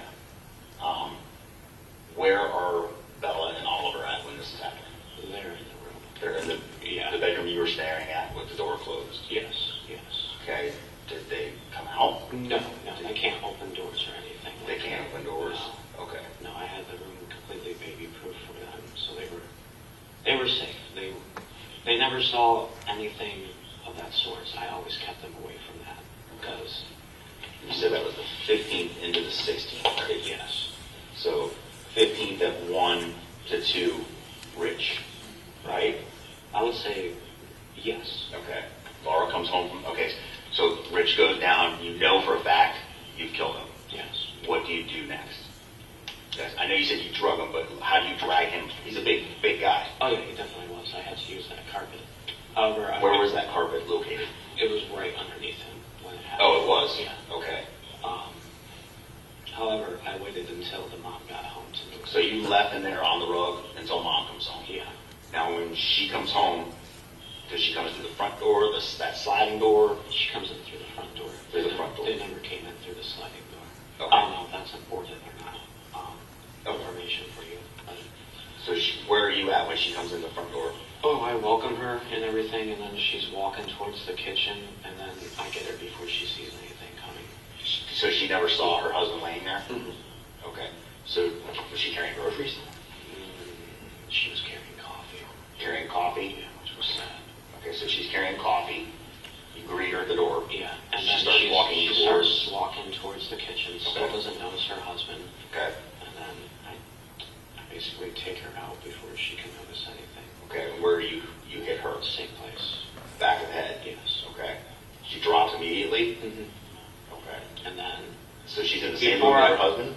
No, she's in a different room. Where? She is in the living room, walking towards the kitchen. He's in the dining room. Okay. Towards the left and everything. Like I said, I don't know how the fuck she did not see him when... So she basically walked pretty much right by him, from what you're saying? No, she did not walk by him. No. Like I said, I don't know, but do you remember the layout of the house? If you want, you can draw. We'll give you another thing, and you can draw. Yeah, because I'm just trying to make it... Yeah. Just draw at bigger scale. I know you said your drawing's not good. I don't care. We're not here for art class, so...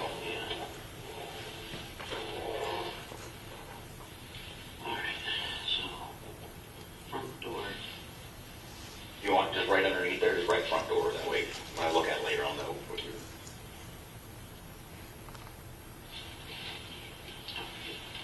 And then this is where he would be at. Right, just right underneath it, Rich, for me. Here's, of course, couch.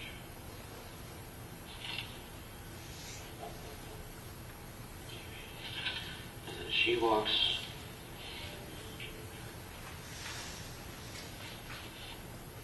Walking towards there. I stop her right here. Okay. So you hit her in the back of the head.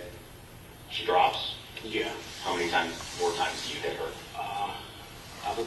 I would definitely say I hit her a good 4 to 5 times because after dealing with Rich, I saw that, You want to make sure. yeah, I want to make sure that you're dead and not suffering because that, I know it's fucked up, but that was the last thing I wanted was for them to suffer. You said they're good people. Yeah. They did consider they deserve what they got, right? Where did you get the hammer from? No. Was it in their shed? It was in one of the drawers, Like a junk drawer in the kitchen? Yeah. Okay. Okay, so she's on the ground. They're both deceased. Mm-hmm. What time do you think it was that you get her? She was like literally in the 2 p.m. range. Okay. So approximately an hour later, you get her. Yeah. Okay. So they're both down.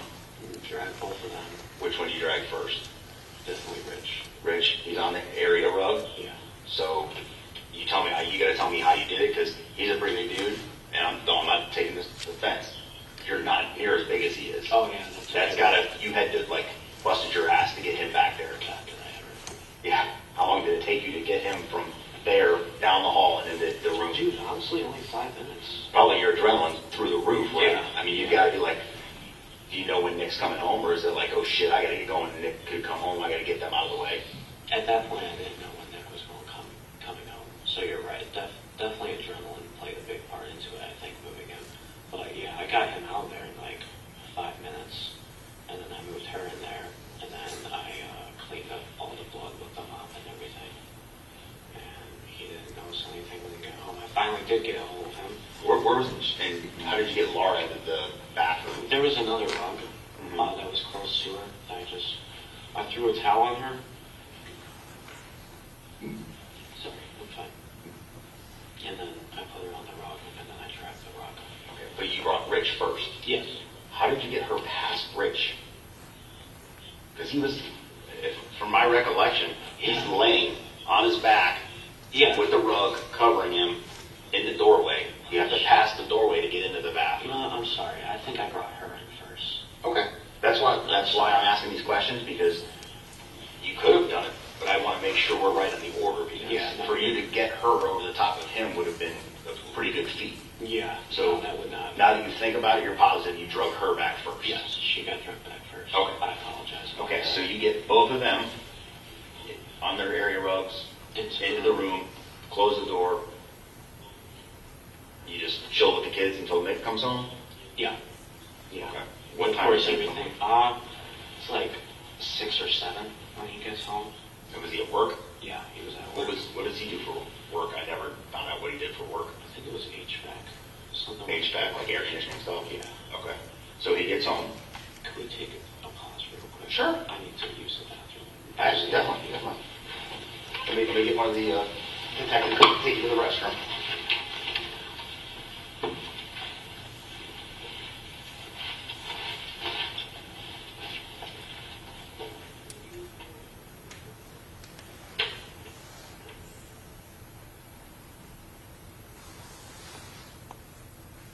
Better? All right. All right. So,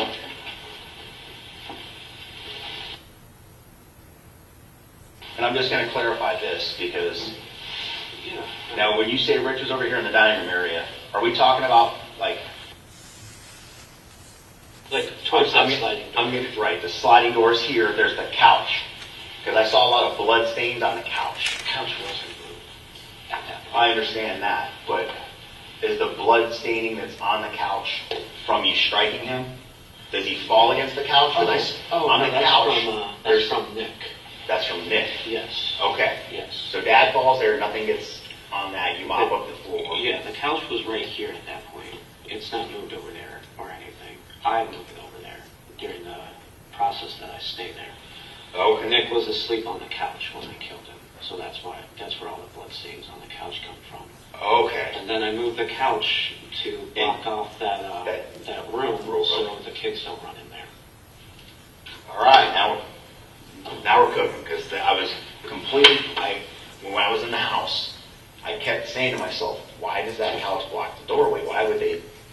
Like I'm not an interior designer, but you're blocking an access way to. It just doesn't seem. It's okay. Yeah. So that was all for the kids, so they wouldn't run in there and everything. Gotcha. Okay. Because even though it was like cleaned in there and everything. Like, I don't know, I'm still, I didn't want them anywhere near that type of shit. Understandable. I mean, you don't want your kids to see that kind of thing. Okay, so let's back out a little bit. So, just to clarify, they're both down. You've killed both of them.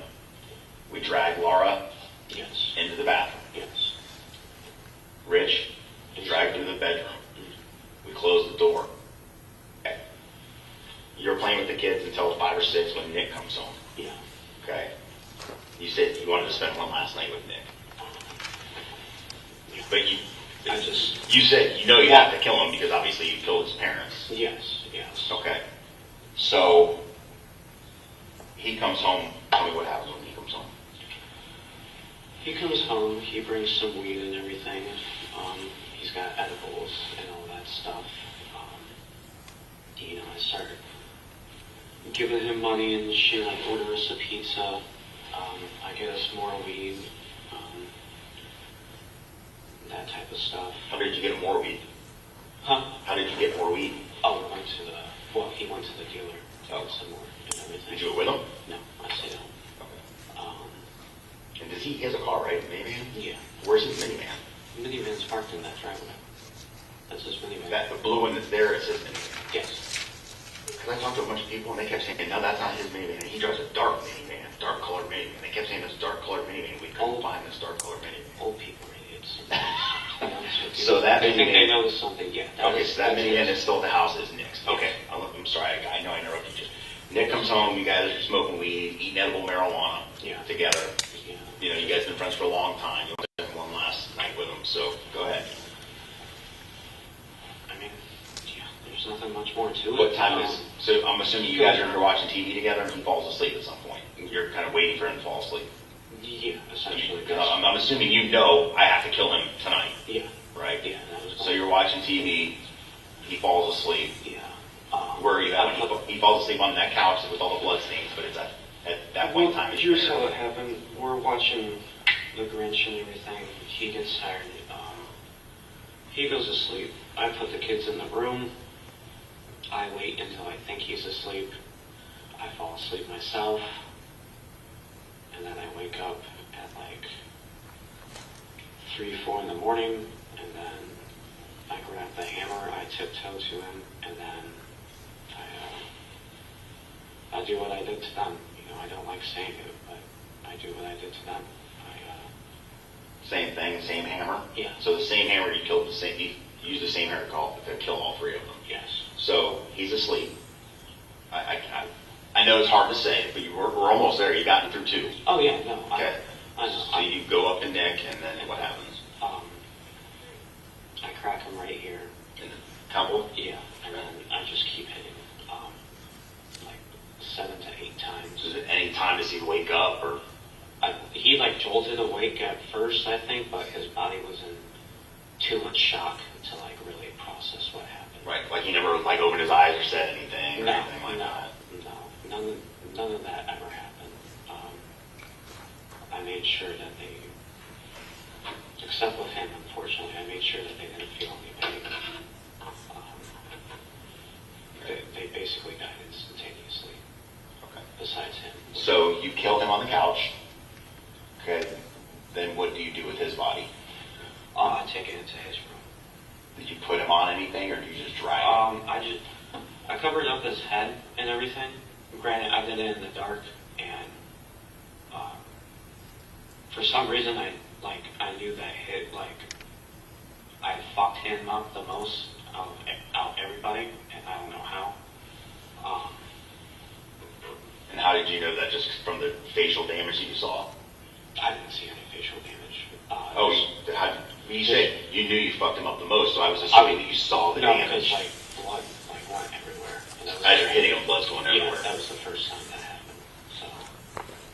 So when you hit the other 2, it wasn't? Yeah, it wasn't a splatter rate. Okay. And it was. And then I had some towels underneath, or a blanket or something. It was a blanket. It was a blanket I had. Is that the orange and black one? I think so. Whichever one that he was on. Okay. Everything. I take him and I drag him into his room. And then I clean up the area. And then my kids wake up and So you clean up the area, you mop it all, Yeah. you move the couch, Move the couch. from the wall yeah, by the door Mhm. over to by where you took Rich out. yeah. Okay. Blocking that entryway. Mhm. Okay. So you close the doors, and you said yourself your kids can't open the doors. Yeah. My biggest fear is if I'm you is, holy shit, I don't want my kids opening the doors and seeing dead people. Yeah, I know. That's why I made sure that they covered Okay. it up. Yeah. Um, Trust me, my kids are my number one priority. I believe you wholeheartedly. For someone to do something of this extent to protect their kids, I'm not saying it's right. And I know you know it's not right, right? You know right from wrong, right? You know what you did was wrong. But at the time, I think maybe you thought you didn't have any other options, right? Exactly. You were pretty much out of gas, right? Out of options. Okay. So that's the 15th and the 16th, correct? They pass away on the 15th, and he passes away on the 16th. 16th, and then like in the middle of the night, whenever you wake up, you remember what time it was? I think you said It was 4 o'clock in the morning. 4 o'clock in the morning. You remember it being 4 o'clock in the morning? Did you just like see the cable box or? Yeah, I looked at the time. I'm like, I'm a fucking idiot. And then I took care of that. Okay. I can give you time of death for most of them. Yeah. You want to write? You can write it right next to the name as well. I know he's 1 p.m. Even if you want, you can write the date underneath it too. So 12/15.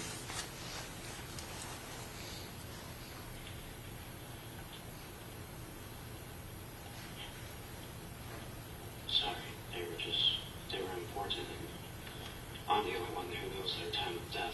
No, it's very, like I said, the sequence of events are very important, and I'm glad you know that. Yeah, I'm sure you're probably very surprised with my cooperation too. I've been doing this a long time, and No, really. you never know. Well, you live in the crazy state too. The crazy state? You call Florida the crazy state? Oh, yeah. You know who else calls it the crazy state? My mother-in-law. Oh, She's from Michigan. Oh, well, that's why. And she says all the time, all the crazy stuff happens in Florida. A prime example. Prime example. Okay, so, all right, so they're put into the rooms, doors are closed.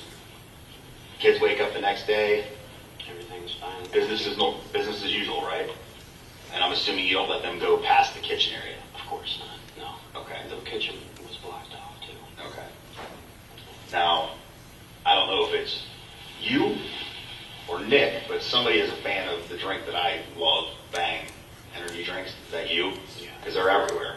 If you want. So I'm going to be in jail, obviously. In my house, I got like 3 cases of them bitches. Yeah. Cotton candy, the Sour Head, and more cotton candy. Yeah, those are your favorites. Yeah, so if you want to, go ahead, man. No, unfortunately, I can't do that. But where were you buying those at? Were you buying them at the 7-Eleven on the corner? Yeah. You go in there like every day? Yeah. And then I'm like, dude, you guys got the cases for sale? Yeah. And he did. Man, those things work. Is that what you oh, no, you got the red. They didn't have anything at the store. I stopped at the 7-Eleven on the way here. Yeah, dude, it's so hard to And find. I was like, yeah, they didn't have it. So I had to settle for Red Bull, but I had to get something. So basically, I'm sure they like knew every morning you came. Did you go there at the same time every day with the kids? No. When I bought the case, that was like probably literally the day that this happened. Because I wasn't really trying to go out all like that anymore. You know, I had to figure out what the fuck I was going to do with 3 bottles. So when you wake up that next morning would be the 16th. You take the kids, you go to the 7-Eleven, you bought the case. Yeah. Okay. Then you come back. Well, I wouldn't say I made the specific trip to do that.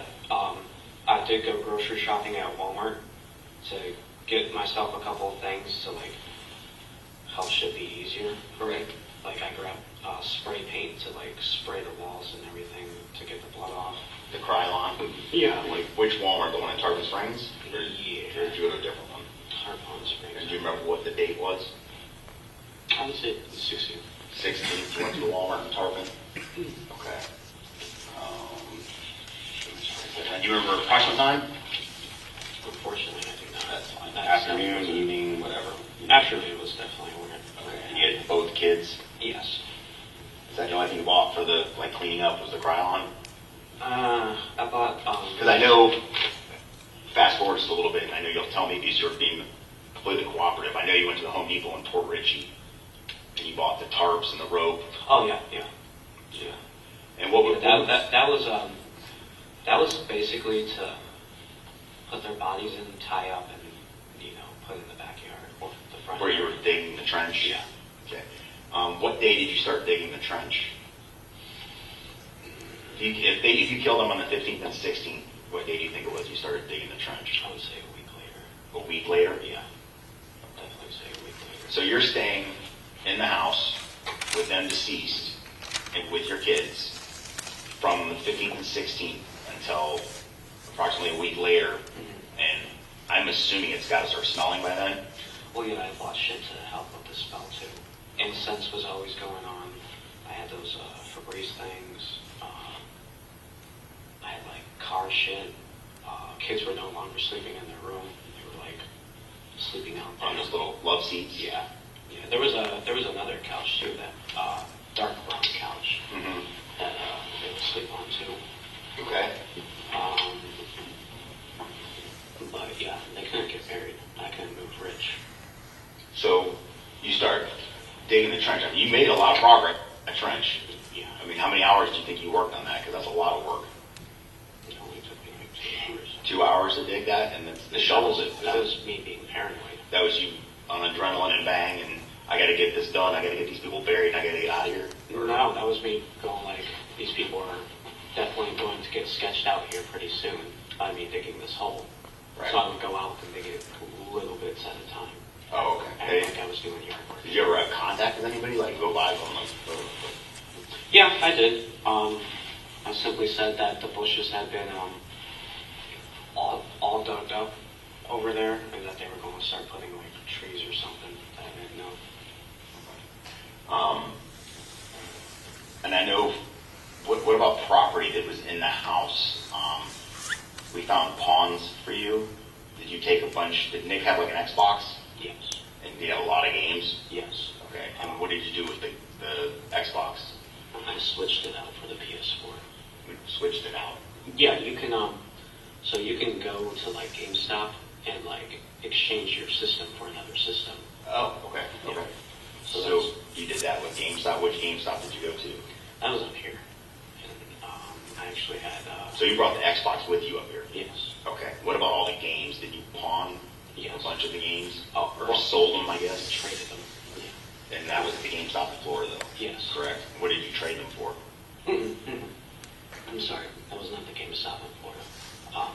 I'm sorry, I'm getting confused on this. So system and games get brought up, right? I don't go exchange it myself. My dude Thomas does, the one that owns the house and everything that I live with. That's who did it. Because there was just one night where I was, it has like all his information on there, and I didn't want Thomas to. It has all of Nick's information, like his Microsoft account. Yeah. The reason is I know if my son plays Fortnite and has an Xbox, Yeah. I had to set it up for him. So Yeah. you didn't want it to be connected to you with his Microsoft account information. Yeah. So Okay. I was like, it's time to get rid of that. But your new roommate had no idea, right? No. You had never told him, No. obviously, any of this. Do you mind if I ask you something? Sure. Since I'm being cooperative, I'm just interested. Where did I fuck up with the car? Like, how did you guys catch up to me? Was it the car that got me? I mean, I know I left it behind a bunch. I'm just curious. There's a lot of things. There was no real one thing. There was a lot of things. I mean, you did things. I think you may have thought you were doing them carefully, but you didn't. Okay. I'm not going to go into specifics. Don't give me specifics. There's no reason to. Yeah. I will say this. There wasn't one thing. So you can't beat yourself up over like, man, if I had just done that one thing. You did a lot. Okay. It was traceable. Okay. Okay. So, what else do you take from the house? His coin collection. His coin collection. Which is on top of the fridge. On top of the fridge where you live now? Yes. Okay. And what about IDs? Yes. Driver's licenses? Yeah, I took that. From who? Rich and Nick. I could not find Loris. You looked for it, but you couldn't find it? Yeah. And what was the purpose of that? Honestly, I know this company called LiveOps where you can work at home, but you gotta have a clean record. So that's what I was going to use that for. You're going to use Nick's identity? Yeah. Okay. Yeah. What about Rich? Why did you take his? Just to not leave behind evidence. You know, it wasn't really the smartest thing to do, to be honest with you. I know you're trying to find a comprehensive reason as to why, but Right. Well, like I said, I'm trying to understand your mindset, what's going through your head, why you would do things. And so the coin collection was to get money, obviously. Right. So I can. And there was like sheets of money too, right? Mm-hmm. Yeah, you'll see the sheet of money in there. So there's a sheet of money, collectible coins. In the suitcase. Here. Want me to write it all down for you? Sure. Yeah, right. You can write down everything you took from the house. And where you just write down what you took and where it is now.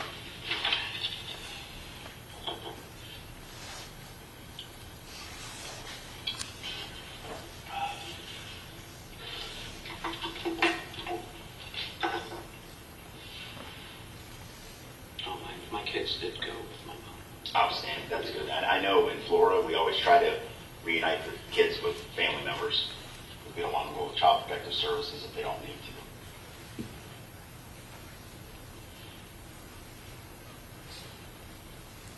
That's all I care about is their safety, man.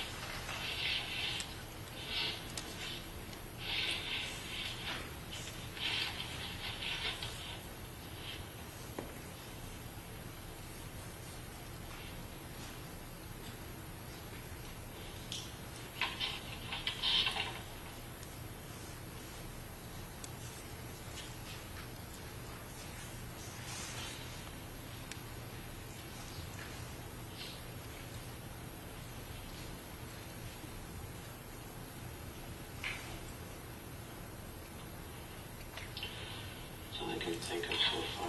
Okay. It's also like 2:13 in the morning, so if I think of something else. Yeah, definitely. If you think I'll keep the notepad right here. You think of something, you let me know. I'll slide it over to you. All right? Sound like a deal? All right. Actually, if you want, I'll just keep it right in front of you.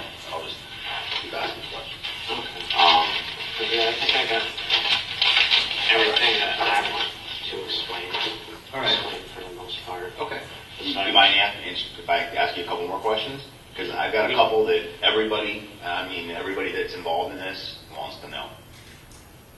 What is going on with the paint?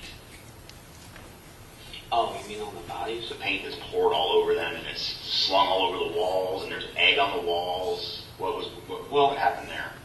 All right, so let me take you into a little trip into my mind. I thought the paint would not stop the decomposition, but block out the smell. Okay. So that was one of the theories we had. Yes, block out the smell. You guys were correct. Okay.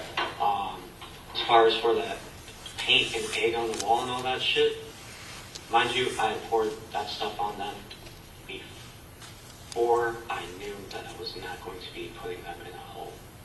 So therefore, with the house with my ex-wife, I was trying to trash the house to make it look not focusing on the fact that somebody died there. Yeah, something else might have happened. Something awful Yeah. had happened there. Yeah. Okay. But like I said, that was done a time period before I realized that I could not get them in that hole. Okay. And all the chemicals, did you pour chemicals on all of them, or was it just Nick? Just Nick. Okay. Was there a reason just Nick? He was the most foul-smelling one, so I was really trying to block out the... And it looked like, you tell me if you may not remember, like a gallon of bleach, pine sol. Yeah, all that. Was that stuff that was in the house, or was that stuff you had to go buy? No, that was stuff that was already just in all the house. household chemicals that you had. What'd you do with the hammer? kind of, what's in the house for you guys? It's underneath the bed. It's in the house that you're in now, underneath the bed. Oh, no, not my house. It's underneath their bed in their house. Is it underneath Rich's bed? Mm-hmm. Underneath the mattress? Underneath Rich's bed. It's on the floor? Yeah. Okay. You just... I'm tired too. So, let's see. I'm actually waking up a little bit. Get a second wind? Yeah. Yeah, I'm on like my fourth. I know you're saying thank you for being cooperative with you, but thank No, you for being cooperative with me. it's much appreciated because in cases like this, everybody has theories of what happened.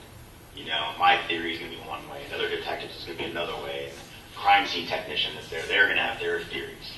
You know, and you know, when you get a first-hand account of the person that did it, you know for a fact what happened. It's not a guess anymore. It's like, okay, we know exactly what happened. He told us firsthand this is what happened. And I always told myself if I got caught, that I wasn't going to try to lie or bullshit or anything like that. That was just going to come out clean. So, what day do you leave the house? I want to say it's a couple days before Christmas. Because I literally got into town Christmas Eve. You got here Christmas Eve? Yes. And So I want to say probably like the day before Christmas Eve because I just drove that whole night. you didn't stop anywhere except for like with gas probably? Yeah, except for gas and to change the diapers and stuff like that. Where do you remember where you stopped for gas? Did you pay cash, credit card? I always paid cash. Paid cash? Yeah. You didn't take any of their credit cards or checks? I don't take any of their credit cards. No, their checks. No. Did you take cash out of their wallets? I took cash out of their wallets, yeah. That was used. And what about all the guns? Oh, the officer, I had one of their guns at the house that I told the officer about. Okay, there's one in the house that you rent now with your buddy. Okay. How many guns were in the house that you took? How many guns were in the How many guns were in Rich's house? Because I know the gun cabinet was in the laundry room, correct? Yeah, it was just the one. There was only one gun? Yeah, but Nick had like that big ass fucking thing, that big ass gun in his room. Okay. I don't know if you guys even bothered to open there to see it. But yeah, those were the only guns I saw in there. Was the little revolver that I took, and then that big ass gun that Nick had. But the only gun that you took from the house and brought with you, or Was the revolver. revolver, and you're still in possession of it at your house? Yeah. You didn't take any other guns and sell them, trade them, pawn them? No. Nothing. Okay. What about all the jewelry that Laura had? Took all the jewelry. All of it's gone for the most part. Where was the jewelry located in the house? It was kind of like spread out, to be honest with you. Was it all in those little white boxes that I saw on the kitchen floor? There were white boxes, there were brown boxes, but yes. So you just took what was out of them and left those boxes scattered around? No, there was like... Or you left some of them? I left some of them. There was like a whole tub, like full of jewelry and stuff. How did you decide? Just whatever looked expensive? No, they had the price tags in there. Really? Yeah. So you just weeded through them or whatever was the most expensive, that's what you took? Yeah. Like there was shit that was like $8,000 and all that stuff. But yeah, there is still some left in the car. In the Kia? Yeah. And speaking of the Kia, that was one of my next questions. What was your thinking when you decided to leave the Hyundai at the clubhouse and take their Kia? I know that probably, I'm not 100% finished telling my story. Okay. You tell. Go. Like I told you, I'll stay here all night. But what was my original thing is, like, I was planning on going back down there and, like, finishing burying and everything. I was going by myself, like, a couple of months by paying for their rent. I, like, called up and I was going to make the money order and everything. Who did you call? It was the Meadows. I was finding out how much the rent was and everything, and this was, like, literally right before you discovered them, I believe. I was going to do that, and I was going to stay up in Ohio and bulk up a little bit, and then go down and bury them and move them. Bulk up, you mean like muscle? Yeah. So you could carry Rich? Yeah. Well, Okay. not even, I know that sounds retarded, but not even that, to give the bodies more time to decompose, to get them lighter and everything, too. Right. But that didn't work out, obviously. So your plan was, but I'm trying to figure out where the car fits in. If you're, Oh, I took the car because the tags on the other car, on Jamie's car, are expired. gotcha. Okay, and you don't want to draw attention yourself driving a car with expired tags? Yes. Then you're going to get arrested. Well, instead, I could drive a car that has good tags and do the speed limit and not even get noticed. Let's see.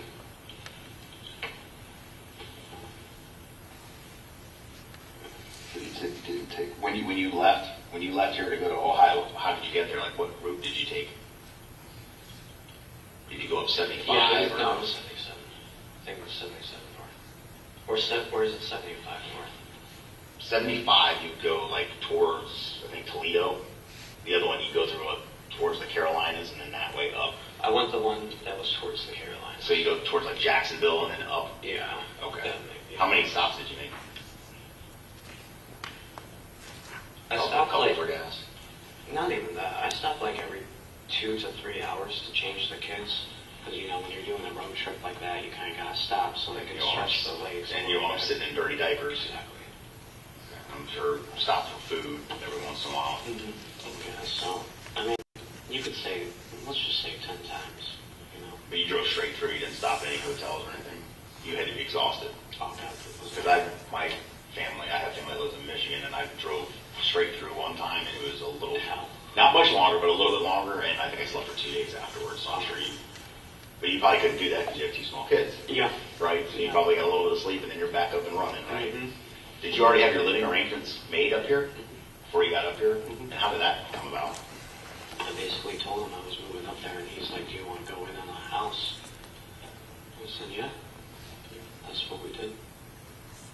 And how did you know that guy? I worked with him, and I went to school with him. Okay. I know you said you smoked a little weed, but any other heavier drugs? Oh, no, dude. No? Don't have any drug addictions? No, like alcoholism? No, I don't even touch alcohol. Nothing like that? Honestly, I just smoke weed to help my PTSD. And you said, is there other PTSD or just the cold weather thing? The cold thing, definitely with women for a little bit there, and then I got over that because I like vagina.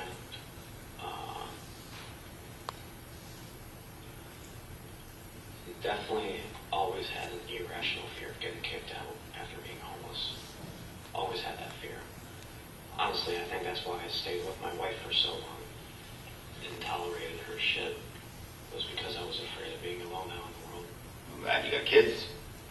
Yeah. People do, I mean, we're in this situation because of something in your mind that you did for your children, right? Yeah. People sometimes do things they normally wouldn't do. I mean, now that you're sitting here now, what do you think about this whole situation? If I could do it all over again, I would have just left my wife way back when and told the doctors the truth. You know, and you can look her up, you know, I'm not lying about her. You know, I know there's still a record on her because I looked it up.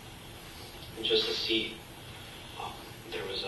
she attacked her parents like in October of 2017.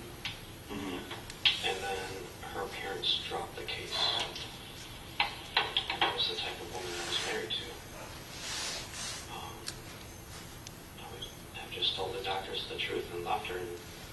And honestly, I probably could have gotten a case to where I could have raised the kids by myself, just due to her mental stability. But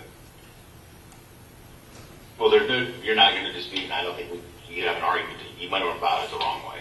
Oh, God, yeah. Between her and then this incident, I mean, we made a lot of bad choices. Oh, yeah, I'm not excusing my behavior at all. Trust me, I'm not. These were great people, you know. And even her, she was great too. There was just a side of her that she just couldn't control. But yeah, bad decisions. To be honest with you, I don't know if I'm psychotic or not. I really don't. So I think that's something that, well, I mean, don't you guys always psychologically evaluate people before trial? And Down the road, you would be, yes. I'm not a psychologist. I'm just a plain old detective that talks to people, you know, and tries to figure out crime and do the best I can, and you know, talk with people. And I hope I made your job easier. Well, I know I didn't, because I could have been sitting here lying blue in the face. I could have been like, I'm not talking to you until I have an attorney in front of me, even though you just got off a plane. That could have happened. You know, that was one of the things I had to prepare for. Is that it could have, you know, and I was prepared for that. But it's my job. You know, it's just, I'm sure you watch TV, like, you know, you got to stay up and get it done. Oh yeah. You know, and just like with kids. Yeah, I mean, just like if somebody did this to your family, you would want me to stay up for 5 days straight and fly to Alaska if I had to find your kid's killers, right? Of course. You know, and that's the same. I do the same thing for every family, whether it be your family or their family, because their family wants answers. Their family deserves answers. Of course. You know, and Jamie's family, unfortunately, won't get those answers because they're also gone now too. Have you ever thought about like what you would say to Jamie, like if she was still alive? Have you ever thought about like, man, I would tell her this or I would tell her that, or like as far as her parents? No, both. I mean, like with regards to her or with regards to her parents. Honestly, I think about her all the time. What do you think? For a long time, I focused on the bad because I just wanted to hate her. Because I think I was very confused at first. But then over time, I just hung on to the good memories because that's the only way I can honor her now. You know, she's not here. So all I can do is... Like when you close your eyes at night, do you think about her, or do you see that night over and over again in your mind? Like if you say PTSD, you would think like a traumatic incident, you know, you killed her. Did you ever like replay that in your mind? Because I know with me, I lay that night, my mind goes boom, boom, boom, boom, boom, and I can replay things over and over and over again. I can't imagine something like that in your brain. At first, it definitely did happen. But I learned, it's weird, but I kind of learned to block out the memory altogether. Like, I know it happened, but just sitting there not thinking about something for so long, you know, shit starts getting hazy and everything. Right. But I'm sure you see her face when you look at her. When you look at your kids, they're her kids also. I'm sure when you look at your little girl or your little boy, you see her in them, and it's going to instantly bring you back to that horrible night, right? I would imagine. I mean, like I said, I don't ever want to put words in your mouth. So if you don't agree, tell me. Like, no, that doesn't happen, or whatever. It's, you know, it's hit or miss. At this point, like I said, the beginning was very hard. At this point, I think for my coping mechanism, I think of all the good times we've had. I think of all the times I've taken her out on dates, that we cuddled, that we just sat there watching movies, and right, the good stuff. I just try to focus on that because that's who that woman was at the end of the day. You know, she just had a side of her that she couldn't control. And if you're wondering if I hate myself every day for these horrendous acts I committed, it's obvious I do hate myself. I mean, if I didn't hate myself, I would be sitting here trying to lie to you to get myself out of this situation. Well, like I would with any other situation. But like we discussed before, I mean, you just made some horrible choices. You know, I mean, in your mind, I think you built it up to where those are the only choices you could make. That doesn't make you a monster. You know, a monster is when you do something, like if you just snuck into their house, killed them for absolutely no reason, no remorse, I just did it because I wanted to. You'd be a monster. But in this case, you thought this was, I mean, like I said, based on what you're telling me, do this to keep my kids. You know, you said yourself, I'm driving to Florida and I'm thinking to myself, I have to kill these people. You know, I mean, you get a hammer, you laid and you waited for them, you know, and you took them out. You knew when you had that opportunity, because you've got Nick at work, she's at the grocery store. You know there's going to be time in between each one, so you got one-on-one. You know, you take him out, you wait for her, she comes in, bam, you got her. Because what are you going to do? You can't go after all three of them at the same time, right? Because what's going to happen?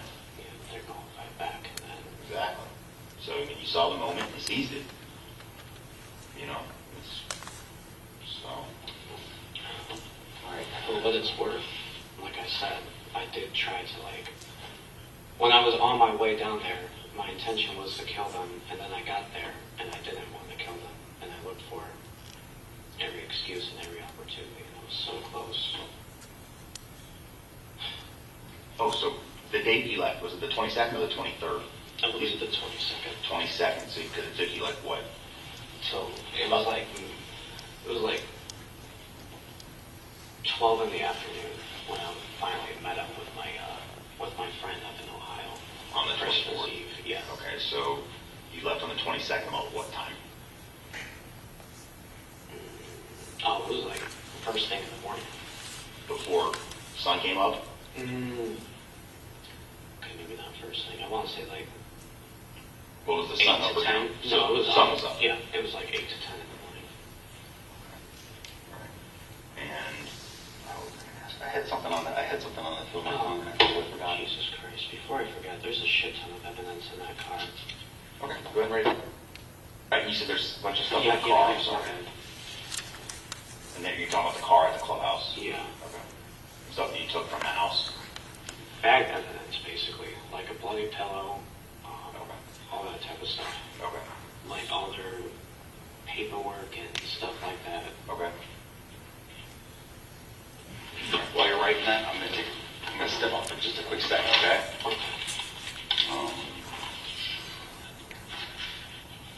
I was going to ask where I was like, you were recording off your phone. I was like, where the hell is the recorder? Yeah. Got my old man glasses, a little recorder. I'll be right back. I'll let you keep working on it. I'll be right back. Do you care if I go pee again real quick? Yeah, definitely. Take another rest break. I might have to take one here in a minute also. Yeah, that Red Bull will go through your bladder when Yeah. it goes tomorrow. Yeah. Well, actually, it dehydrates me. I need some water.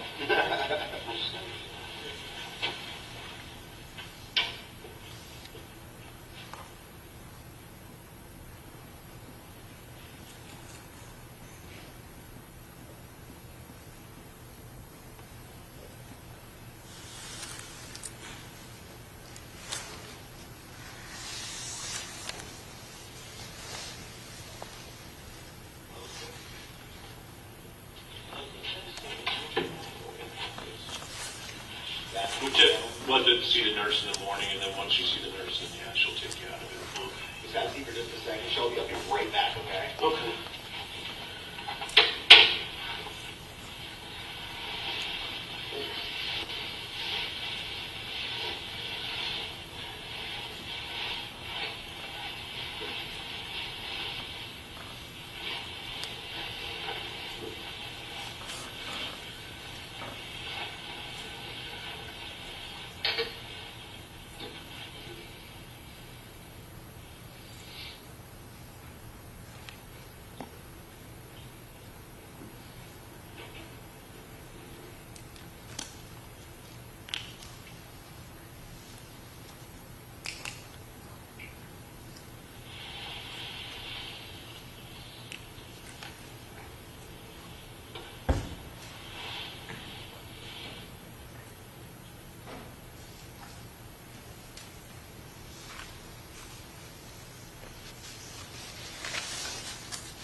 We're almost done, bud.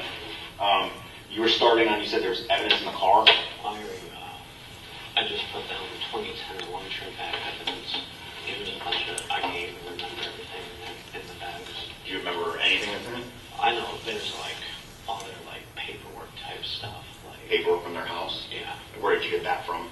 Like in their rooms and everything. In their rooms? Yeah. Did you go through all of it? I'm going to imagine you went through everything. Right? Yeah, this was at the point where I still planned on digging the hole and burying them right there. So this was when I'm like going through the house, backing everything up. I was going to put it in the car, and I was going to go dump it out, but I said, I don't know. When, I don't know if I asked you this before, but so the plan is you're going to bury all three of them in this big hole, right? At what point do you say, actually, there's no way I can do this because Rich was so big? Yeah, Rich was too heavy at that point. Okay. I feel like all the dead weight from being, from decomposing silver in the early stages made him heavier. I could not even barely move him. I don't know how the hell you guys got him out there. It took a lot. I couldn't get him out there. Yeah. So, so you just like kind of, if this isn't going to happen, you need to think of something else. Yeah. And so I came up with a scheme where I was going to stay in Ohio for like a month or two and bulk up and wait for the bodies to decompose a little more, and pay their rent, and then come down, get them buried, trash the house, and then have to worry about shit. Did you have a plan as to like what time of day or night you were going to try to get them out of the house into that hole? Because that's that's going to be midnight. Midnight. Okay. Midnight's at 1 a.m. I mean, you were there for what? Just a couple weeks, right? What, total 10? No. Oh, in total. In total. From the time you got there and they're alive, and then you kill them, and you stay in the house with your kids. I mean, because you stayed in the house with the kids until about 6 days. Yeah. Right around there, correct? With them deceased in the house. Yeah. So, because I've looked through the neighborhood a lot, and it's an older community, a lot of people, and I don't know if you know anything about older communities. They want to know what everything's going on. Oh yeah. So that was actually one of my questions. I really wanted to ask you was, what was the plan of how you were going to get them out without anybody seeing you and getting them into the hole? Oh, okay. So the plan was to have the hole dug up a couple hours before we put them in there and everything. So I had the hole dug up. Granted, I don't think it was deep enough. Definitely wasn't deep enough. I wanted it deeper, but my paranoia was kind of playing at me because, like you said, I'm very aware of how old people function. They're very finicky. They need to know what's going on, peeking out their window every 20 minutes type shit. And then, I was going to put them in there. First, I was going to put the bodies in those tarps, wrap them up in the tarp, tie it with the rope, drag them with the rope, like, while it's, on the tarp and everything, tied up on the tarp, and then put them in that hole. Okay. And when you speak of the rope, you're talking about the one that was laid out on the living room floor with the loop, like the boating loop that stuff you bought at Home Depot? Yeah. Okay. And I just thought of something else. See, I'm getting tired too, and like I have a question in my mind, and then I ask you one question, and I forget the second question. I do have a question, though. Okay. If I can answer it, I will. I can't promise you. Yeah.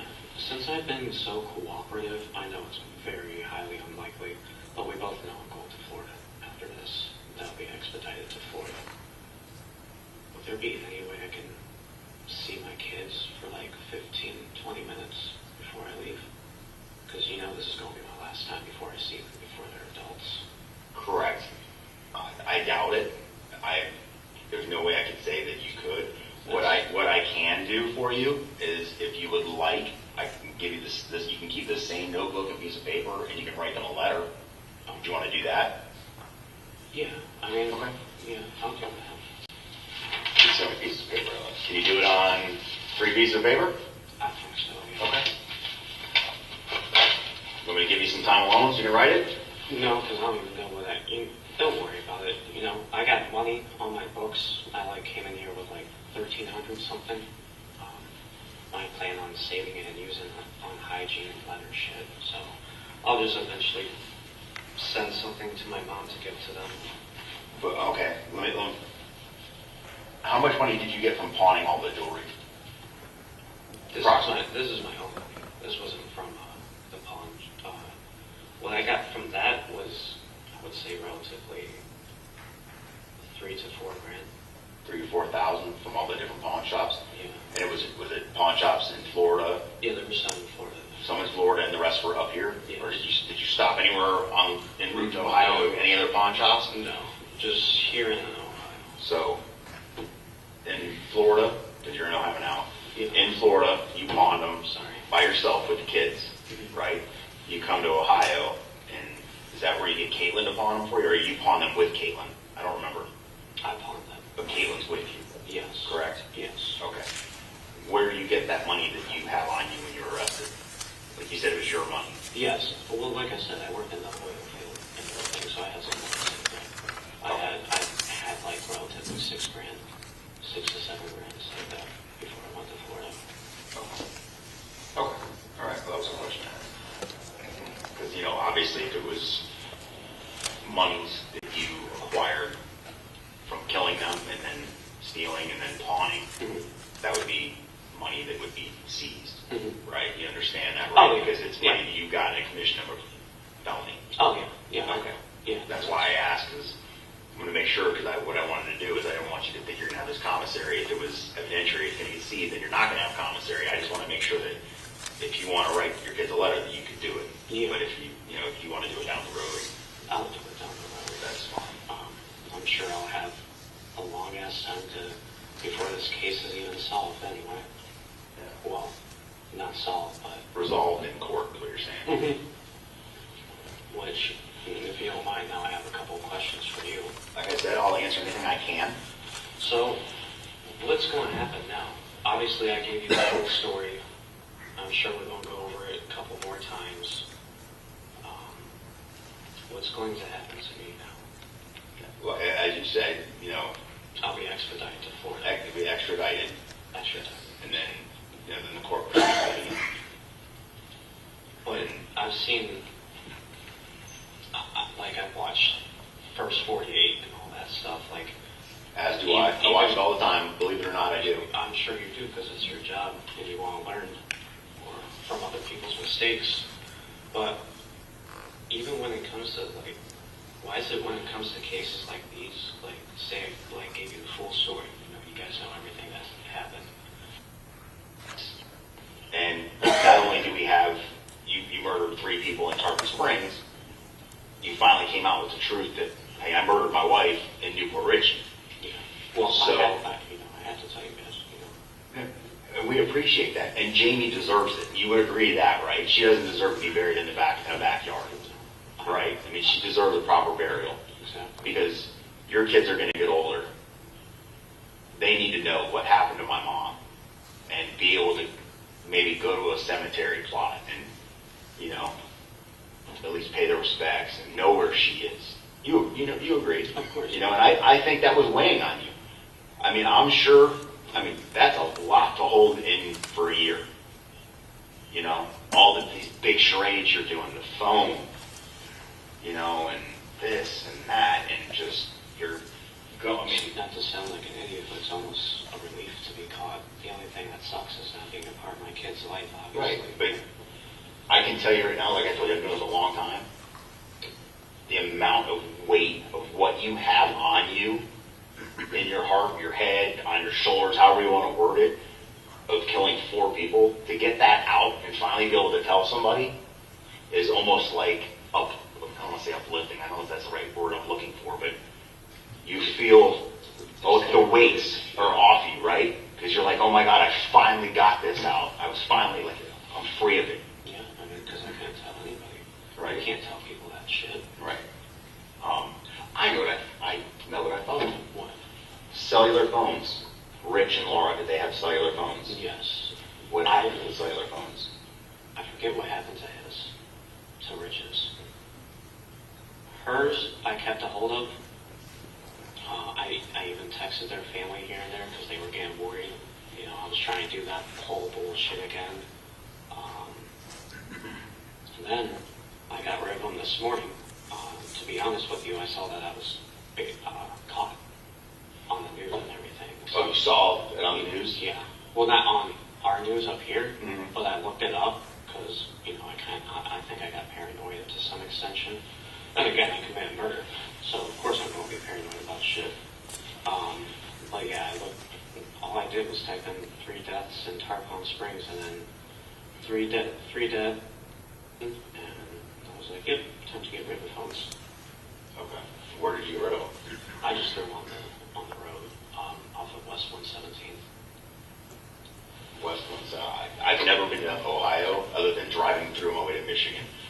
Okay, do you remember, like, if I brought a detective in that is familiar with this area, would you be able to tell them where you threw them out? Yeah, it's literally right off of Madison and 117th. Madison and 117th. I don't know if you were able to find it though, because that was yesterday morning. Do you remember what kind of phones they are? One smartphone. Droid or Apple? Droid. One smartphone, Droid? Yeah. Whose was that? That was hers. She had 2 phones. She had 2, okay. And then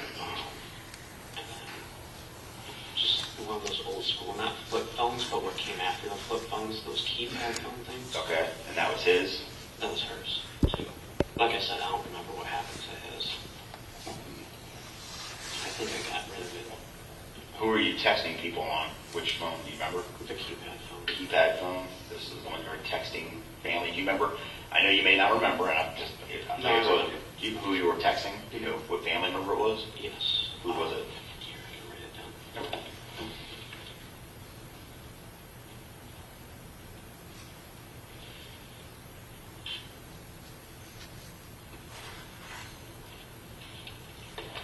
Catherine is Laura's niece. Barb is her sister-in-law.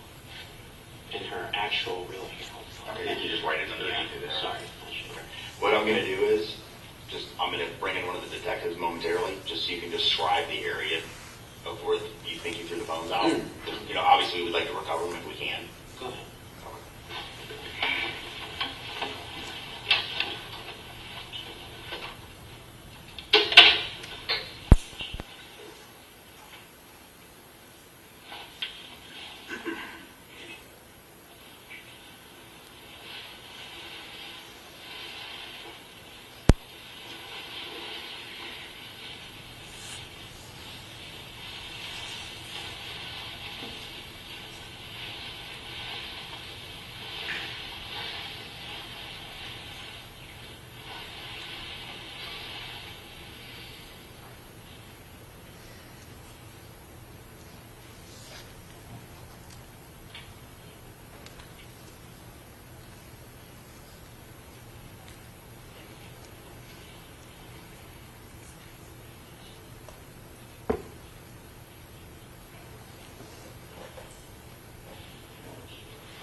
So if you want to describe. So, West 117th and Madison, you're familiar with the area? Yeah, we got Joe's Deli up there. You got Basically, right where that bridge is at, right underneath the bridge is where I threw the phones. by the rapids there. There's that I'm big still bridge. not really familiar with the super area. But there's the it's only right bridge over there. Yeah, it's right before that Home Depot. Okay. So right by the bridge is on 117th. Yes. You think they were landed in the street? Yeah, I drove in the street. Yeah, because when you're going down, it goes down. So you got walls on both sides. Yeah. Because it goes down, kind of past ground level. Mm-hmm. And you got these big, huge walls on each side, and then there's a walkway on each side. So the Yeah, that's people where can walk. that's exactly. So where they hit the street. Yeah. Okay.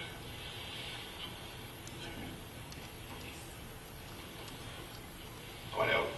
The gloves. There was like an orange gloves that were in the living room. There was a pair of gloves. There was one on the floor and one on a table. I might just use it to put on while I was cleaning stuff up. And then the duct tape, what was the gorilla tape, the big black roll of gorilla tape? To roll up the tarps. That's what you're going to use for the tarps. Okay. So it's just the 3 phones that I might find out there? Two. Yeah. One smartphone Droid and one keypad phone. We don't know what the brand. Well, like a flip phone? Kind of like a flip phone, but the generation that came after it. Anything else They're, with they're it? Verizon phones, if that makes it easier too. Sure, we can cover all of that. Anything else with it? Nothing, just the 2 phones. You can throw them together or one at a time. One at a time, but like, boom, and then So how fast do you think you're driving? Just so we know how to space it out. oh, I was driving like 35. 35, you throw one, and then right after you throw another one, so they're going to be a little bit distance apart. Today's Thursday. This was in the morning. Today. Yeah. In the morning today? Yeah. So they might, Yesterday. okay. Yeah. So on Wednesday morning? Yeah. So they might. No, I'm sorry, Thursday morning. Thursday. Okay, so this morning. Yeah. Okay. So they might still be there. Hopefully, if they didn't get run over or anything. Okay, well, even if they did, we still want to recover them. Pieces. So, okay, all Okay, right, cool. thank you.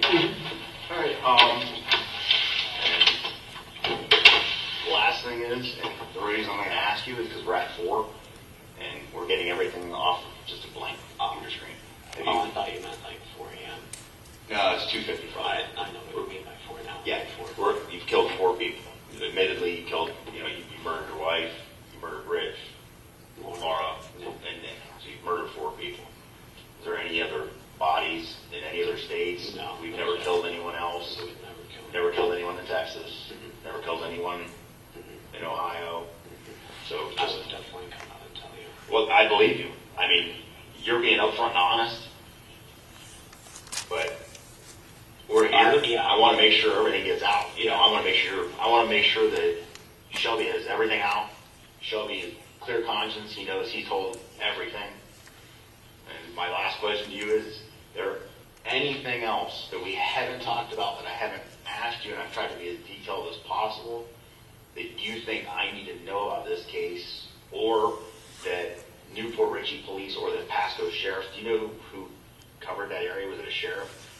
Did you ever have the police come to your house when you lived on Norwood, where you killed Jamie at? Did you ever have the police come to your house? Okay, do you know offhand? We'll find out. Do you know, like, if you would have called the police, was it Newport Richey Police that would have responded, or the sheriff that would have responded? It would have been Newport Richey. Because I don't know where is Norwood. Norwood I know where Gulf High School is. I know where downtown is. is literally 15 minutes away from that Walmart by that mall.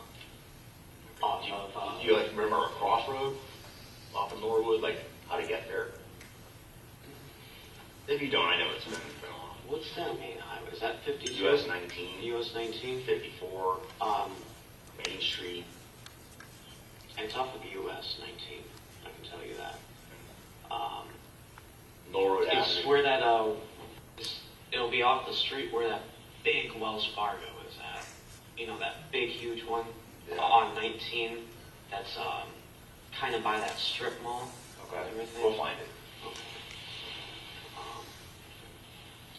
And as for the exact house, I forget the number. Okay, well, and you're most likely going to be approached by a Newport Richey detective, or depending on if it's theirs, or Pasco Sheriff's Office detective in relation to Jamie, your wife, because that didn't occur in Tarpon Springs. That's not going to be my case. Okay, you're most likely going to have the visitor from one of them. Obviously, I'm going to notate everything you're telling me about it in my report to give to them in reference to recovering her. Is there anything else about that incident that you want to tell me now that you think they should know that I can pass on to them about what occurred? This is your time.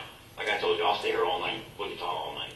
I want to make sure that Shelby has a chance to tell everything he wants to tell about everything involved. I mean, I've basically told everything that I wanted to tell. Okay. I've made my, Major piece. you know that I didn't do this because I wanted to be evil and I wanted to kill people. I did it because I felt that I had no choice at that time period. You also know my wife was very abusive, both physically and mentally and emotionally. Like I said, please feel free to look into her record and you can see all the police calls and all that shit. You'll see that. But And like I said, I mean, we know you like Domino's pizza. I know that. I saw the Domino's boxes in the house and on the patio, and Who is it the kids that love the chicken nuggets, or is that you too? That's the kids. Yeah. Yeah, it's funny because that's just what I had going on at the house before you guys jumped. Did Dad even want chicken? Oh, does your daughter talk? A little bit, and obviously your son's too young to talk, right? Yeah. Is he walking? He's walking, yeah. Is he?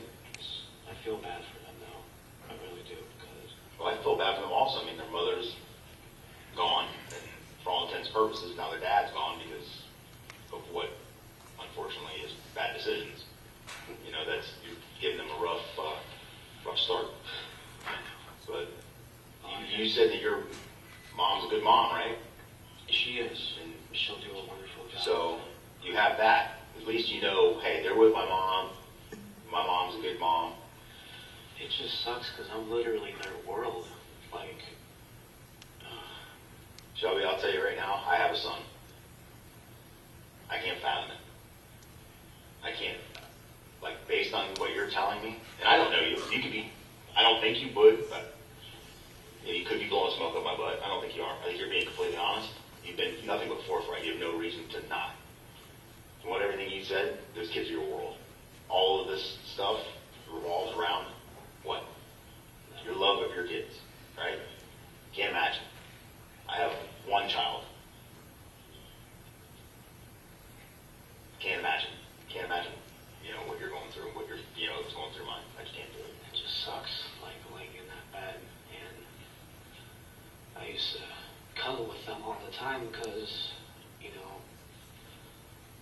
after her, I didn't really like cuddling or sleeping with women, but my kids, oh man, I loved cuddling with them. Oliver, he just loves just coming over and sitting on my lap. Makes your day, right? Yeah. I used to tell people all the time, I have the worst day in the world. When I go home and I see my kids, I forget about everything. Is that how you are, kind of? They definitely helped me out with this year. Yeah. And I think somewhere in my head, I always knew I was going to get caught. To be honest with you, I was I've always been ready for this moment. That's why I've always told myself, if they catch me, there's no point in lying. Just be honest, honor these people, because... All right. Well, we're going to finish up. The only other question I have, and another detective that came up with me, mentioned it to me because apparently they thought they had seen a girl with you. Did you ever have a girl at the house that somebody could have possibly thought was Jamie or anything like that in Tarpon Springs? Oh, no. It was always just you and the kids. You never had a female over to the house, never brought a date home or anything like that. I mean, the only thing I can think of is when I bought weed off of somebody off of Meet Me, but she didn't come in or any, you can't have any, people come in the house when you got 3 dead bodies in the house.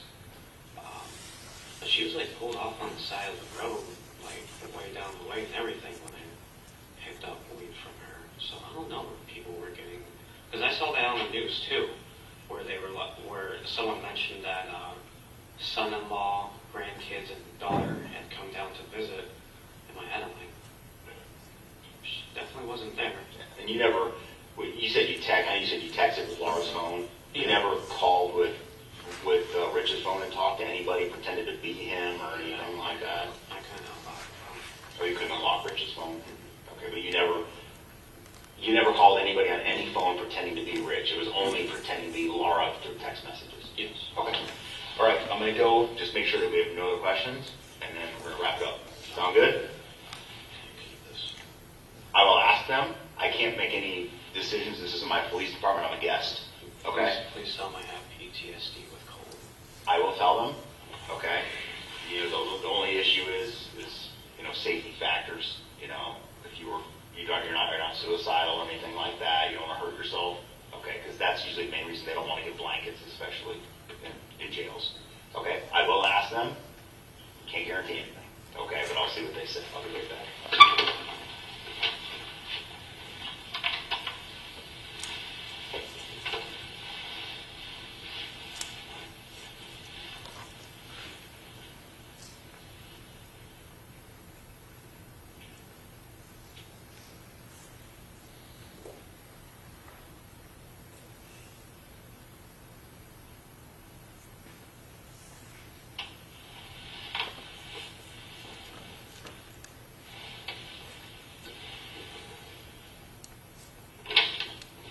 Shelby, we're done.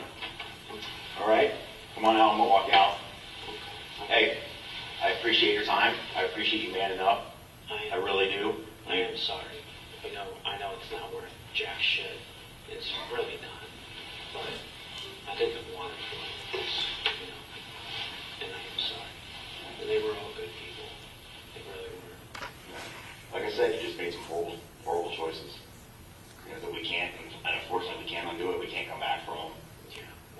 But for what it's worth, in my opinion, this is just solely my opinion, you're going to help people get closure as to what happened. And in my book, and this is just my opinion, it goes a long way. I mean, you're manning up for some horrible stuff. I mean, you said it yourself. I know it's horrible. You said it yourself, they didn't deserve it, but things happen. You can't take it back. Like you said, you can't take it back. So, all right, I'm gonna walk you out, okay?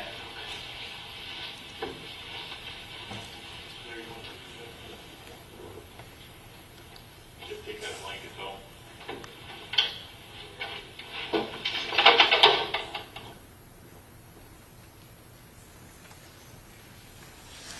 All right, members of the jury, let's go ahead and give you a 15-minute break, okay? Thank you.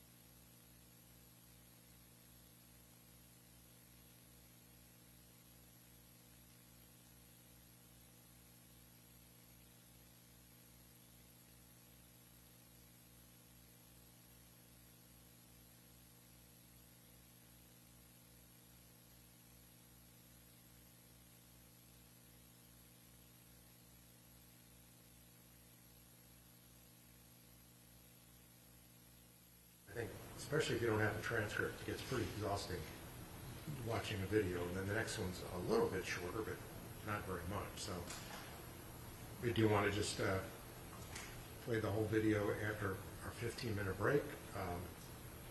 I'm perfectly okay if the court wants to doing that first thing in the morning. All right, unless you want to go out of order a little bit and put on the victim impact statements now, and then have the detective come back tomorrow. I mean, that'll. Sure. I think that's a great idea. Oh, okay. That's a great idea. Any objection? As I stand here now, I say no, but it might create some logistical issues with witnesses we have, so I'm going to have to get with them this evening. And I know we have a depo, at 7 o'clock this evening.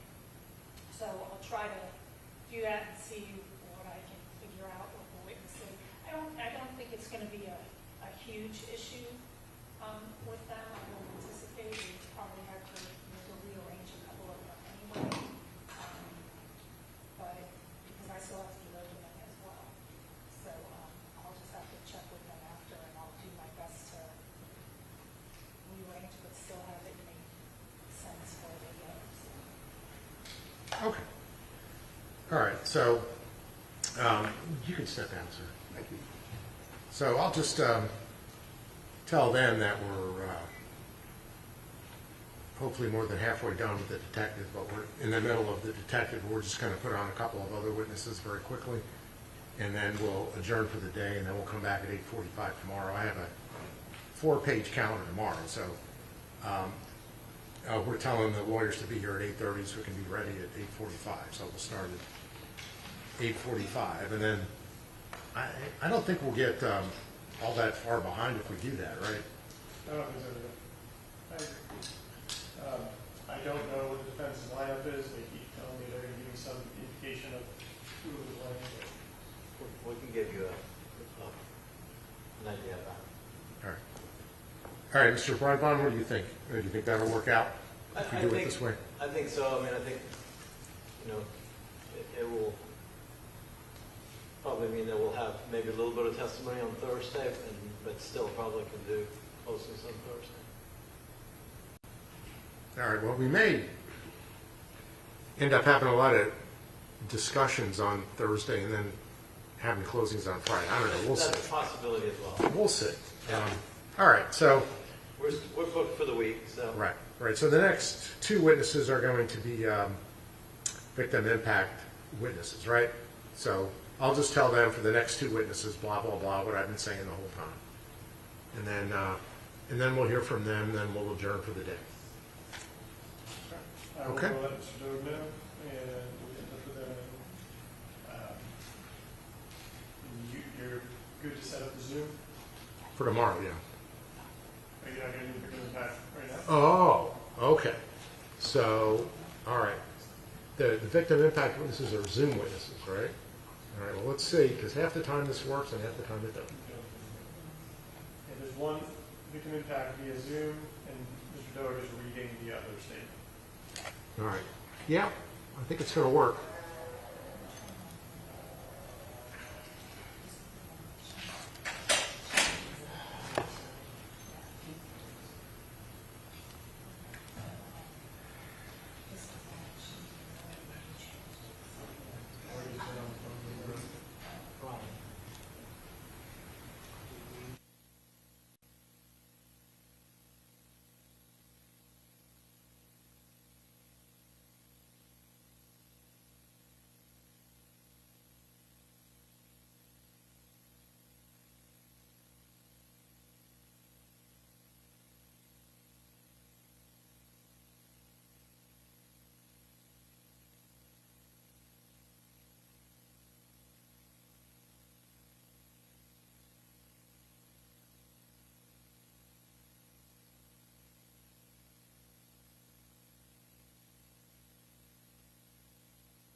All right, you may be seated. All right, do we have everything all set up with Zoom? I still have one participant on there. I know my Jay sent the lawyers another link. All right, so she's not on here yet, as far as I know. Well, Your Honor, I could read this one in first while she's getting ready, so. Let's make sure she's there and getting ready, okay? Do you have a phone number for her? What's that, Your Honor? You have a phone number for her? Yes.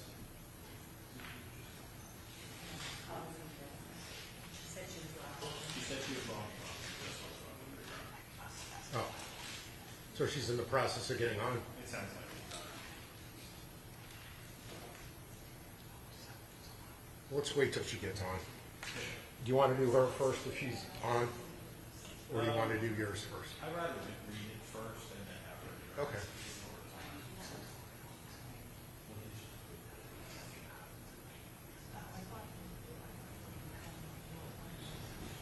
I just want to make sure she's on, and then I understand. we still have to take a break in between.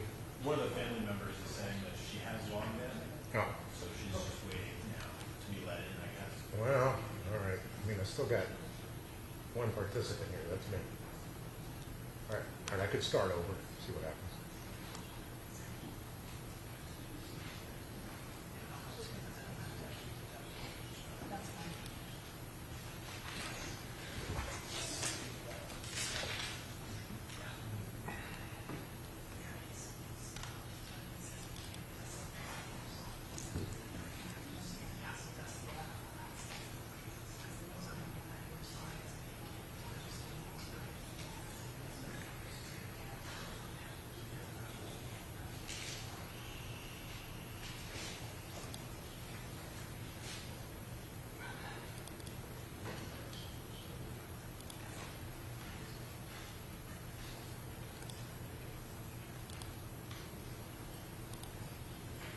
Judge, I got the link, thank you. I think your Jay signed it. Okay.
Okay, that's the start. All right, and you still want to read yours first, right? Okay. All right, man, so just hang on, and when we're ready for you, I'll let you know. Okay, I'll put you under oath, and then you can read your statement, okay? All right, so let's bring the jury back in. I'll explain to them what we're doing, and then we'll get started. Thank you.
It's 4:22, and Detective Anderson has a fairly significant amount of testimony that is remaining. So what we're going to do is to go out of order a little bit, and we're going to hear from a couple of victim impact witnesses in a row. The first one is going to be read by one of the prosecutors, Mr. Doig, and then we'll hear from the other one by Zoom. So, Mr. Doig, you may proceed with reading one of the witnesses' victim impact statement again. Let me tell you this. You are about to hear evidence about the impact of this murder on the family of Richard Ivancic, Laura Ivancic, and Nicholas Ivancic. This evidence will be presented to show the victim's uniqueness as an individual and the resulting loss from their deaths. However, you may not consider this evidence as an aggravating factor. Mr. Doig, you may proceed. Thank you, Judge. When my sister Laura and brother-in-law Rich, along with nephew Nick, were murdered, the world lost a lot of goodness. Rich was a person that if you even mentioned something needed to be done or fixed, he was there along with Nick or one of his younger sons doing it, or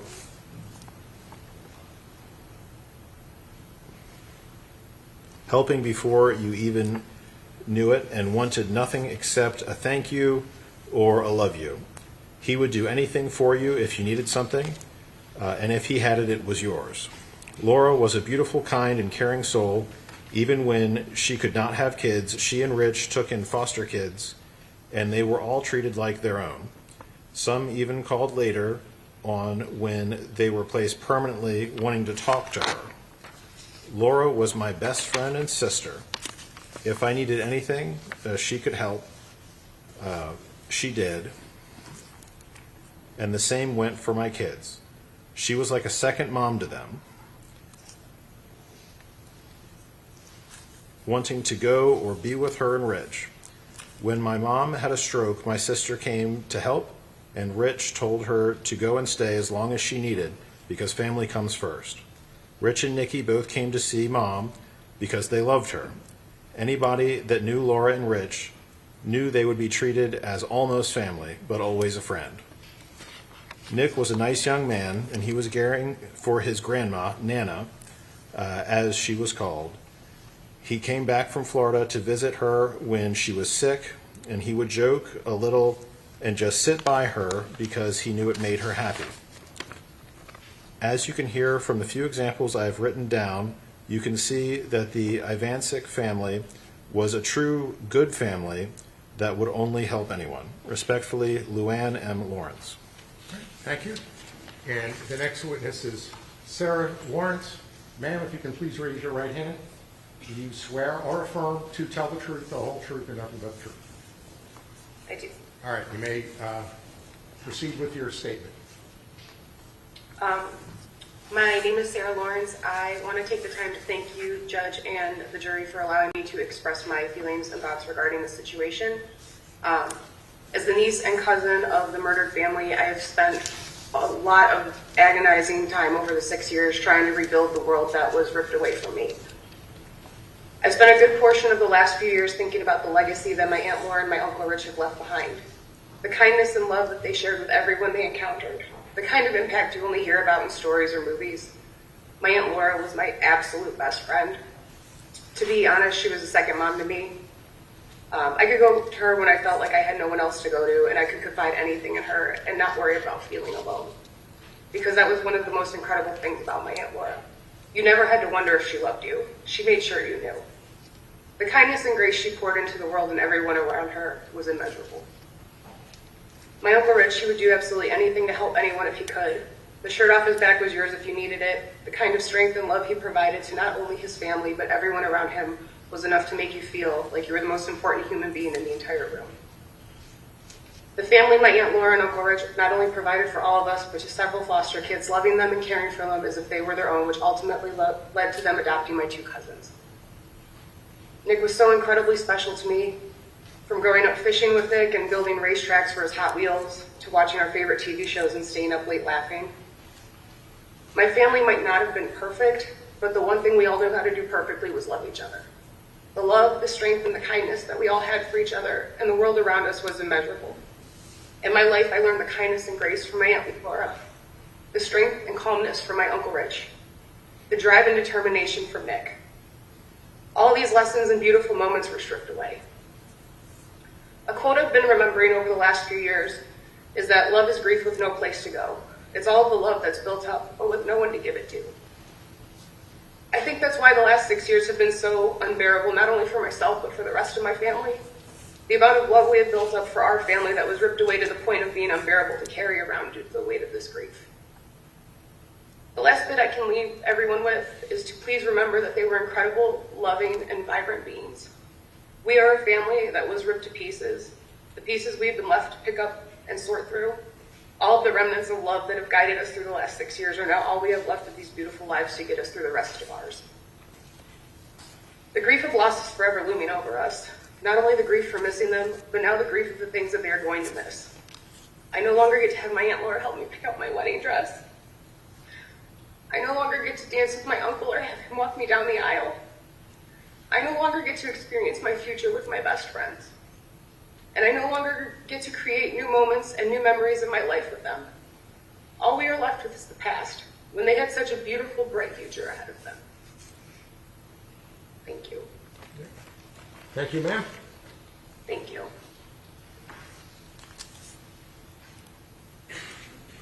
All right, members of the jury, that's all the testimony we're going to hear today and all the evidence we're going to see today. So we did finish a little bit early today. If we had kept going, we would have finished rather late. So tomorrow, be back here at 8:45. We do have a very small motion calendar. It should just last from 8:30 to 8:45. You never know, though. But as far as I know, we should be able to start right at 8:45.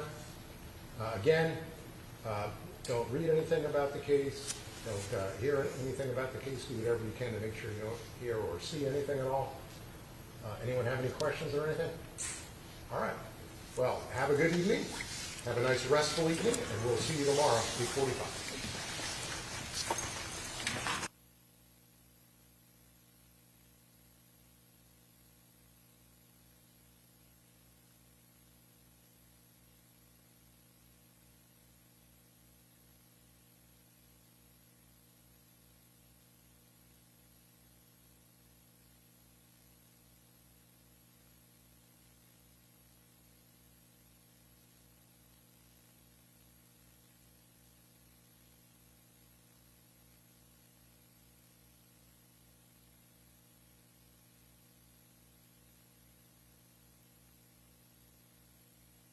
victim impact statements we're going to hear. As I said yesterday, I'm going to put in the court file the final versions of the victim impact statements. Obviously, they've been modified throughout to make sure that it complies with Payne versus Tennessee and the Florida statute and the Florida case law. And then even these final versions also were modified to take out things that were not appropriate under the case law. So we can go ahead and put these into evidence. At this point, I think I actually have them in chronological order as far as when they testified. And this will be Court's Exhibit number 2 for identification. It's a composite exhibit, so there's 5 of them. If you want to say A through E, I guess you can do that, but there they are. All right, anything else we need to talk about before we adjourn for the evening? No, Judge. Okay. So much more besides just interview number 2? That was it. Okay. Clean up a little bit of the markings on some of the exhibits, but other than that, there's very little left. Okay. Which I think we're talking outside, and it's probably going to be, we'll probably end up taking a lunch break, we were thinking, before we start with our case. And we might be able to go before that, but we can talk outside. Well, we'll see what happens. I mean, that second interview is around 2 hours, right? So, I mean, if you start around 9, if you're realistic, that's 11. You clean things up, 11:15. I mean, you can do an opening at that point, but... I've got cross. Oh, okay. All right. Still going to be cross. All right. All right. Well, we'll see what happens, but it's probably more likely than not that you can do your opening after lunch. All right. Anything else? All right. So are you going to have Zoom witnesses tomorrow? We are, Judge. I did receive the link. Thank you again for Okay. that, and we will send that out. All right. So we'll see how smoothly that goes tomorrow. Do you do know how to put people in waiting rooms? Here's the thing. I was decent at it during COVID, but COVID was a long time ago. Right. So I probably need a refresher class. So. Okay. Yeah. Yeah. So. I mean, one of the options you could do is we could log in and you could allow us to be host and we could do it for you. It's an option if you wanted to. I could show you how to designate someone as a host. And that's an option. All right. Or we'll figure it out. Yeah. Yeah, we'll wing it. It'll work. All right. So we'll see you tomorrow.